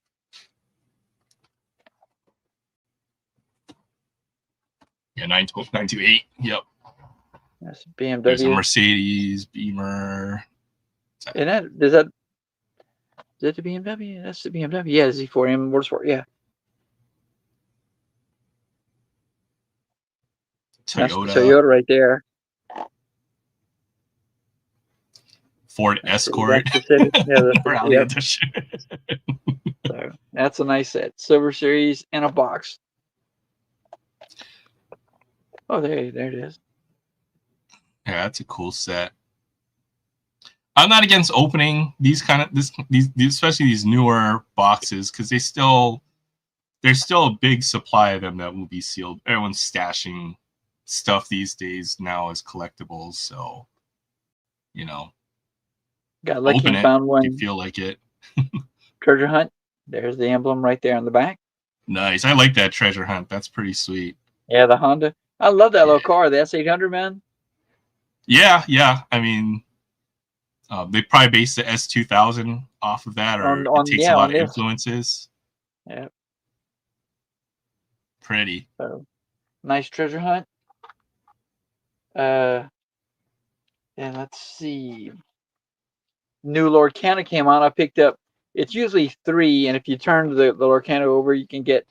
There's the Cruella, which is that one, and then the other one is what's it's like the Goof Troop or something like that. Blue, not Blue. Yeah, it's Goof Troop. It's Goofy Goof Troop, and his son or nephew or whatever it was, and apparently some kind of Frankenstein or character. But then the other one is Mickey Mouse. Oh, that's when I went and saw these, they had no Mickey Mouses. Somebody had bought them all. And basically, every time they come out with a new set, I just buy one of each cover, and I keep them. Oh, that's cool. Don't open them. I like that. Yeah, just hold on to them. So now I got to get that Mickey Mouse to go with those. So let's see. I don't know if I can flip this thing now. Camera front facing. And that's me. So here we go. You ready? Yep. Alrighty. Hi, I'm Troy with Troy's Cards, Cars, and Comics 2, and I'm with Aaron over at Sports Cards and Things for what the little segment we call Free It Friday, where we take a die-cast card from its packaging, bust it out of the blister, and free it into the world. And tonight for me, I'm going to actually free Evil. That's right. Oh, a green light. Very nice. Yep. Green Light Hollywood, Christine, the 58 Plymouth Fury. That's so cool. What does it say? Evil version. Or evil version. Yeah. So that's my call for tonight. Let's go ahead and flip this over. And pull her out. Got the trusty knife. See if I can do this without losing a finger. Got the box cutter. Yep. I was looking for scissors to do this on because I thought they would be better because I know these green light cases are like really, really rough. Well, the packaging wanna- on these actually might break a pair of scissors if you don't have the really durable, heavy-duty scissors. So, Well, I couldn't find them at all. I'm not going to do it on the screen. That way, if I do cut a finger off, it's not for everybody to see. hopefully your battery will have enough if you have to call 911. Well, I don't actually have a cell phone anyway. It's just a device. Oh, okay. That's right. That's right. That's true. Yep, I do not pay for cellular. I'm that one guy in a million. Everybody at work says, "How do you do that?" You don't have a phone. I've got a house phone. Probably also the one guy in the universe that has a home phone. Yeah, answering machine, old school answering machine. Sure do. We have an answer machine with call blocking and call screening. That is old school. Yeah, well, I'm an old guy. Just like Jay. Yeah, my birthday, when I got that mitt signed by Johnny Mitch, I made 57. I always think Jay is older, but he's not. No, he just looks, not to go ahead and disparage white folks, but it's white folks, man. Yeah. I work with a guy who is not, he's right at 9 days younger than I am. My birthday is July 31st. His is August 9th. He Yeah, I was looks busting jokes. way He's older than I do. got the All rotary right, phone. here we go. All right, Will it let's open? see this. I cut it all the way around. Sometimes it's like an inner. Yeah, you have that. There we Oh, you go. did open it. Yeah, nice. How do you kill something that can't possibly be alive? And you drop it on the counter. That's how you do it. Man, it's heavy too. That's a nice die cast right there. Look at those wheels too. Oh, and it's got the full detail. Yeah, these are nice. Oh, yeah. Green light does it right. I'd really have to say that. That V8 probably in that. Oh, and it says Plymouth across the hood, the rear hood right there. It's got the nice detail. detailing on the license plate, the red on the lights.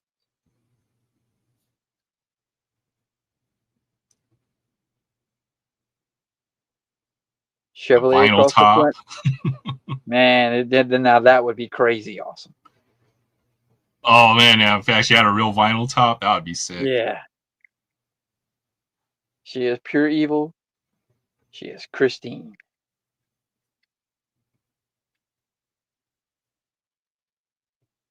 All right, that's me.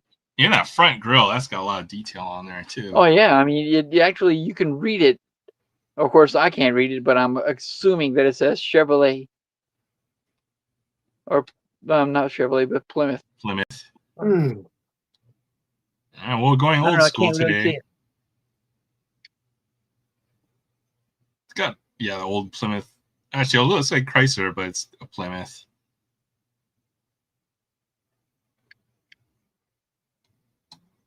All right. Well, I've got my car. Let's take a look at her. It's like, I guess we're going old school today. I've got a nice 69 Dodge. 69 Dodge Cornet Super B. Nice. I thought this was a nice looking sculpt or cast right here. I think the metal bottom on there. Hot Wheels, they do some really great early 70s, late 60s Mopar castings. I just loved it because it had the yellow with the stripes on it. Yeah, the Super B. Yeah, it's nice. This is a nice car. The nice casting too. It's got even little Dodge right there. And then, man, these 60s cars, man, they need to do one with the actual B on the rear quarter panel. Yeah, that would be pretty sick. Yeah. Well, they have it little Super B there on the little logo, the stamp there. Yeah, there's a couple little logos back here. I don't know if you can see that, but yeah, that's my car for tonight. It's a nice casting. Oh wait, the bottom's fully detailed, isn't it? That's metal at close. least. Or maybe it's plastic. Maybe it's, that sounds like plastic. Yeah, it's chrome plastic, but it's got, Chrome plastic. decent front suspension. It just doesn't have anything in the middle where they put all the stamping. And then it's Maybe got, because it's an older casting. possibly, yeah. Yeah. They don't make them like this anymore. They're all plastic. They'll probably just keep running that die until, the bottom runs out and then change it to a flat bottom. Yeah, that would be my guess. But yeah, I think that was a nice little pair of cars. Great minds think alike. Yep. I think I like Troy's better. Troy's is definitely nice. This is one of this is for $1 whatever you can get a Hot Wheel. Yeah, and I've paid a little more, but I mean, I already had it, and that's what it actually caused me to get it. Right in front of it was the black Corvette, not Corvette. What was it? The black Trans Am from Rocky that I did a few months ago. Yeah. Yep, I was looking at it and I was thinking about getting another one just to keep it in the blister. And then when I looked behind it, they had this, and I was like, "Oh, Christine, you're Gotta coming have that. clean." Yeah. So now I've got the 2 movie cars. Of course, the black Trans Am's also, but I remember watching Christine. That's just a eerie movie. I don't think I've seen it before, but I know it's been on my list. Well, when he finally realizes that the car is rebuilding itself, it's all wrecked up, and he stands in front of it and says, "Show me," and then it just starts popping out, and whew, pretty nuts. Nice. What was the song? The radio would always come on and play this same song. I don't remember, but I'm gonna have to put that one up in the case. I've got this up here. I'll put you on the. Oh, dang.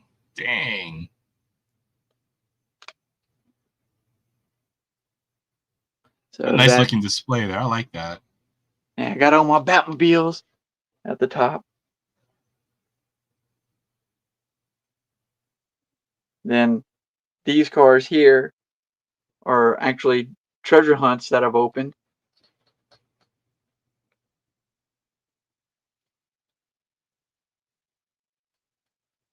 And then these 3 and the end here.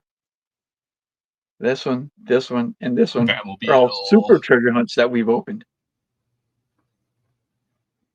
Wow. If Jay watches this video later, he's gonna cry. That's a super, and that's a super. And then I've got my Mach 5, my Eraser X car, and these are all with the race damage. I'm gonna take that Christine and put this Mustang's gonna come out, and I'm gonna put Christine right there. I like that car too. That's nice. And then the whole bottom is kind of for Edison, let's say, because they're all Camaros. Actually, this is all part of his Camaro collection.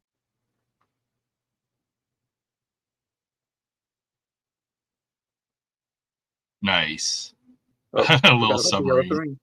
And it's a treasure hunt actually. Right there on the back, that little red dot in the back.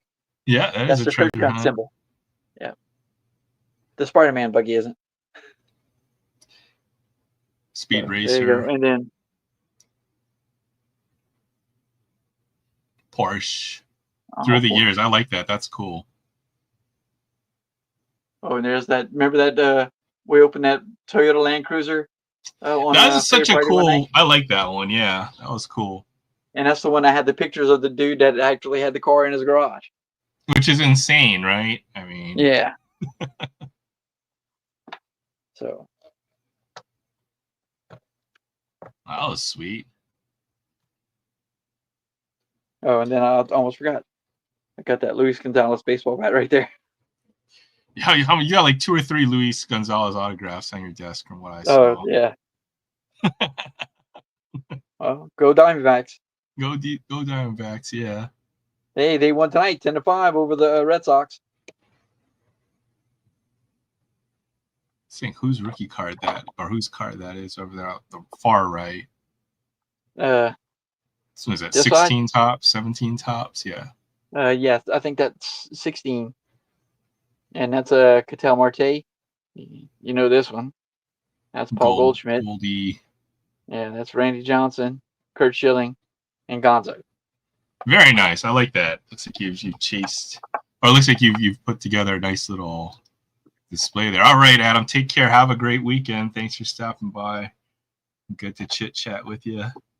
Yeah, I'm gonna have to. Well, my phone's about to call it quits for me, but we've got to be up tomorrow to be our first soccer game is at 8:00. All right. Yeah, we'll wind down pretty soon. I've got this one pack of cards staring at me. 2022 Series 1. I can be here for long enough for that. That's for sure. Bust this open. We already got the Acuna out of 25 from this, so it looks like there was just a gold parallel in here, which is nice. I don't think I got a big dumper rookie card, which I'm a little disappointed with, but other than that, it was a good box. Tatis. All right, see what team. A's. Darn. Oh, Starling Marte. Okay. Colin Mueller. But I would say I probably got about 10 or 11 numbered parallels out of this box. So this is a fun. Now Starling Marte with the Athletics? With the A's, yeah. Yeah. If I can find another box of this stuff, I'll try to do that. Now Starling Marte was with the Diamondbacks for a season. Yeah, he was 2020. Yep. For 33 games, half the year. He was playing. He was playing center, and then Cattell Marte was at second base, and that's what I used to say when they were both out in the field. Basically, it was the Marte Parte down the middle. That is pretty cool. I like that. All right. Well, I know Troy, you got to hop off.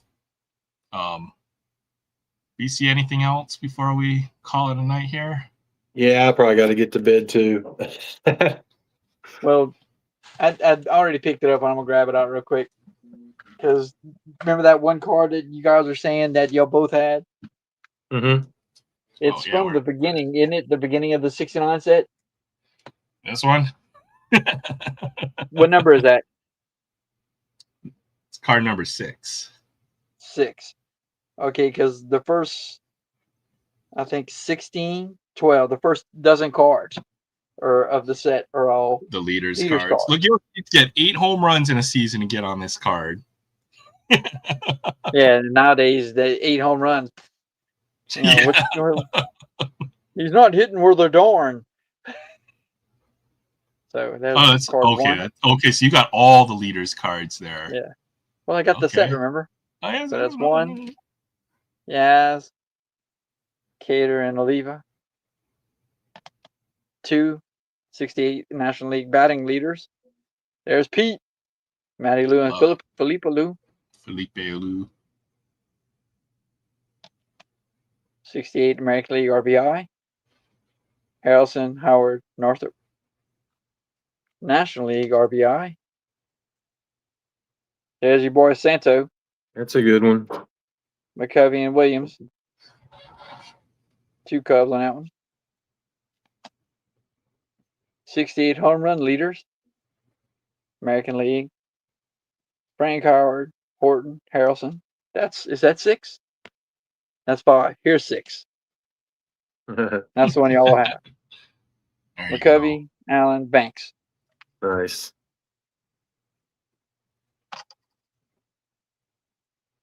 Tiant, McDowell, McNally. Actually, now that as I was putting them down, I was flipping them over so they'd stay in order, and I just noticed I have to replace some of these cards. That's a number 5. Number 6 is a good one. It's not marked. So 5 is marked. I'm going to have to replace that. There's 4. 3 is marked. I have to try to replace that. Okay, 1. Somebody really liked their Tigers, apparently. Yeah, Detroit. You sure enough, same here. All Detroit. Must have got that from the same collection. So 3 and 5, I'm gonna have to replace. Mistook the checklist, the home run leader for the checklist or something, maybe. I don't know. Okay. This is clean. National League ERA or just American? No, American League ERA. Wait, that's the same card. Oh wow. Maybe you already did replace it then. Well, no, they're both good, but then this one's white. That sucker right there has got a white back.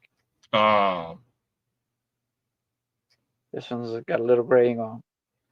Well, they're both nice.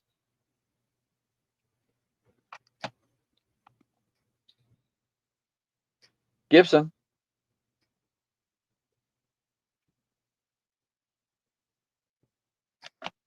'68 pitching. Now we're at the pitching. American Gibson? League.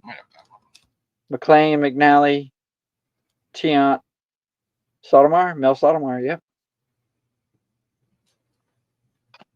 68 National League. Juan Marichal, Gibson, Fergie. That's a great card too. Number 10. Okay. Come on, phone, work with me a little bit.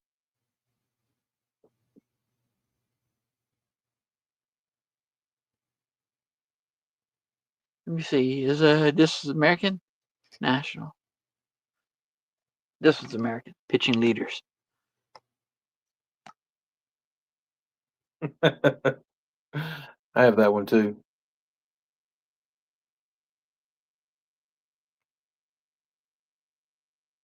I was looking to see if that young pitcher from the Mets was on here anywhere, Oh, yeah. but he is not. Took him a couple of years to figure it out. Well, it took a little while for Johnson to figure out too. He was almost killing people. Oh, Now oh, it's I'm ruined. dying. Yep. Oh no, Troy's out of battery.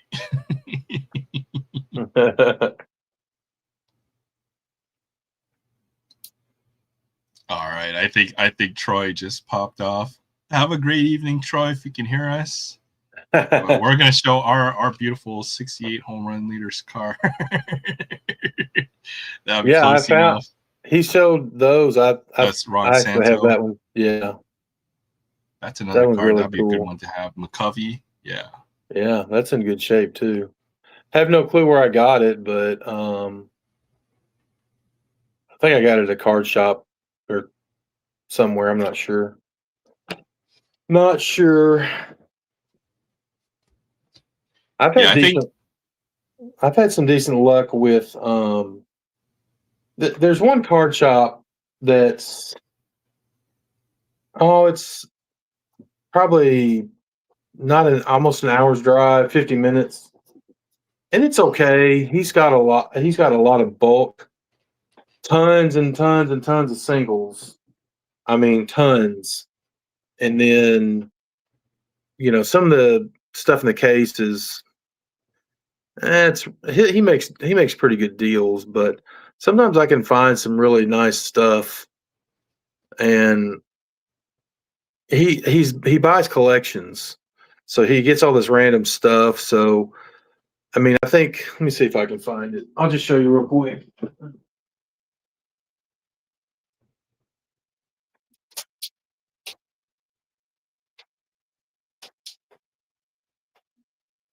So basically, finding like stuff like this. So, which I put it in the frame. I just bought the 8x10 from him. what's up, Kevin? So, yeah, that's I got that for $5. That's nice. Andre Dawson. And then I thought this one was cool. This is Bobby Thompson. Yeah, that's pretty sweet too. Like $5. I mean, just of course, not with the frame alone. Just, not with the frame. Yeah, just the photo. Yeah, and then I thought this is the last one I found, and I just thought it was cool. George Foster. I mean, for $5, you can't beat it. Can't go wrong. Yeah, George Foster. No. So that's stuff I like. I like autographs, and doing TTMs and finding stuff like that that's not authenticated, but more than likely they're just they're in-person autographs. In And that's- person, or the signings, and a Mhm. lot of that stuff is real, right? Right, So right. Yeah, Yeah. I mean, he has a Sano signed ball. He wants like $30 for, and I just haven't pulled the trigger. There's this ball right here. If you can see, kind of hard to see. I'll maybe show it. That one right there. Second one down. That's Dawson. Another 100. I got that one at that same card shop for like $10. So Yeah, I think getting it on a ball is actually a lot cheaper than cards in most cases. mhm. Just looks nicer. It just takes up more space, I suppose. Right. Or trying to display all your balls, your baseballs is difficult, right? Can't have more than 2 of them on screen here. Oh man. I don't know if I've showed All right. this to you before or not, but this is, and it's not a it's a modern card, and I've hardly ever seen anybody pull this card. I've seen one person on YouTube, and that was Western New York Cards. This is from Update 24 Update. That's that card right there. Okay, you got the freaking PP1. The Aaron PP1. Judge. Yeah. I actually pulled 2 of these. I think Top screwed up. I think they put all these in like one run of hanger boxes or something, because the guy, that Western New York Cards guy on YouTube, he pulled 8 of these in a case of hangers. 8. I only I've got never- the other one. I pulled like 20 of the other one, and then I Right, never pulled right. that It wasn't. one. It's almost like the PP2 is like a common card. I pulled 25 or 30 of them, but I ended up pulling 2 of these pretty close together. So I think Topps really screwed up, and whoever got in on that run of, because I wonder what the print run on these is. It has to be probably 100 or less. I wonder if anybody ever figured It's that. got to be higher, because it's like, I know it's a valuable card, but there's got to be at least a couple thousand of those if I had to You guess. think? Yeah, I've never seen anybody pull one. And anytime I show this to anybody, like, oh, I've never pulled one of those. And I pulled, like Doogie's Dugout. He opened tons of this stuff. He never pulled one. So yeah, I opened tons of this stuff too. I never pulled one of those. yeah, I don't think there's a couple foul. I don't know. I would guess at least it would be, my guess is a couple thousand. It's rare. I haven't seen too many of them, but Mm-mm. I don't think it's like in the hundreds rare. You know what I mean? Yeah. It's definitely, you know what? Maybe it might be in the low hundreds. Well, see, this was never on the odds checklist. You can't find odds like for an Easter this. egg for that card. Yeah. Yeah, because this was just something that they threw in there. They didn't put it in the odds sheet, so nobody knows Might what want the to odds look are. online to see how many there are for sale at any given time. If there's like 1 or 2, then yeah, it could be in the low hundreds. But if there's like maybe 20 listings or so, then I would guess, closer to 1,000 or something like that. It's been a long time since I looked that up. I'll look it up real quick, just see how many's on eBay. Yeah, I didn't even know that card existed until you showed it to me.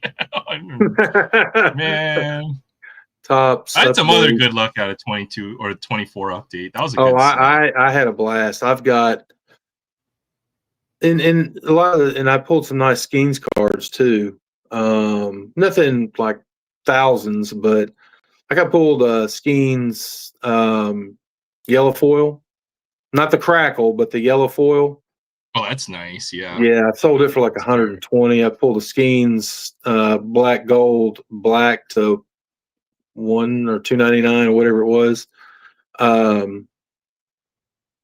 But let me see here.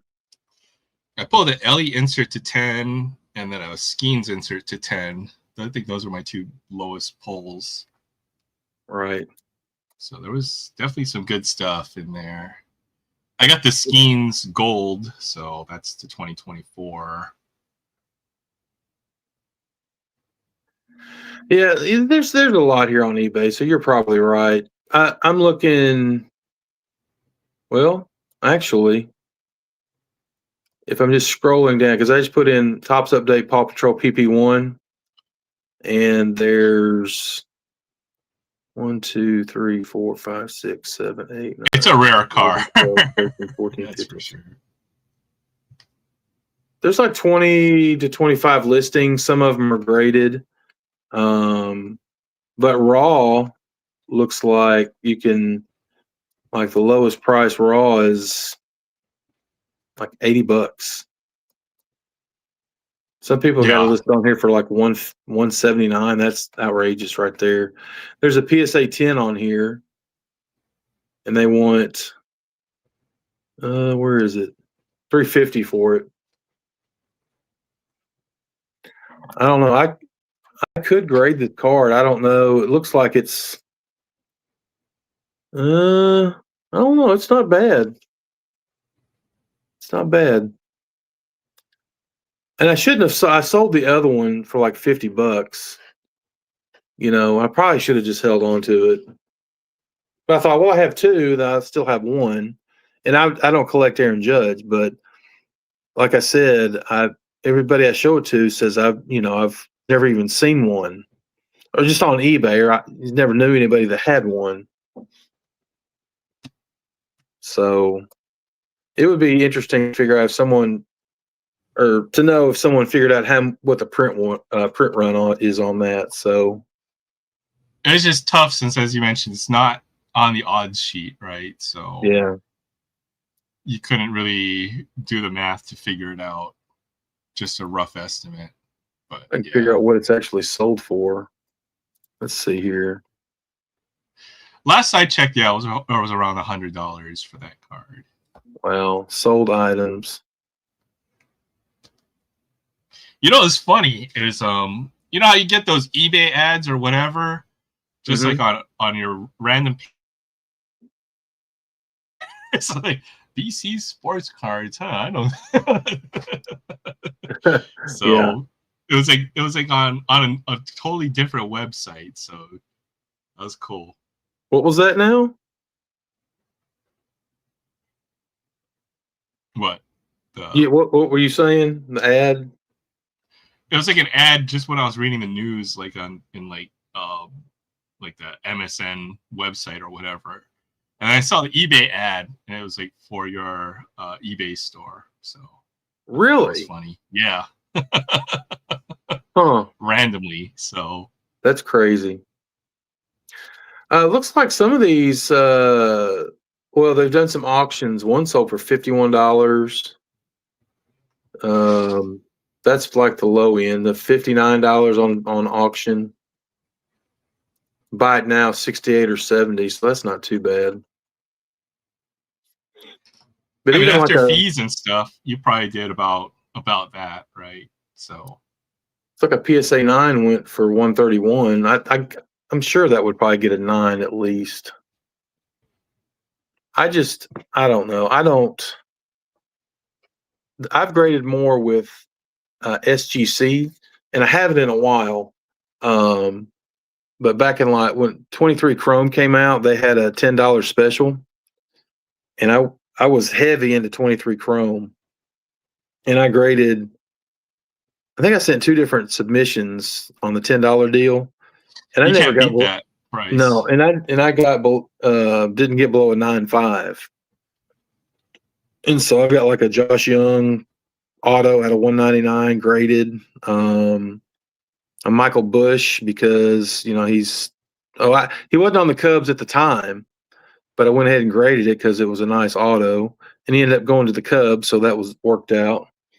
The last submission I did was last year. I did all the Tops Now videos, and they were doing Tops Now cards for $12, and so this is one of the ones that I got out of that. Graded a 10. That's Ellie out of 25. Oh, that's sick. And you think that card would be worth more, but I think there was I don't think there's been any sales, but somebody has one of these on eBay for like $80, which is crazy. I mean, it's an LA rookie to 25 in a SGC 10. You think it'd be worth more, but I don't know if it's just the tops now or what. It could be. It might be interesting to research how many LE cards they made for Topps now in his rookie year. I'm guessing he Right. probably had at least 10 highlights that were worthy of making a card. Oh for. yeah, there So, were a bunch. There were a bunch. I can't. Where's the one? So like, that was one of them. Of course, that's the Ryan Sandberg. That's one of my favorites. That's out of. I only graded the numbered ones I got.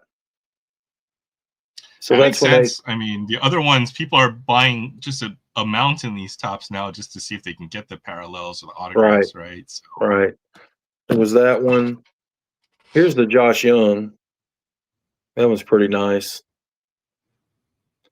And if I'd have sold this when I first got it graded, I probably would have got pretty good for it. $200 out of it. Yeah. Yeah, but now I probably couldn't get $60-$80 out of it. I don't really have anything in the car. I mean, I pulled the card, and then you send. I think I sent 6 off to get the least amount of shipping, so it ended up being like, I don't know, maybe $15 a card to grade. So even if I sold it for like $60, I would make money off of it. There you go. Yeah. And then of course this is the best one. That's the only one-on-one I've ever The pulled. 101. Yeah. Yeah, I love that card. So obviously I'm gonna sell that one, but so cool. Yeah, that is so cool. 101, it's your team. It's their best players. Yeah, I couldn't Sweet. believe it when I opened that up and I saw that gold, which I haven't really bought. Last year, I got the Tops now because a buddy of mine was giving me his points that he wasn't using. He had a bunch, and so I basically got all those cards for free. He'd send me the code. He'd send me a $40 coupon, and I could buy a 5-card bundle for like $33, and then I would always get an extra, like 1 card, and I would throw in a couple bucks along with a coupon. And so I did like 30 videos of Tops Now last year. It was a series I did, and I would give away one of the cards every week. And so every week I'd have a giveaway, and I'd show a new 5-card bundle or whatever. It was fun. But then he ran out of points, and so I couldn't really keep up. Oh, the well dried up. Yeah. Yeah. Which I was like, I mean, he was cool with it. I'm like, are you sure about this? He's like, yeah, I'm not going to use them. I mean, he could have used them himself, but you can only use the Tops points for the Tops Now cards. That's you can't use it for products. Which I'm I think looking is now. Let's see if I got any points. Yeah, of course, I bought some stuff off the website, and I've used my points. I've gotten quite a few Tops Now cards this year, but it's normally like singles. And the 5-card bundle, yeah, I had real good luck. Out of the 30 or so bundles I got, I think about 9 or 10 of them I had a numbered card. So that's not bad. Yeah, about 30%. So I actually hit the 101. I hit the Ellie out of 25. I hit several out of 49, which was the blue, and I actually hit 2 that were out of 10. But it was because they were Cubs, and the print run was like below 1,000. That's what you got to look at on your odds, is how many they actually sell, what the print run is for your odds. So like when Shohei had his 50-50 Tops Now card, they probably sold 200,000 of them. Yeah, and then it's impossible to pull the chase, or even the triple. What do they do? LeBron, Curry, Durant for the Olympics. That one probably sold a ton, right? Or the Wemby, or whatever, right? Yeah. So the lower the print run, the better odds you'll have at the parallels, right? Yep. Yeah. So, but I don't like the design. I don't like as much this year. The last year's design I thought was really nice. You change it. I just want to look and see what a Topps Now card looks like now. I thought they always used the same design like every year. It's pretty similar every year, just subtle differences, but which I always get the road to opening day set. You get the team sets at the beginning of the year. Yeah, that's a and cool the cool set. thing about that is if you buy that set, then throughout the year, if I got the Cubs,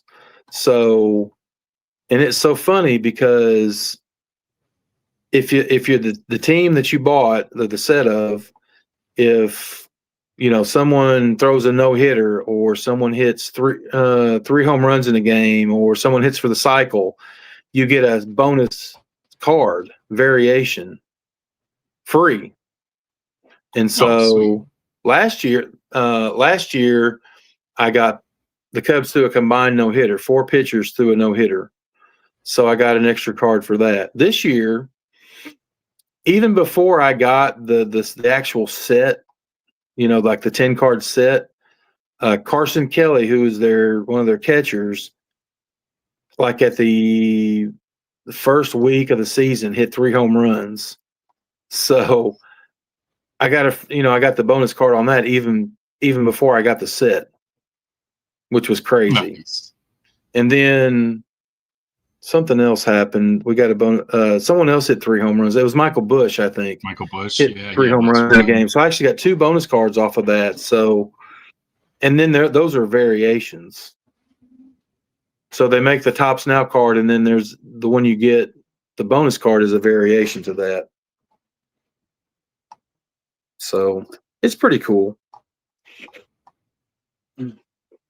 And if you can build up your bonus points or your points, you can. I think that set normally runs about $35-$40, and you get a numbered card in the. You get the 10-card set, and then you get a guaranteed numbered card. 1 numbered parallel. That's nice. Yep. So it's not bad. I think I've only bought I've never paid for a Topps Now card, but I've gotten a few just by random means. So Sure. Well, the thing is, usually how I do if you go on there and you just want to get one, it's like $9, and then you got to pay shipping. And it ends up being $12. But then if you go on eBay, you can probably buy that card for $6. Yeah, that's usually what I do. I have bought just the base version of it. Yes. Because folks buy hundreds or tens or hundreds of them, chasing after certain cards. So I will go and pick those up after. Like I think I got a couple of Victor Wembanyama. There was one with LeBron James and Mookie Betts I got for like $5 or something. So yeah. There's some cool cards that they make. It's usually how I get my Topps Now fill. Right. Well, you can get a numbered card with just getting one, but it's pretty hard. I've heard what I've read or heard is that if you just buy one, you might have maybe not the same odds, but you're actually like better, like for your bang for your buck, to get a numbered parallel or something. But so I might try that at some point in the future, see if that works. I've probably bought 8 or 10 this year, and I haven't gotten any parallels, but that's mostly singles. I think I bought 1 5-card bundle. It was like I think it was Matt Shaw. But no numbers. Actually, all right here.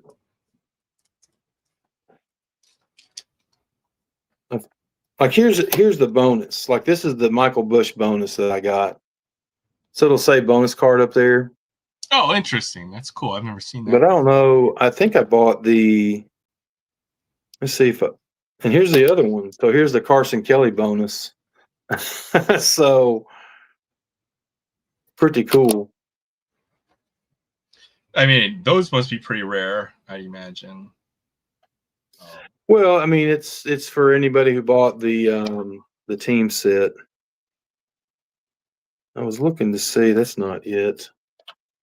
Well, so when I got the team set, I'm trying to find the numbered card here. No, that's not it. You know, some of those original first Topps Now cards are pretty big money because I was looking at Beckett, right? They have the actual print run next to the card, and like some of them are like in the hundreds or thousands. Like it's super low on the first That's ones. crazy. So that's crazy. I didn't dig too deep, but there was like an Ichiro Topps Now that I was looking at. I couldn't find it on eBay, so I don't know what the actual price on it would be. But you know, it's a card that you have in your back of your mind that you would want to chase at some point, or if you ever saw it, you would consider. I would consider buying. So this is the set though. So Michael Bush. I don't know why they put Justin Turner in there. I'm surprised he's even still with the team. He's not any good. Kevin Alcantara, who still in the, I mean, he's called. I think he just got called up, but he hadn't been with the team all year. Justin Steele, who's been out all year. Ian Happ, Nico, Dansby Swanson. There's Kyle Tucker. Because Pete Crow Armstrong's not even in this, which is I don't even understand that. That doesn't make any sense. Yeah. Seiya Suzuki and Shota, and this was my numbered card, so that was pretty sick. That's oh, that is sweet. Yeah, out of 50. Which last course, if you look how they did the parallels different, I guess they're all like this. It's more foily on the border instead of more, because this isn't shiny. That's on just the like border. a paper gold 101. Right. Almost. So pretty nice. To get one out of 50 is pretty decent. Yeah, and Kyle Tucker, pretty good name too. Surprised, yeah, Pete Crow Armstrong. Well, yeah, he kind of broke out this year, so. Yeah, and that's the thing. I've got quite a bit. I nothing high end, but I've got a lot of his stuff. I've got some decent things, and I was like, I need to get some autographs, but then I'm cheap. I don't like spending a lot on singles. I try to find good deals. So I ended up only getting one Pete Crow Armstrong autograph. It was his Topps Chrome base rookie auto. And I think I got an auction for like $32. And normally that card would go for about 50 in the off season. And this is after, he played and had some decent success later in the year, but nothing like he has done this year. So his stuff wasn't that high. So if you go to eBay now, that same card, that Topps Chrome base rookie autograph, last I checked, was selling for like $280. Yeah, I wouldn't be surprised. His stuff probably jumped up a ton. So I mean, I didn't have a PCA auto either. Kind of missed the boat on that one. So and so hindsight's always 20/20. Think, well, I didn't want to pay $50 for it, but now if I'd have paid $50 for a numbered, or 60, it'd be worth $300 or $400 now. Like the parallels of the Topps Chrome, those sell for $300 to $600 depending on how low numbered it is. Not that I would, want to sell it. It would be very tempting. It's very tempting to sell that Pete Crow Armstrong, but then I'm like, I don't have any more of his autographs. And he's one of my cheaper one. I'm sure he has a bunch of prospect autos. Yeah.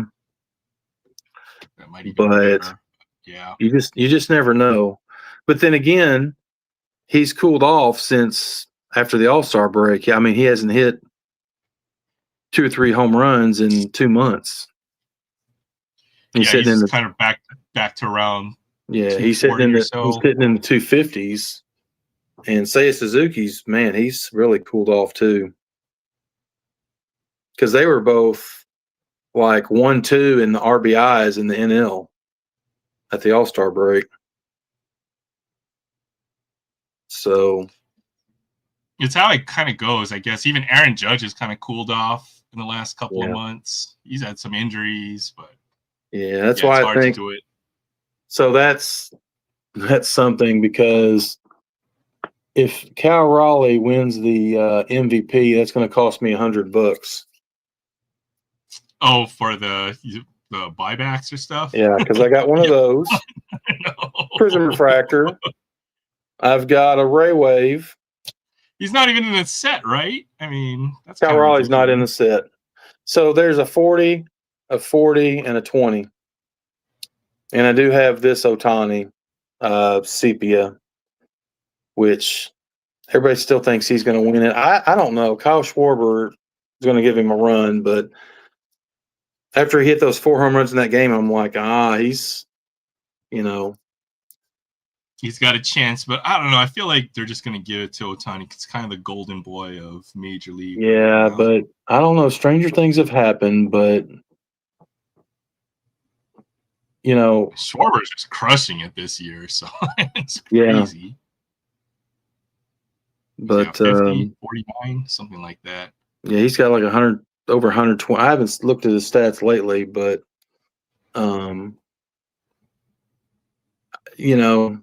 it's possible. But I don't know how Otani's been doing lately.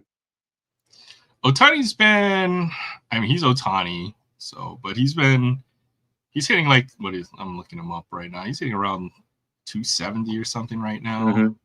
Got like 46 home runs. Right. He's not having an Otani season, but he is having, a good season. Yeah, he's not stealing the bases he was last year. No, he's only got 17 this year. He's hitting 277, 386 with 46 home runs. And he doesn't have the RBIs, but he's hitting leadoff too. Let's see how many runs he's scored. Okay, he scored 125 runs. Right, a bunch. That makes up for the RBI total by far. You probably have most runs scored. He just has so many good hitters behind him. If you look up Schwarber, yeah, he's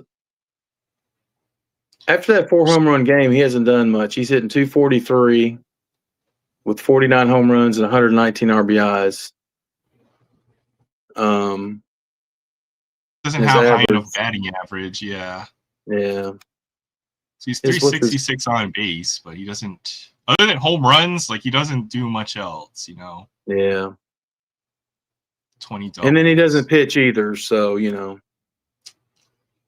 Well, with the NL, I mean, it could be Juan Soto by when all is said and done. The way he's been on a tear lately. Right. He's got 37 home runs. He's 401 on base. He's got 28 stolen bases. He's got 100 runs. He'll have 100 for runs and RBIs by the end of the year.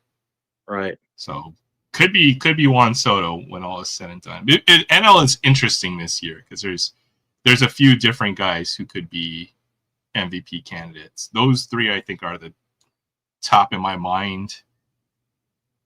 Could very well. Usually, an MVP should come from a winning team. They're all on winning teams. So I don't know. Could be a coin flip, but I'm pretty sure Otani will be the front runner just because he pitches as well.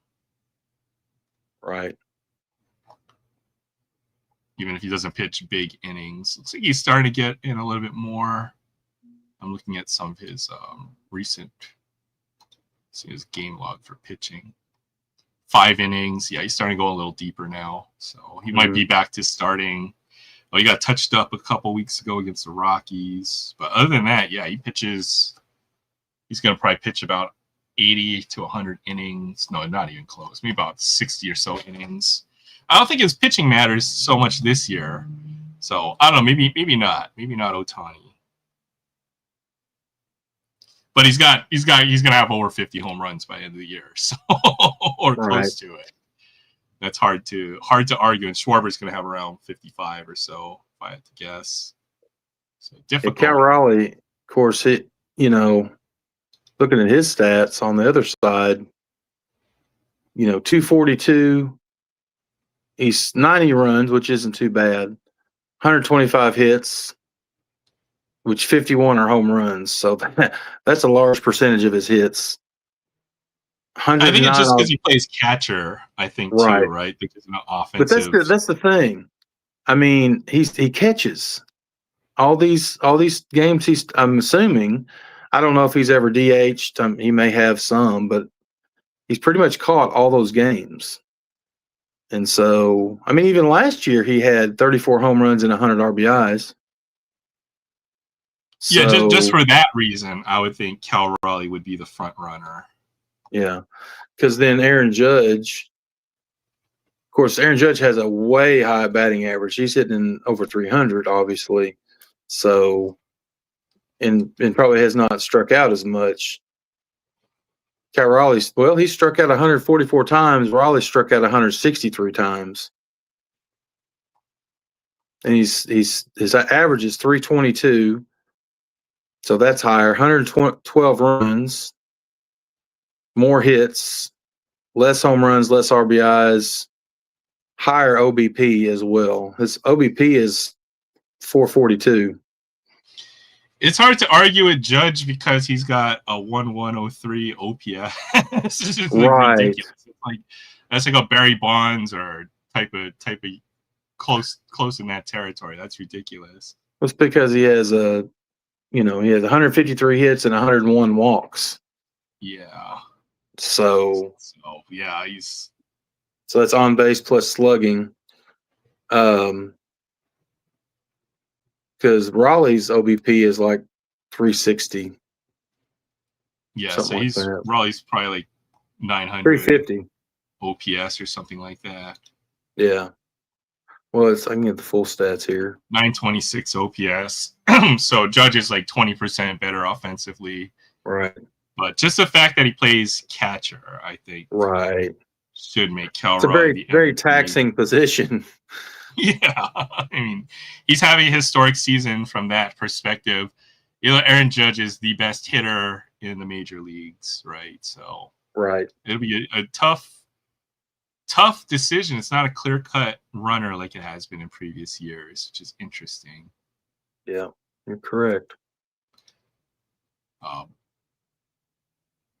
And then, from the pitching aspect, I don't think there'll ever be another pitching MVP, at least not for the foreseeable future. Probably not. I don't even know who was the last pitcher to win MVP. I'm trying to think. It's probably been a long time. I can't even remember. Did Clemens ever win an MVP? He might have. I'm thinking like Clemens or Pedro or one of those may have.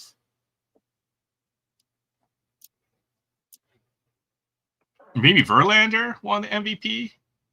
I don't know. Let's see. I think Verlander might have won the MVP.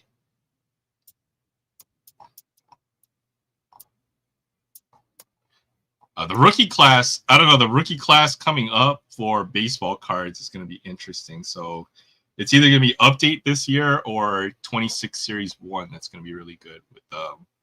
There's some intriguing rookies I've had my eye on. There's that one dude for the Athletics. Actually, there's two. But one will have his rookie card. What's his name? Nick Kurtz. Yeah, Nick Kurtz. And Roman Anthony. Roman Anthony will be in Series 1. And I think the way people determine that is their Tops Now cards. If they have a rookie emblem, they'll be an update. If they have a call-up, they'll be in Series 1. That was one. That's definitely one way to do it. The other way I saw was if they're called up before June, then they'll likely be an update. If not, then they'll be in Series 1. Right. And I think that's how they designate the Tops Now cards for like a debut. Yeah, it's not their official rookie card because they made that mistake, I think, one year.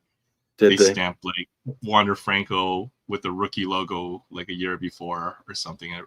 Now everyone in the Beckett has like a parentheses around it because it's not technically a rookie card or some crap like that. But it's the rookie year and all of that. So when they get everything has a rookie logo on it. That's the rookie year. Dang it! Right. They screwed up. I think they put him in like 24 or 22, 21 Bowman's Best or something, like the last product of the year as a rookie. And then that screwed it all up for 22 or something like that. So it happens. And you're right. Verlander was the last pitcher to win MVP in 2011. Nice. I got lucky, I guess. I think because I was looking up Verlander cards too, because I've had my eyes on a few flagship parallels that I think were pretty cheap, like the Mother's Day or the Father's Day or the Camel parallels. So I was doing some research, and then I think I saw he won MVP. Well, he was 24-5 with a 2.40 ERA. Yeah, you know he's pitching 7 innings, 8 innings in all those games too. So not like they do now. He had a monster year. So crazy stuff. All right. I think we'll call it here. What do you think? You know, Yeah, it's hop off. Pretty late here. Or early, if you want to call it that, early in the morning. It was like 2 o'clock or something around your part. It's like 2:06, but it's all good. All right. Yeah, I'll say goodbye to everyone. Thank you, everybody, for stopping by. Barry, Adam, Collectorholic, the whole crew. Appreciate you guys all for stopping by, hanging out with us. BC. Enjoyed it. Have everybody on here, Troy and Jay Thompson. So, yeah, thanks, everyone. Have a great evening and take care. Good night, everyone. See ya.